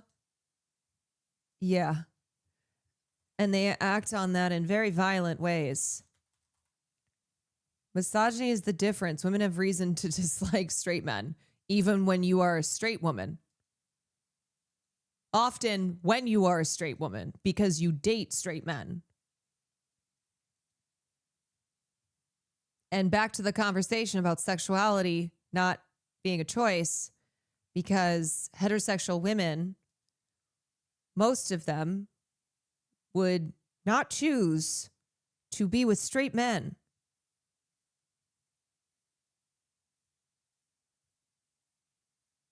I did my thesis researching constructive masculinity in media. It's always very humorous to me when people go, what about the men? It's my favorite thing, actually. I love it. I can't get enough of it. Oh my God.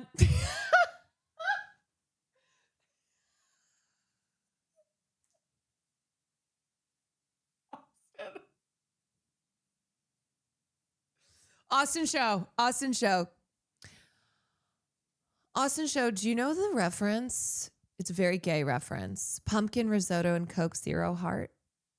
I don't know it because it's BDS.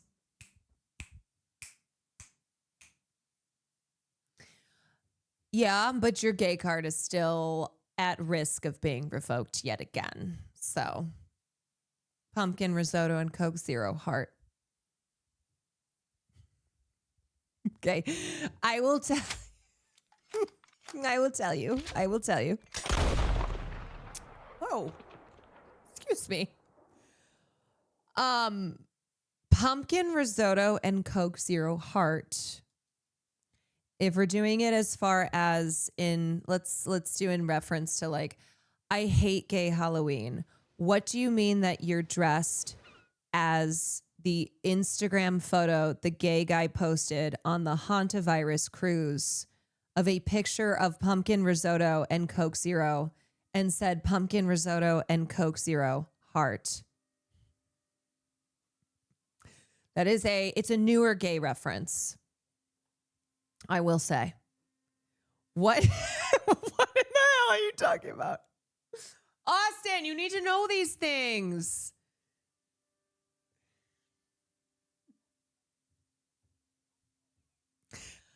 I'm very high. It's not an excuse. I had a oh right, you had your colonoscopy today. How's your colon, babe? Is it all cleaned out? Are you poop maxing?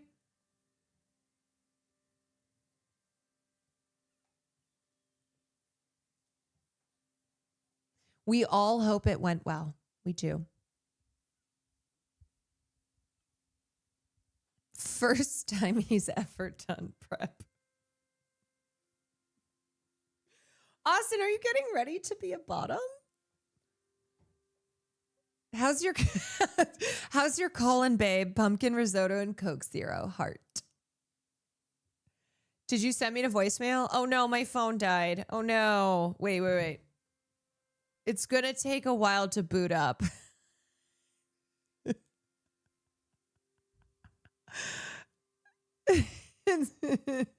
I'll call you Discord, okay?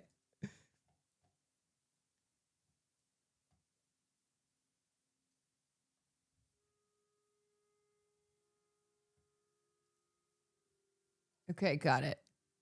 I feel like you casually were like, it's going to take a while. I don't have time.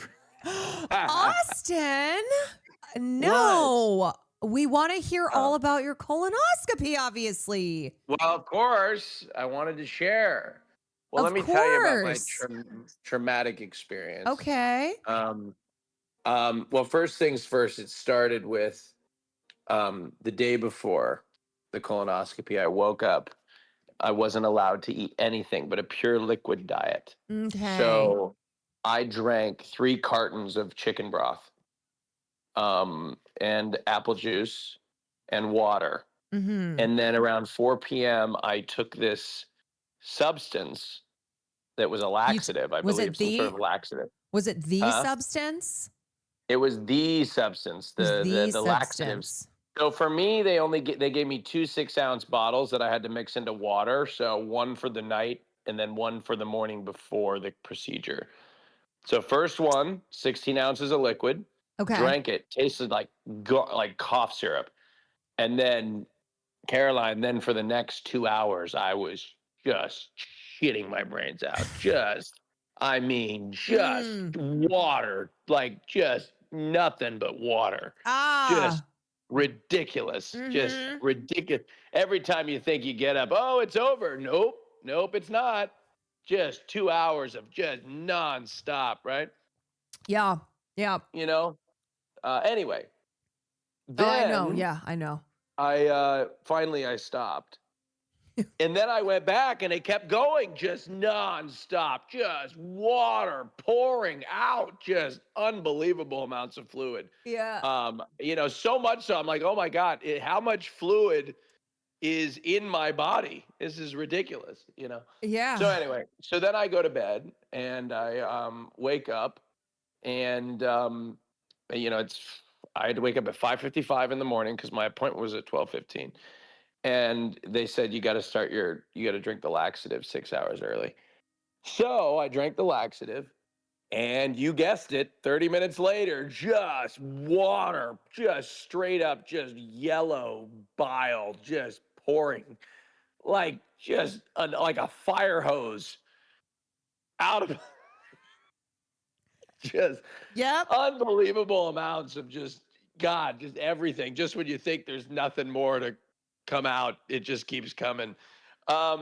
Anyway, so I did that, and So you did that, okay?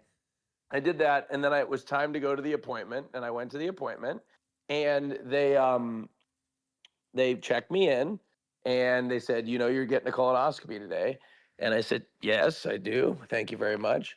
They got me in my robes, and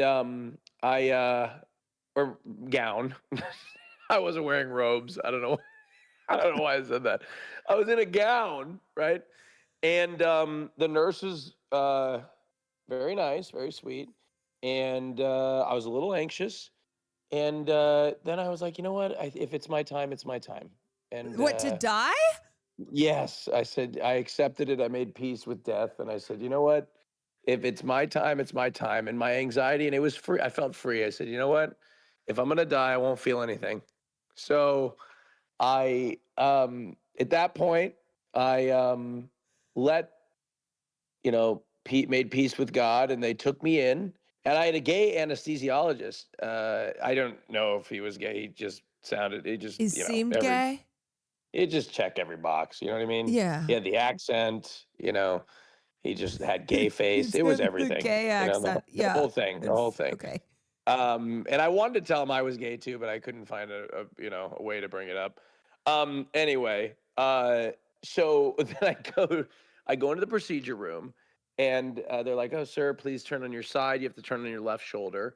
And there was my gay friend, and he's like talking me through everything.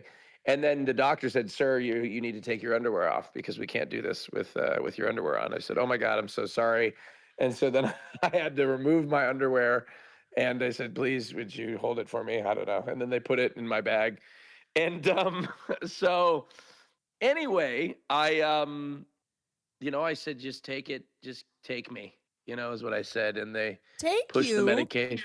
Yeah, they pushed the medication in.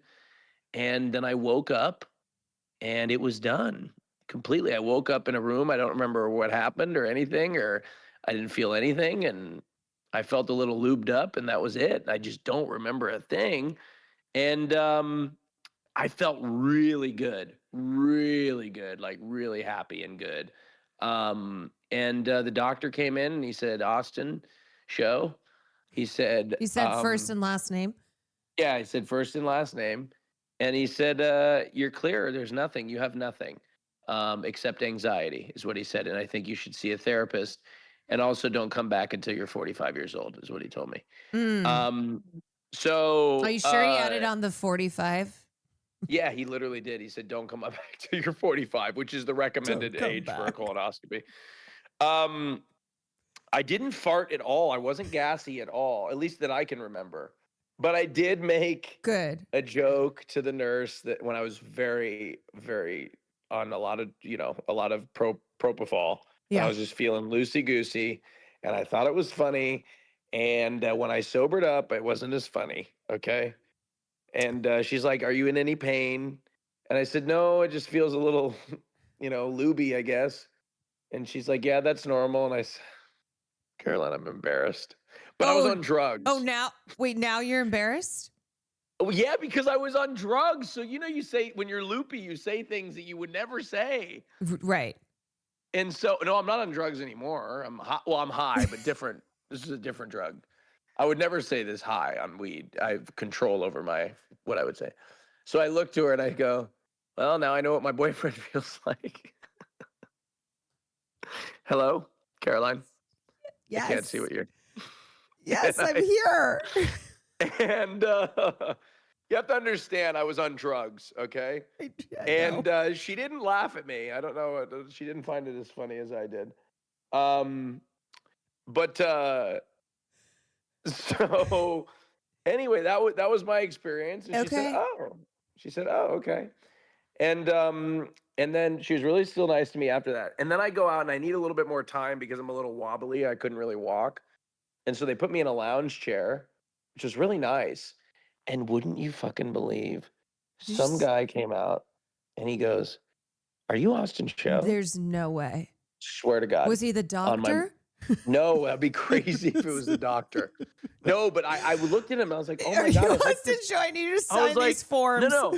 I hope this guy wasn't in the fucking room. You know what I mean? Like, could you imagine? I don't know what, but I didn't see all the staff in there. Why would this guy be was he a staff member? I don't know. There was this is the Wait, staff. hold on. Was he a staff member, Austin?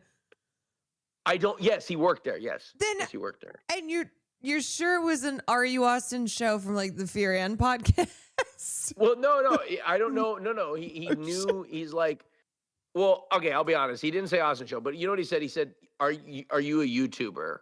And I said, no, but it sounds better when you say Are You Austin Show. It sounds a lot better for the story. Okay. But he said, are you a YouTuber? And I'm like, well, I'm Austin Show. I do a podcast. And he's like, I do a podcast with Hassan. He's like, who's that? And I'm like, yeah, I don't know either. No. He knew who Hassan. He's like, I don't watch him, but I know him. And I was like, I was like, yeah. And I was like, how do you know me? He's like, I know you from Ludwig. And I was like, oh shit. Okay. All right. Well, anyway, so he was a Lud bud and he knew me from Ludwig somehow. And, so anyway, your coworker. Yeah. My coworker. Anyway,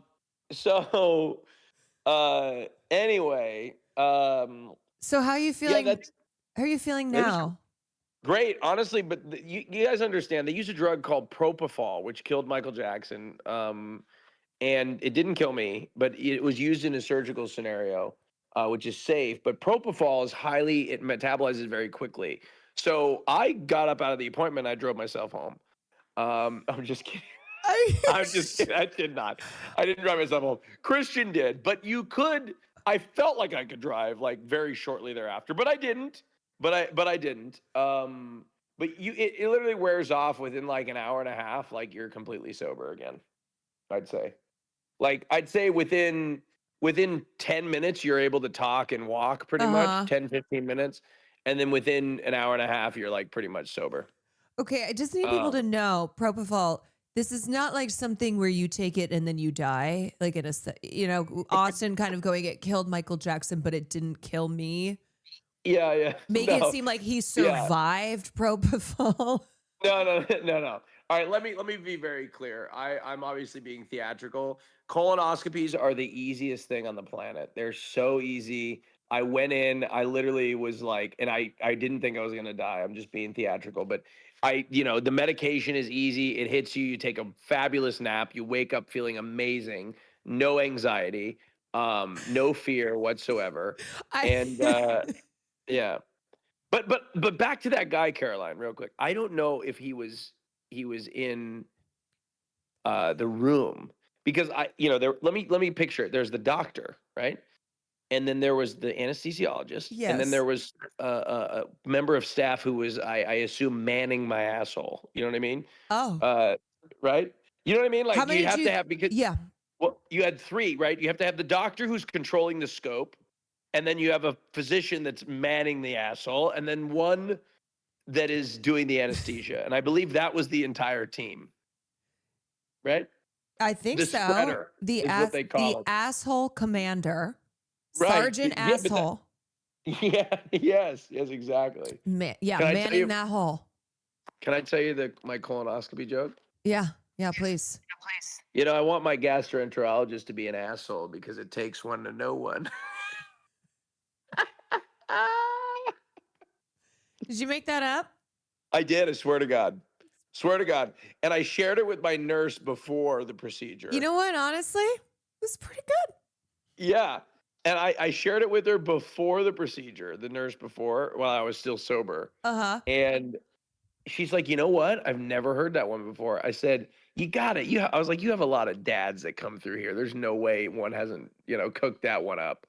And anyway, she said no. I'm being told you said this 700 times on your stream. Yes, I did. I came up with it live on my stream. Yeah. The beauty of live streaming. Yeah. Austin went to the doctor to pitch a tight 5. Testing out your material. Testing my material. But seriously, I did come on here to promote colonoscopies. I think everybody should a PSA. Yeah, get your colonoscopy. If you look back in your toilet and you're like, that poop looks a little funky, go get yourself checked. What's a funky poop? Well, I think, if any changes in bowel habits, so pencil stool, diarrhea, like just diarrhea, consistent change, blood in your stool that could be red, black blood as well, which is blood that comes from higher up in the colon. And I think that, pencil shaped poop. So like thin poop, right? Thinner poop. Not shitting pencils. No, not physically shitting pencils.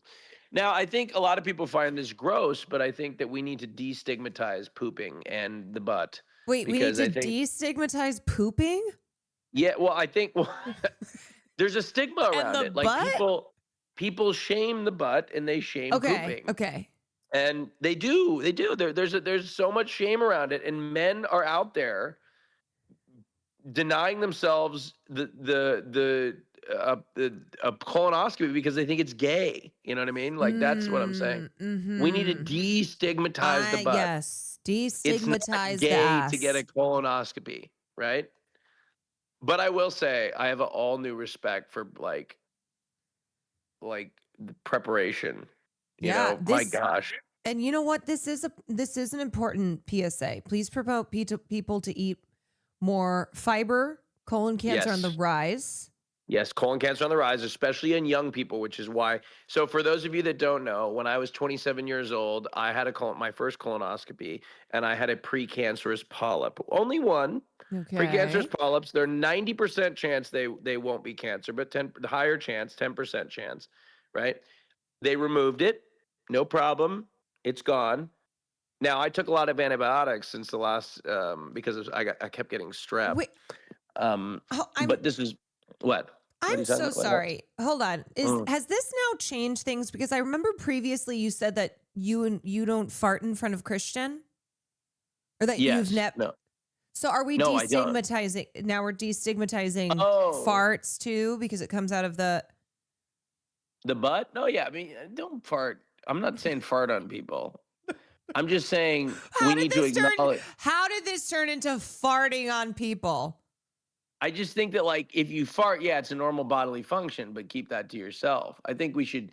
I'm not saying we should poop and shit all over everything. I'm just saying we should destigmatize the procedure. Right. But at first you said destigmatize pooping. Yes, because we all poop. But I guarantee, Caroline, I guarantee you poop. I know. I know this is tough to admit publicly. Austin Show is in my walls? Yeah, I mean. Austin Show's in my walls? In fact, there's a lot of people in here that some people are pooping as we speak, right? Here's the thing. It's like, I'm totally about the colonoscopies and the PSAs and all that. Education is good. I just don't really need to visualize that or the details of people's bodily. Well, you don't need to get a colonoscopy. You don't need to. You're asleep the whole time anyway. You don't even know what's going on with your own body. No. But did you know that you actually don't have any nerve endings in your colon? So you can't actually feel it inside of you. Did you know that? No. So you could actually do it awake. I didn't. I asked him about it. I was like, "Can I do this awake?" And he's like, "Well, I mean, Well, yeah, I because was like, that's I'm why not going to." Will's gonna do it. Yeah. So Will actually won't, after insertion, he won't feel anything other than cramps when they turn the corner in the colon. He's not gonna feel anything but cramping and a little gas.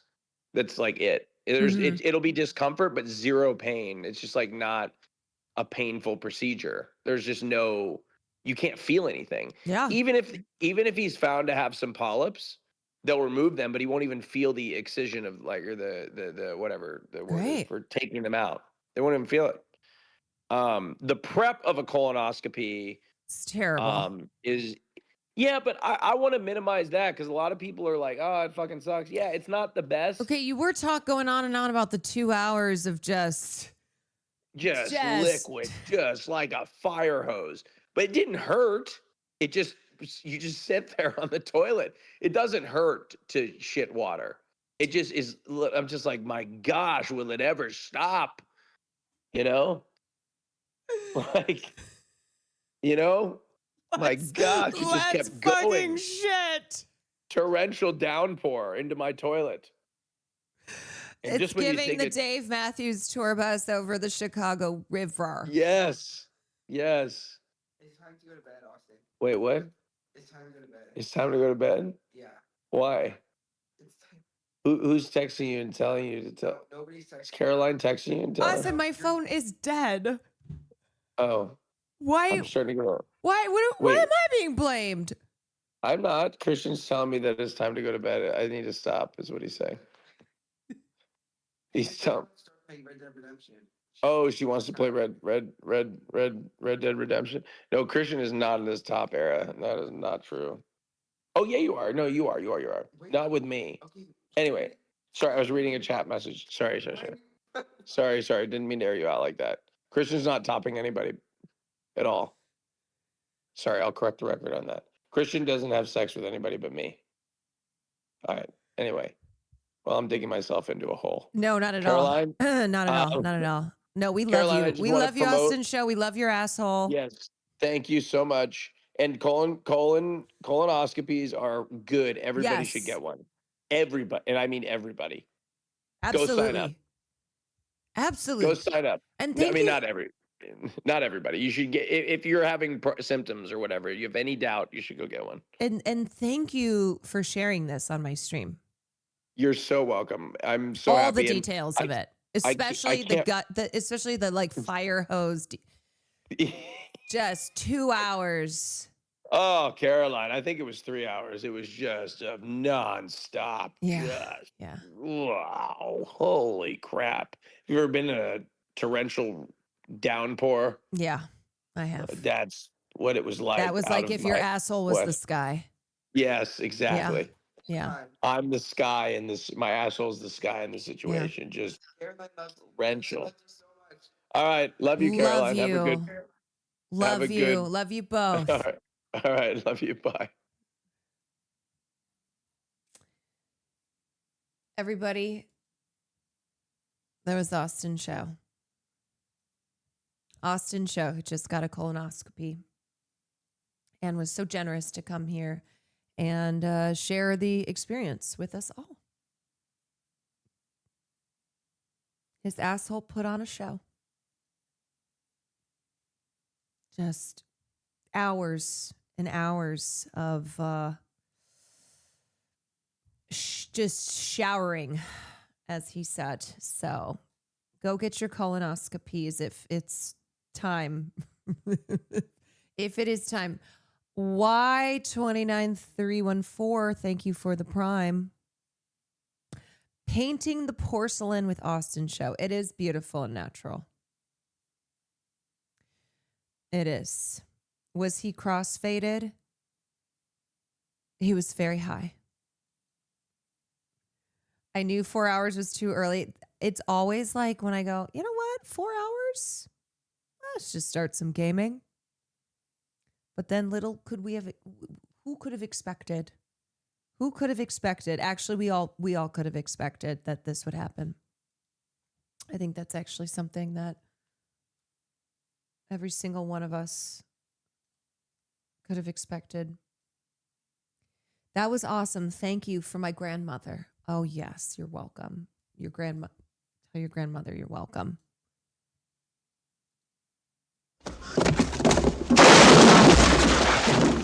Jesus Christ, that stuntman never walked again. I'm sorry?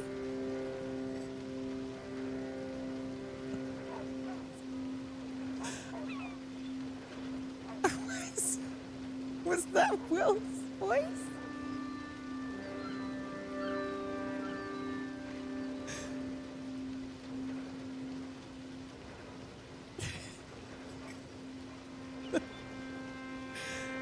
Yeah, I somehow accidentally had Will's stream open.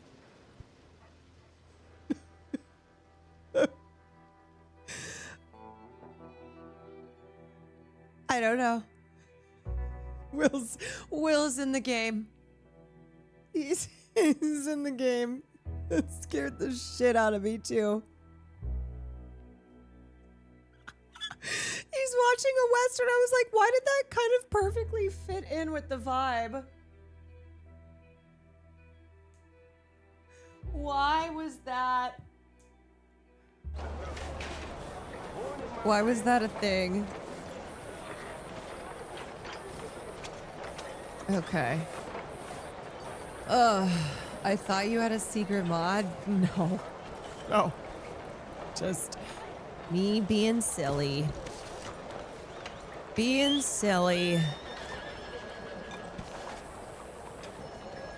You should check out the strangers in the north. These ones. There's someone here that you can meet. Good night, Cozy Gaming. And good night to anybody else who's going to bed. Hi, my Farlito. Downloading the Will Neff Show's whole mod for our DR2. Yeah. You didn't know it's a thing. If you didn't know. Oh, got off on the wrong path. Oh my god. Oh my god, Farlita, are you okay, baby? Baby? Hold on. Hold on. Hold on. Mommy's got you. Mommy's got you. Oh my... Well, it wouldn't be a sesh of Red Dead if I'm not flying off my horse. Oh! There's no way. There's simply... No! No! No! No! What the fuck? Why did that guy stop? Oh my god, Farlita, are you okay?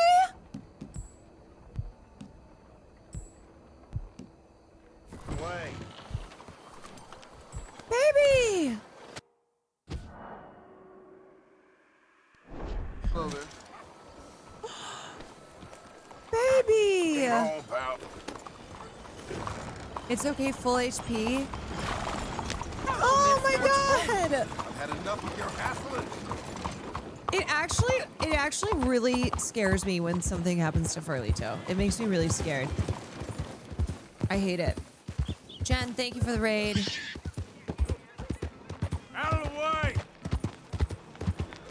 Are there... Oh my god. Excuse me, bud!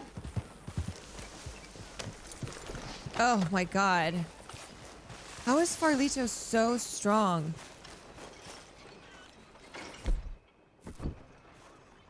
What? Listen, What? bit of a weird question, but do you know where I might find some moonshine? What? Moonshine. You know, strong liquor. Over strong. Wow, you want to get over drunk? No, it's not for drinking. What is it for? Oh, I just need some. Well, as luck For would what? have Why it, are you being are sketchy? in the legal hooch capital of America. There's plenty of real booze here. But for shine, well, I'm guessing you'd need to go out into the woods. I mean, I know you'd have to go out into the woods. Now listen, I don't need that much. How much? About 100 gallons. Of shine? Yes, That's thereabouts. so much. Oh, all right, I'm trying. I'm building a machine. A machine of love. 100 gallons of hooch and love's gonna come pretty cheap. Please, friend. I'll pay. How much? Just bring it here. It's for a good cause. Fuck. Well, if anyone knows who's moving that kind of shine, it'll be that stagecoach guy in Rhodes. Oh, shit. Talk to Alden at Road Station? Oh, my God. What the hell? What's this guy want the moonshine for?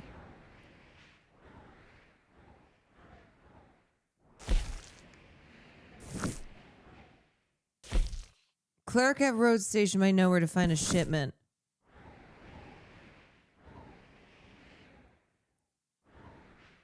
Okay. Worth seeing what the other stranger wants.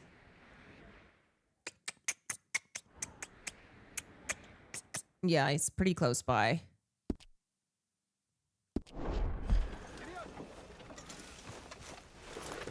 Hello.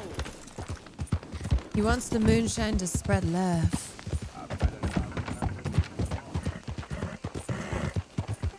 Just spreading some love.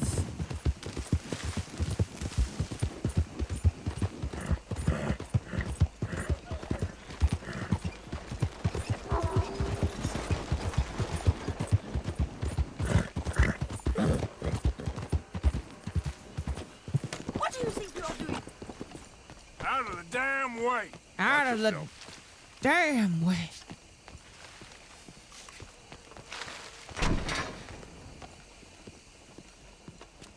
One moment, please. This is extremely delicate. Hey.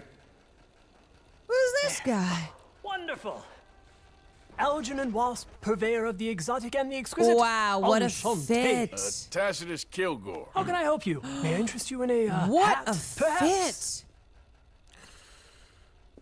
How about a nymph? Wait, I yes, import them Arthur, from yes. Brussels. The idiots in Yes. this town all want Italian nymphs, but the Italians make the coarsest of marble. I mean, quite frankly, the Baroque is an abomination. Belgium. Now that is a land for the connoisseur. Oh, yes. Yeah, as I always say.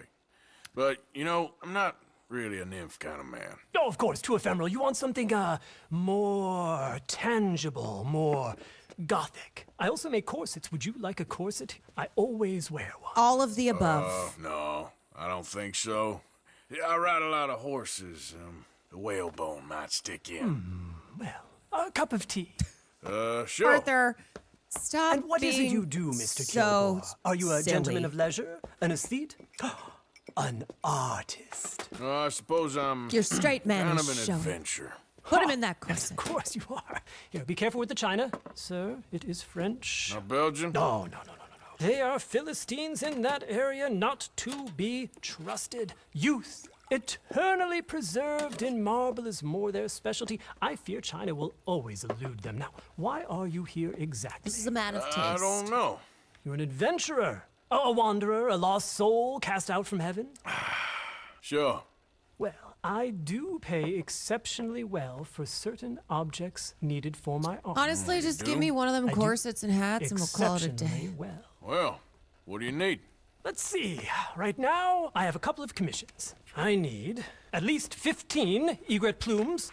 Good ones, obviously. I also need 15 assorted orchids. Here's a list. Okay. I will see what I can do. I'll just go to Thanks for the Erewhon. tea. Thank you, Tacitus. It'll be very worth your while. I like that fake ass name he used. Find the items.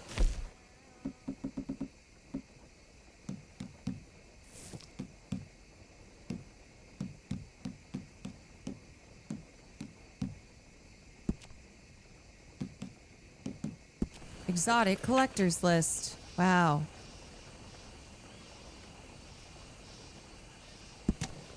Little egret plumes, snowy egret plumes, reddish plumes, lady of the night orchid. Where the hell do you even get those? Okay, I'm obviously not going to do that for now. Look out, mister. Careful. Obviously. We'll save that for another day.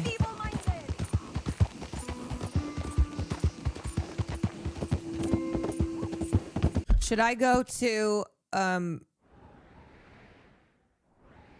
fuck. It's kind of far.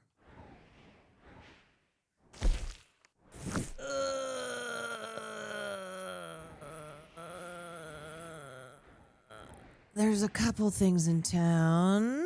So, the skull is a bounty. Well, I kind of want to do a mission right now.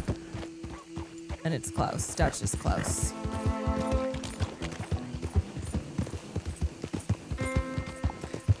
That noise is what Austin sounded like yesterday.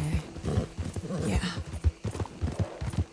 What chapter is this? I have no idea. How many chapters are there? Hey, move!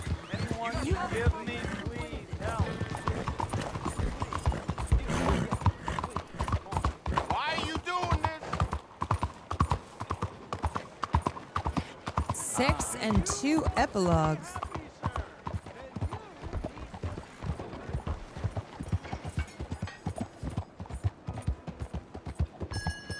What is the problem here?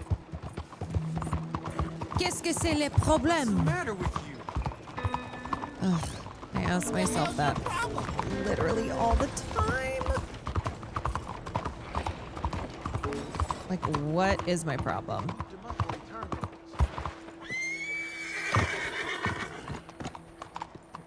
There you are. Come on, keep walking. You're late. What? Well, days in this place, you turned into some clock-watching city boy. What's the urgency? We need to leave. Forever. We've been doing well, making money, but for us all to leave together, we need enough for a boat. Now, I found a friendly ship captain. He's willing to take us to Australia or Tahiti. We just need to pay for passage and give him money for land when we get there. No questions asked. We will disappear, be reborn. Well, where the hell is Tahiti? South Pacific, an untouched paradise. Who lives there? I'm down for Tahiti. Tahitians, I guess. We made a bit of money on that riverboat job, but not enough for us to leave and live peacefully. Where's the rest coming from? In there. So we are gonna rob that place. Well, I didn't think we was fixing the plumbing. I could go I for don't know if Tahiti. you have noticed, but we are on the clock. I reckon we got a few days before the Pinkertons show, and then, well, we're done. Now, we need money. Bronte said this place has got money. Come on. I like that every place we go, we're like, we're gonna lay low, and then we do this kind of Behave shit. as I tell you, and none of you will die. Annoy me, and you all will. Now remember, What am I supposed to do with this guy? Oh, rob him. Don't make us kill you. It's yours. It's your end. Leave these fine folks. What? That was like one coin. $1? Dutch, you fucking idiot. $1? Hand over all your money now. Quick. Okay. Fine, it's yours. 69 cents? Bruh. Bruh. Oh, you got this. There better be a lot in this. There better be a lot of money behind those gates. There's nothing really here. You're sure? Yes. No, $1, Get out here, bro. And get ready for Bro. company. All of you. I feel like Dutch is an idiot don't and wanna maybe hurt any shouldn't of be in charge. Mr. M, check the safe. Sure. Oh, boy, Open it. Dutch. I don't think they keep much cash in there. This is just killing my honor. And for what? 69 cents? There's almost nothing here. There should be stacks Dutch, of cash you in there. freaking He told us there idiot! was. Look again. There's no stacks. A few dollars in coins. That's it. Damn. We got a problem. There's a ton Oh, of cops out there. God. We got you surrounded. That greasy son of a bitch. He set us up. You think? It seemed like a good time for sarcasm to you, Arthur. What we gonna do, gentlemen? Something. We might need to do a mutiny. The trolley. Follow me, gentlemen. God. Go now. Go. Does this trolley go to Tahiti? I hope so. Oh, shit! Oh, we're just taking the popo out. Okay, we're so wanted. We're so wanted. Got some in those alleyways, Arthur. Get up on that balcony. Broad day is gonna pay for this. Oh, God. Oh, God. Okay. Need you on the left now. Oh, my God. Dutch. This doesn't seem like we're making money. That bastard must have called in every cop in the city. It's all over. Outside the saloon.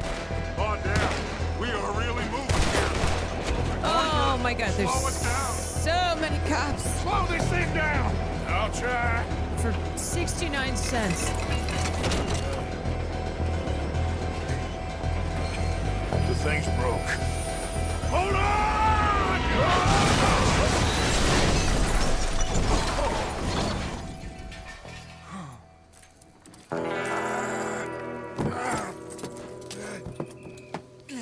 Well, this seems like it was a real dumb idea.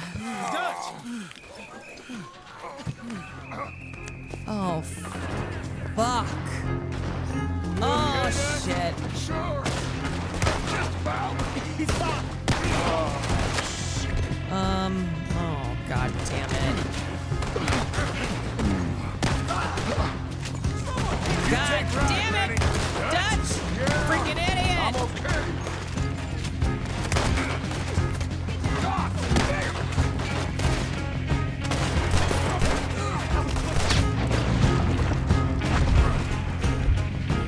Where's my... I don't have my shot.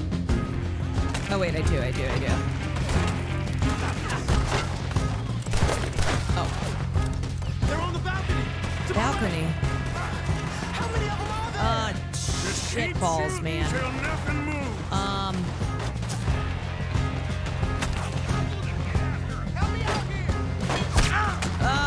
Freaking heck.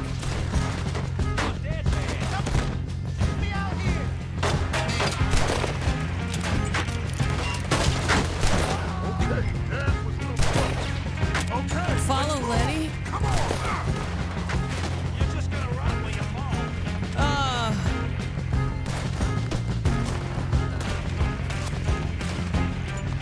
So much for laying low. This is incredibly stupid. Incredibly stupid.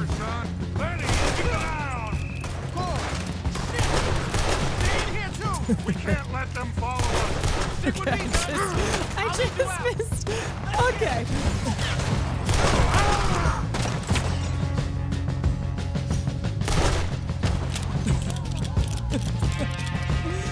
Bruh? This way! Onto the street! You know what? I'm just practicing. Look out! They blocked the road! Oh, that's a regular guy. Stay with me! Shit. Your Driscoll's jumpers and cam down this. We need to wake up. We'll wake up after we get the hell out of here. Let's go, Dutch! Fuck! Oh, we're toast. On the balcony! Stop! Let's move up now! Another damn bullets. Oh, fuck. I have no bullets.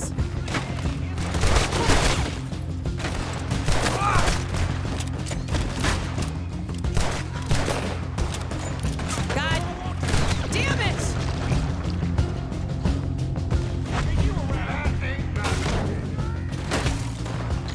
God, we're killing every cop in town. We're definitely not gonna be able to stay here.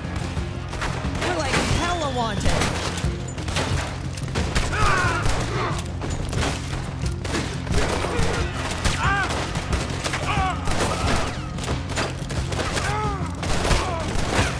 God, these guys really take bullets like I do. Oh, fuck me. Hold on, I need to heal.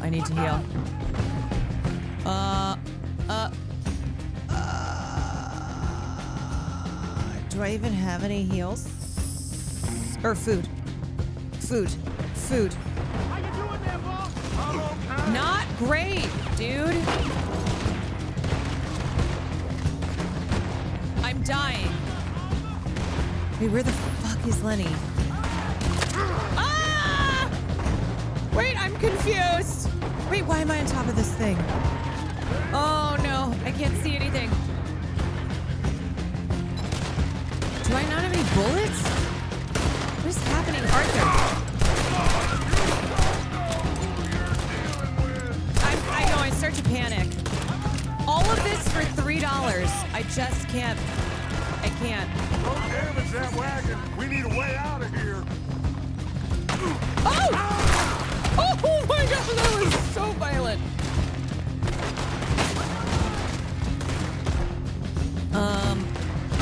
Let me eat some food. Some more food.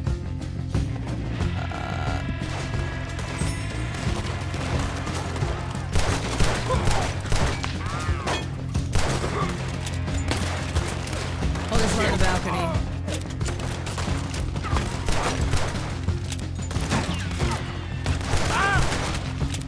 God damn it, these guys are really not dying. I need more bullets. Well, aim. Oh, we're getting on this thing? Okay. Hurry up! We need to get out of here now! Select RB, no shoot. I'm seeing 3 of them. You stay down, I'll hold them off. Coming from behind. Okay. Get rid of Aim. them. RB. Oh, there's literally.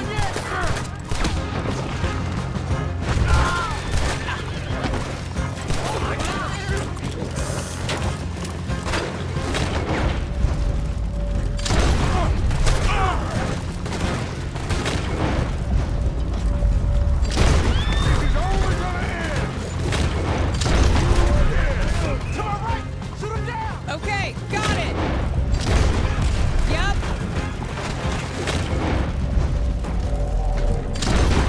Yep.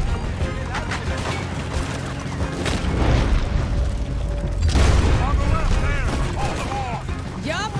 I'm using Deadeye.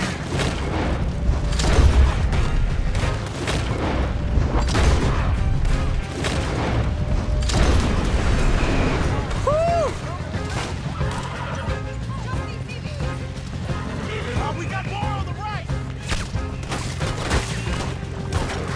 Oh.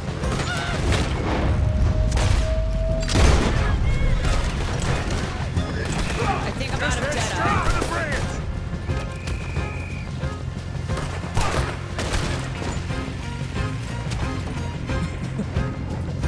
Well, I kind of used Deadeye. They blocked the road. Hold on. Use this. Is that dynamite? Try to shoot them. Wait, what am I shooting? Oh! That'll do. Nice! We're through. You see any more? Just Honestly, keep the going. fact that our bounty is only You okay back there? 165, Don't not worry bad. about me. Just get us out of here. Oh, I'm so... Don't look at that. Don't look at that.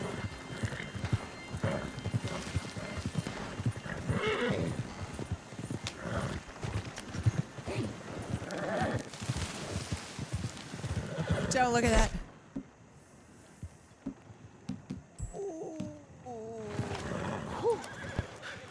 I think we're clear. I didn't even mean to.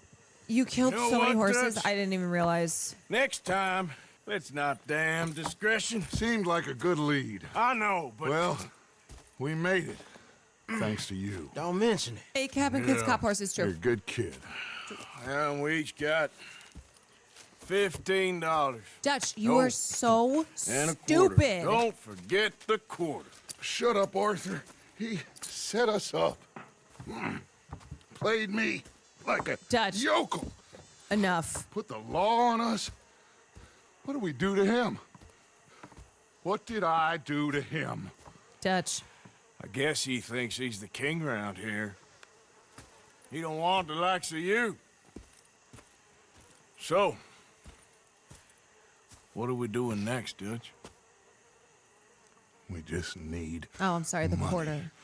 One more decent take, and You we're keep gone. saying this, bro. One The more, bank one is more. our bet. Hosea agrees. Even after that? Especially after that. I don't feel so good. Now you just got a bash on the head. Always one last job. I'm taking you back to camp. Hey, you did real good there, Lenny. Just wish it could have turned out better. Well, can't win them all. $46 take.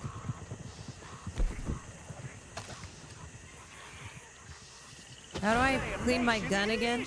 You piece of shit. Oh shit. Hold your hands. Stay still or you're dead. Fuck. Shit. Fuck! Hey, boy. Gotta go. God damn it, Dutch. There, boy. There. Fucking piece of shit.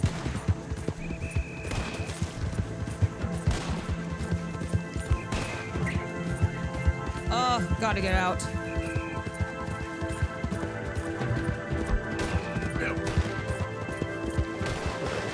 Oh my god. Oh my god. Oh my god! We're drowning!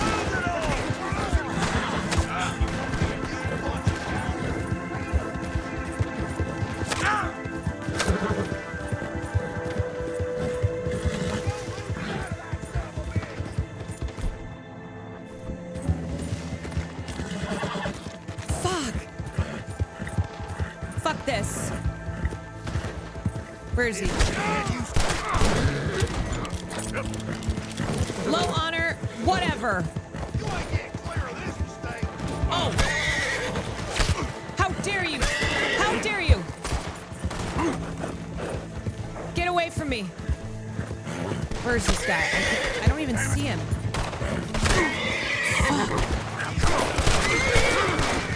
Fuck, there's too many. There's too many. I can't miss Farlito.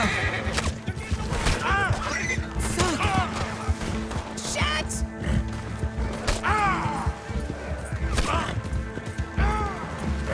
What am I getting shot with? Oh my god! What is shooting me? Ah! No! Farlito, get away from him. Get away, I'm dead.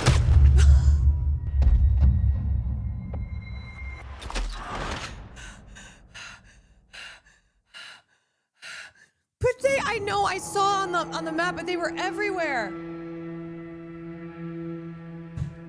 That was insane. Why did I get dropped off right in the middle of this insanity? Minus $150? Oh shit, at least we're out of there now. God. Jesus. Okay, I need to like get my shit together. What the fuck? And they took the bounty? Whatever. You know what? I need a cig.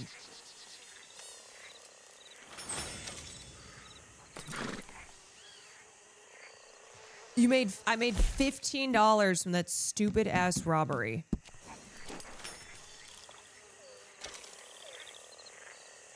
God.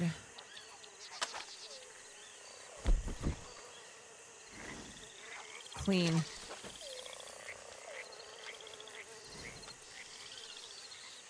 Lost $135. Thanks, Dutch. Thanks, bro.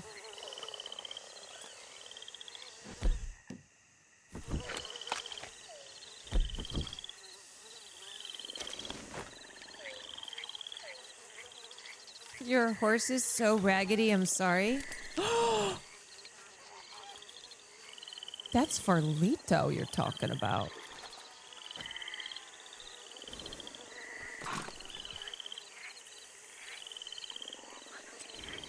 That is Farlito.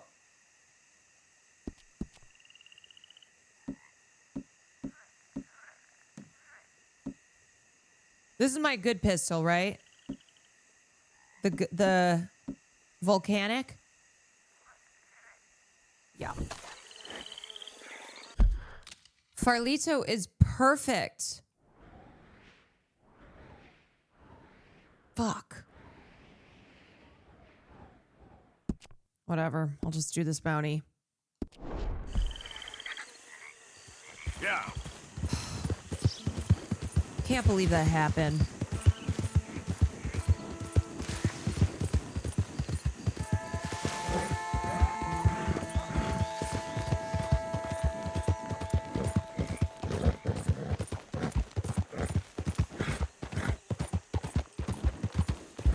feel like every Dutch tip mission is not good. When you need help, please hold LB for the wheel. It's always faster than going in your stash. Remember to always check the condition of your weapons. Yeah, my weapons were not good.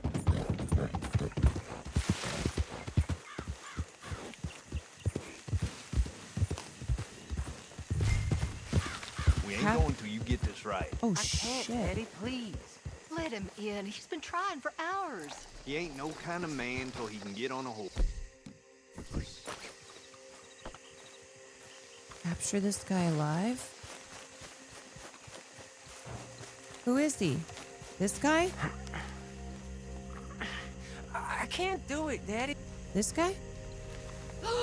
You're here for your bounty. Oh, shit! Come to Mama, boy.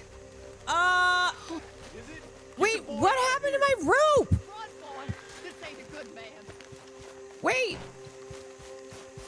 Where's my rope? I don't understand. Isn't this the guy that I want?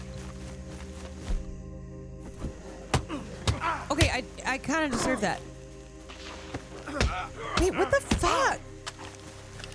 Wait, stop! Okay, got him. Okay, he's still alive even though I shot him in the chest. That was intense. I literally shot him in front of his kid. That was fucked up.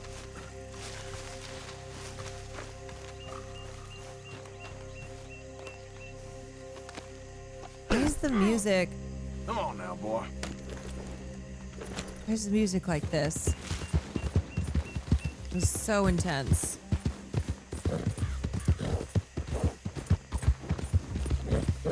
Johnson. Johnson. What? Just, you're real quiet back there. Most captured men. I missed the whole cutscene. Yeah, wait, what the fuck even happened? Wait, where'd he go? Son of a bitch. Come back. Wait, shit, man. God. Oh God, how did he fall off? Oh no, don't. God damn you. damn This it! ain't happening. Oh God, this is too much. Who is this guy? Don't you? I'll do this. Why is he so this slippery? time. How's that? Now he's hogtied.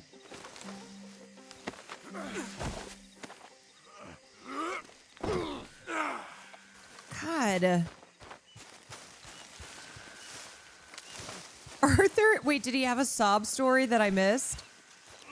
Now what was the point in all that? Could have got your neck broke. Why did I Premature. hogtie the first time? I don't No more know. games, I don't right? Arthur's like, missed me with that sob story. He wanted to say bye to his kid. You missed the cutscene as a former criminal who reformed his life after getting a fake identity and starting a family. Oh. Well, we don't do none of that sob story shit here.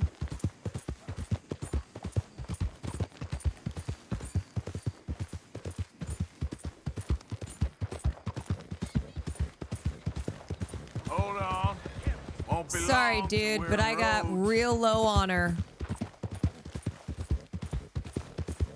Wait, you get high on her? What if I let him go now? Wait, hold on a sec. Should I let him go now? This is Rhodes. You're almost shot of me. No, you can't. Hope they make it quick. Shit. Fuck. Why on earth are you doing this? Well. Job's a job.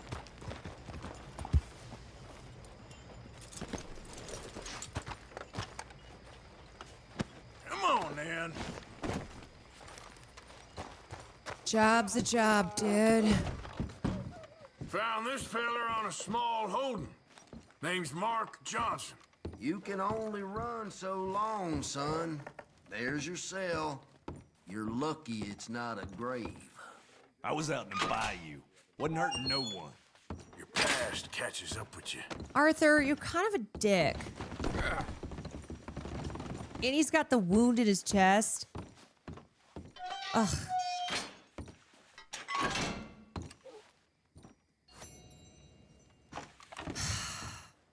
That's the price for Johnson. I didn't take it, someone else would have. Arthur, you can't justify. You cannot justify. You tell yourself that, bounty hunter. You ain't whiter than white. I hope your past catches up with you. We all deserve second chances, every one of us. You'll I find agree, redemption in a honestly. chain gang, or on the end of a rope, that's all. I'm sorry, Mark Johnson. I don't mean to do these things. Time to go, boy. I really don't.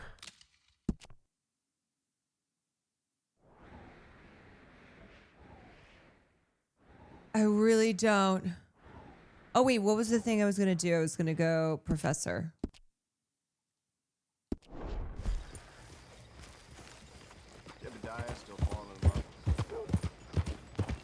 Let's go see about this moonshine. Partner? Hey, partner.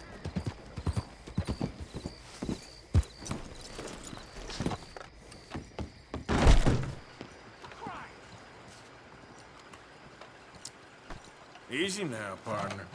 No! I do beg your pardon. Glad you dropped in. I've got that, information you asked for. Oh, yes, indeed. First, let me pay my bounty, because I always got one of those. I assume this isn't just a social call? Nope. I need something more specific this time. It might be. Redemption is in the title of the game. Well, you might just be in love. I knew I picked the right fella to speak to.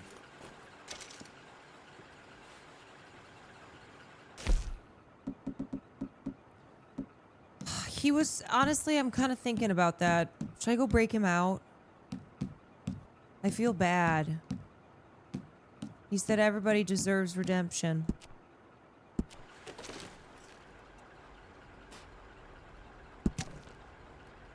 Bridge in Blue Water Marsh, north of Saint Denis. Look for a wagon coming south. Should be carrying a load of moonshine bottles in the back. Drive careful with it.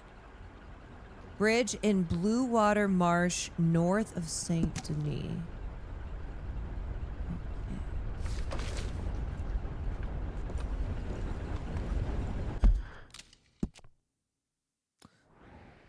Okay. Saint Denis. Blue Water Marsh. Here.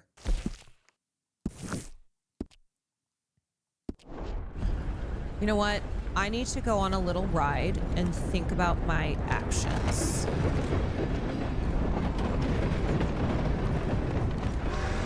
Been doing some fucked up shit. Don't listen to those other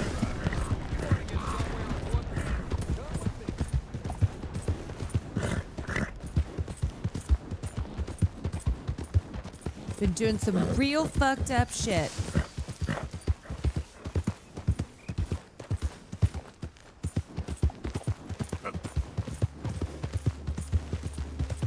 Guess I gotta say hi to people again to get some honor.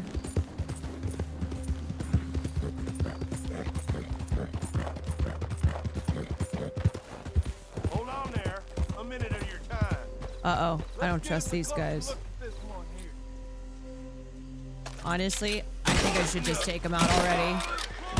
Yep. Yep, those guys were gonna fuck with me. Oh, shit. Fuck. It's okay, they're Confederate losers. Okay, good. You know what? I need to deadeye. Hold on.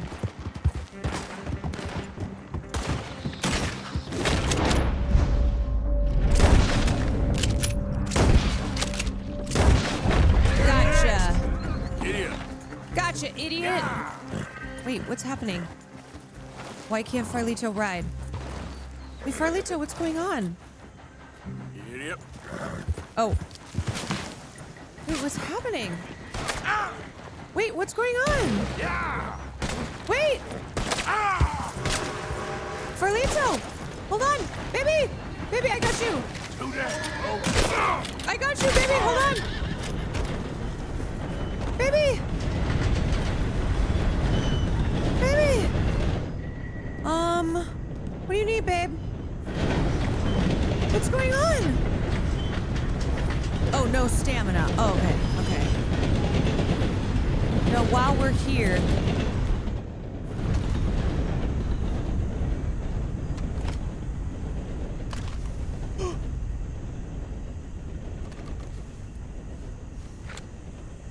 While we're here, I'm gonna give a little brush. While we get your stamina back up. Hey, stay calm now. I'm gonna do Always a little pat. To feed. Yeah. Good boy. Eat this, boy. Yeah. Good boy.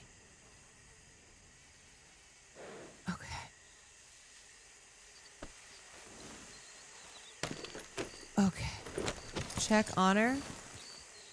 Yep. Like literally the same.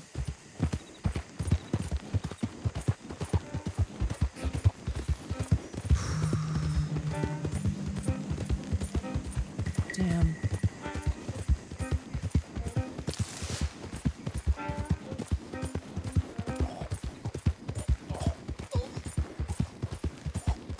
What is that? What is that noise? Yeah. Wait, is there a dying guy?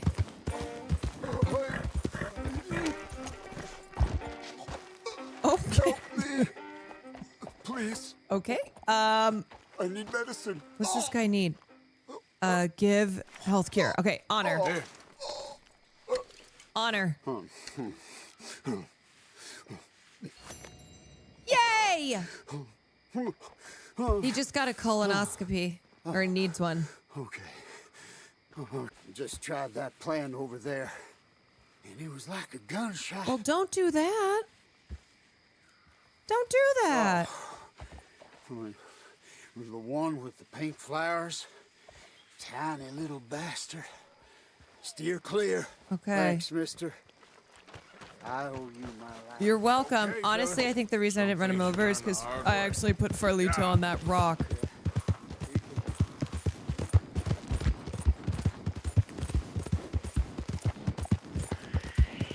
Yeah, why is that guy eating flowers?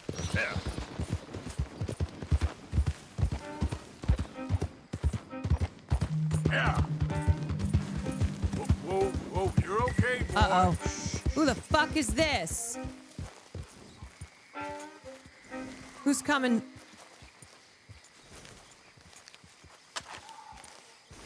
Who is that? It's okay. Who is that? Ah! Who is that? What the fuck? What the fuck is that? Ah! What? What?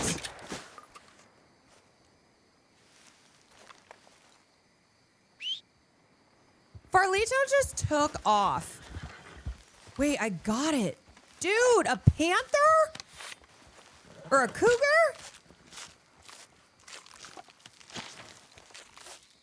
Where'd that come from? Leopards ate my face. Hey, what the hell?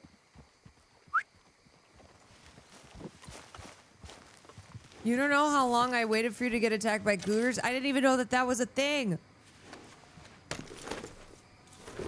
Only cougars I want to get attacked by are the women kind. Why did that happen?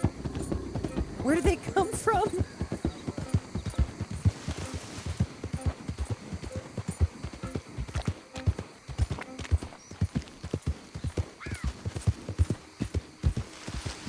Panther, not cougar. Well,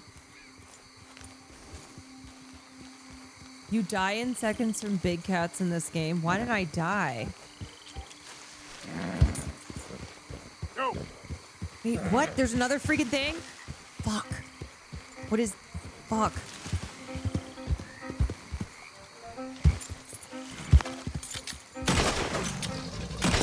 Oh, it's a gator! Oh, it's a gator! Oh my god, it's a gator. Oh my god. Oh my god. This is crazy. What?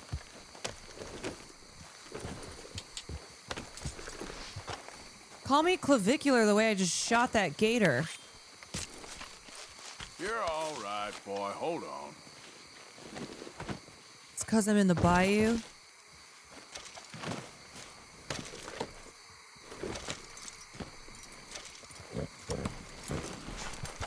Wait, I just realized I dropped my cougar skin, didn't I? I have to stow it. Let's go, boy. I gotta go back. Yep. Do you think someone took it?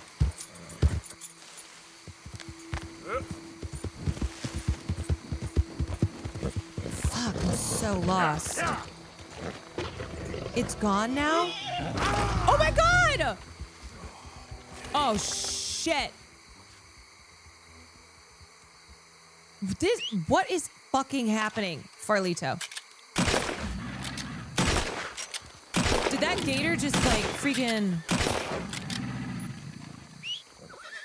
Farlito, I can't believe you keep ditching me like this. I am covered in mud.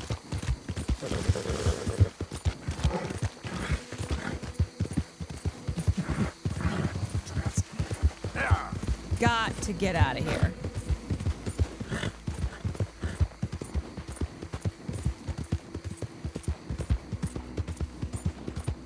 These gators are scary.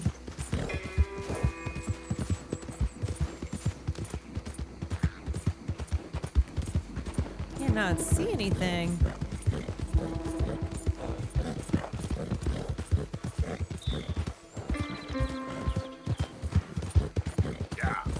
Yeah, this bayou's intense.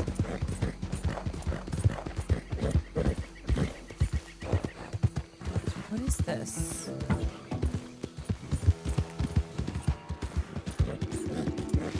Oh, yeah. This is what we're looking for. Where's this shine? Oh.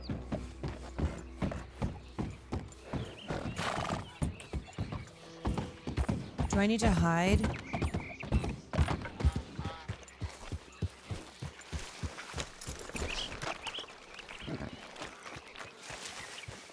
Let's see.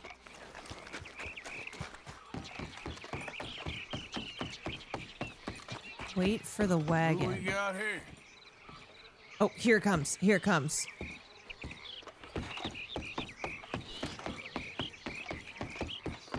Here it comes. How the fuck am I gonna rob this thing? Steal the wagon?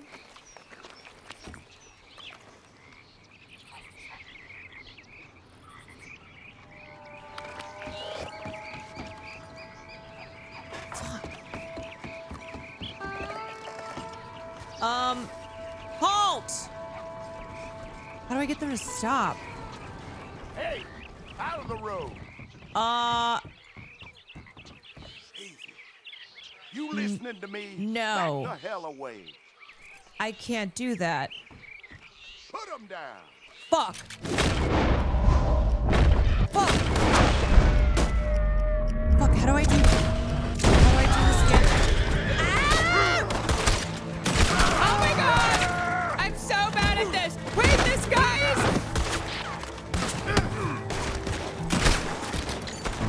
I'm terrible.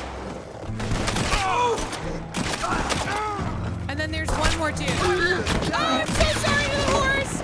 Oh, I'm so sorry. I'm so sorry. Now start running. So sorry to the horse. Okay. That's shine, all right. Let's get you home. Okay, come on, Farlito. Follow me. Yep. Oh, shit. Oh, my God. Horrible. Follow me, Farlito. Today is a really bad day for killing horses, I will say. Go on now.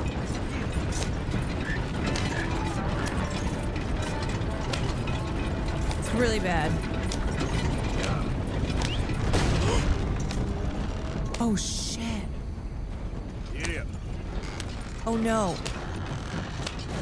Oh, no. You know what? All right.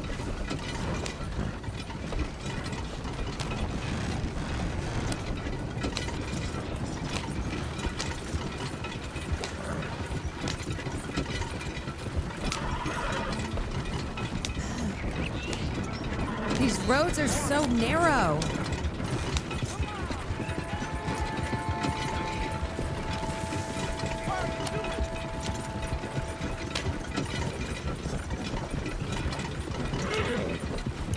Yeah, broke my tail light. I'm just gonna play a game of chicken. Okay, that guy was stupid and should have gotten out of the way. I'm driving a wagon. Why didn't he move?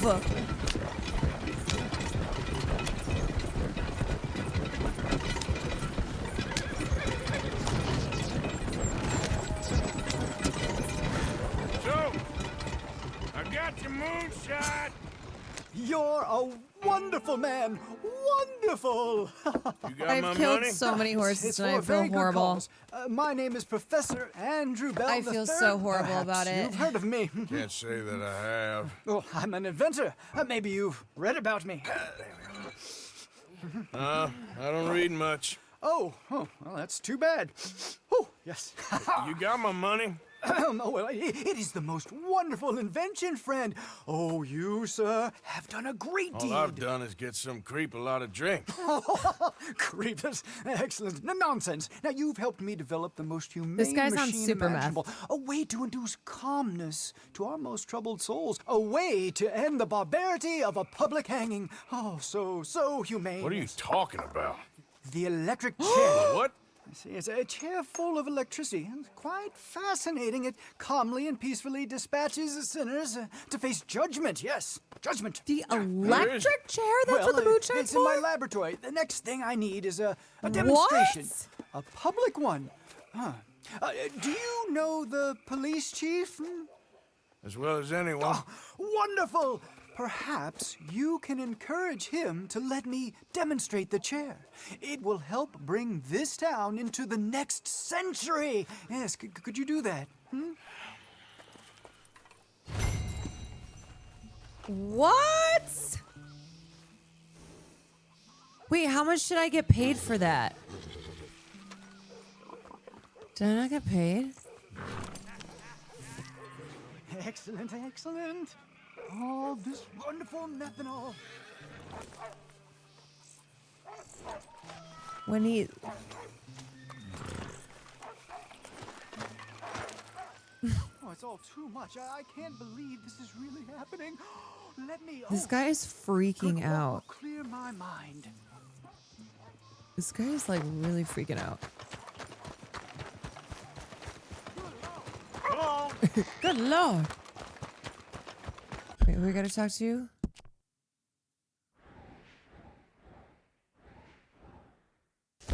Did you go talk to the police chief? Oh wait, why is the convince the police chief to oh. Wait, I have to convince them to use the electric chair? That's fucked. Is that my horse? Oh wait. What are you doing? I thought he stole my horse for a second. I was about to freaking go John Wick.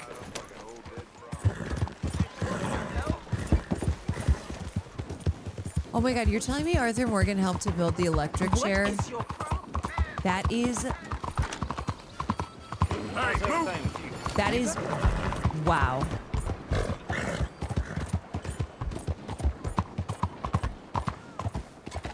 What do you want? What is your problem? Wait, does this guy need help? Hold on. What the hell? What's wrong, sir? I just got this shirt. you want help? What the fuck? Where's he going? Oh, God, no! Damn, you all right? Okay.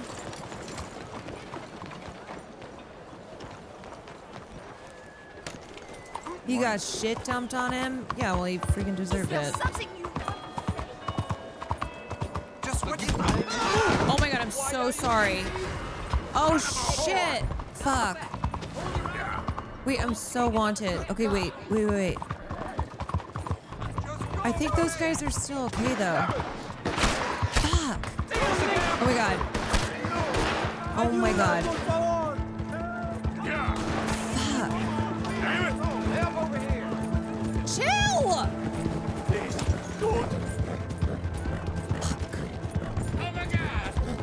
Fuck! You know what? Yeah. He's getting away from us. Just. We gotta close up this gap. This is like the name of the game today is flying off Farlito and killing horses. God damn it! I'm trying to get out of the city. Give me the F out. There's so many cops. Shit. Damn it! Get me out of here! Why are there so many cops?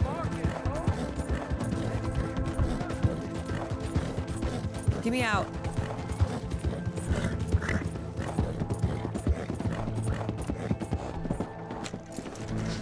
Gotta go.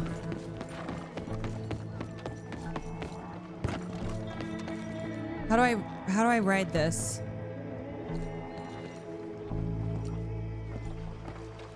Can I take this ship?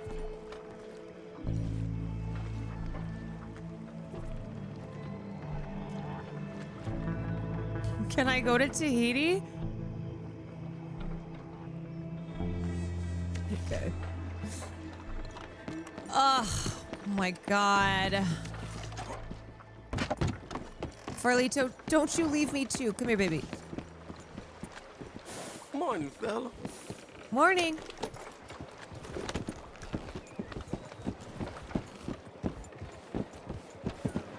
Oops. I ain't feeling so better now. Fancy deliver.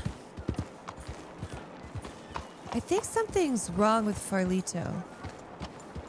Hey, what did I do to you?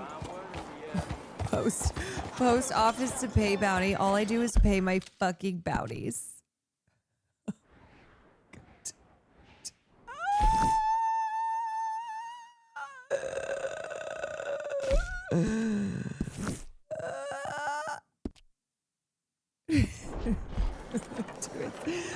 I do is terrorize people.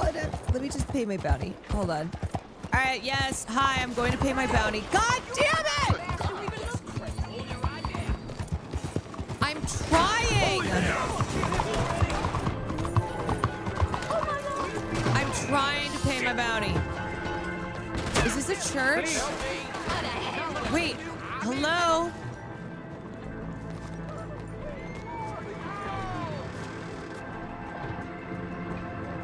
Fuck.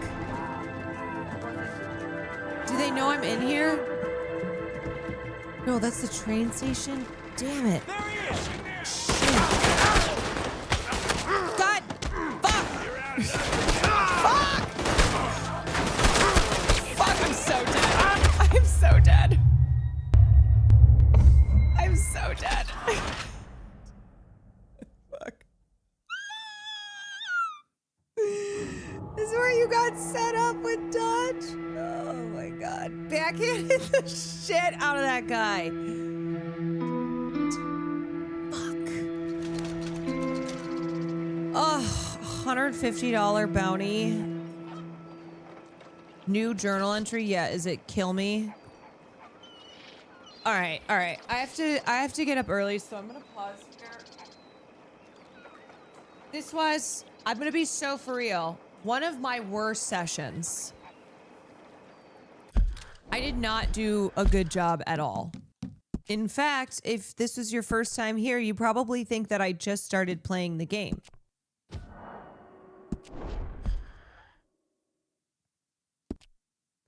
And, no. Why was I so bad?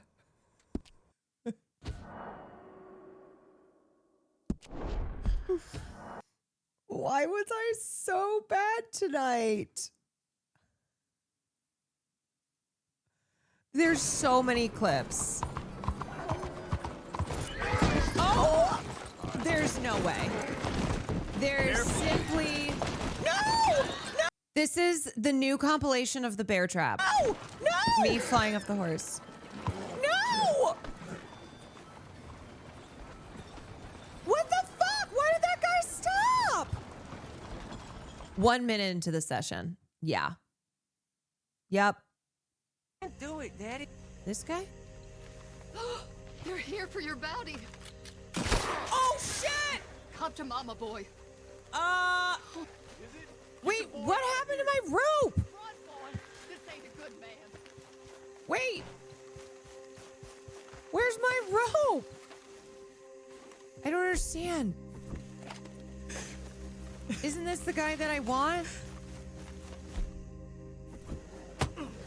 Okay, Oh, it was all very stupid. Yeah, broke my tail light. It was all very stupid. Play a game of chicken. Okay, that guy was stupid and should have gotten out of the way. I'm driving a wagon. Why didn't he move?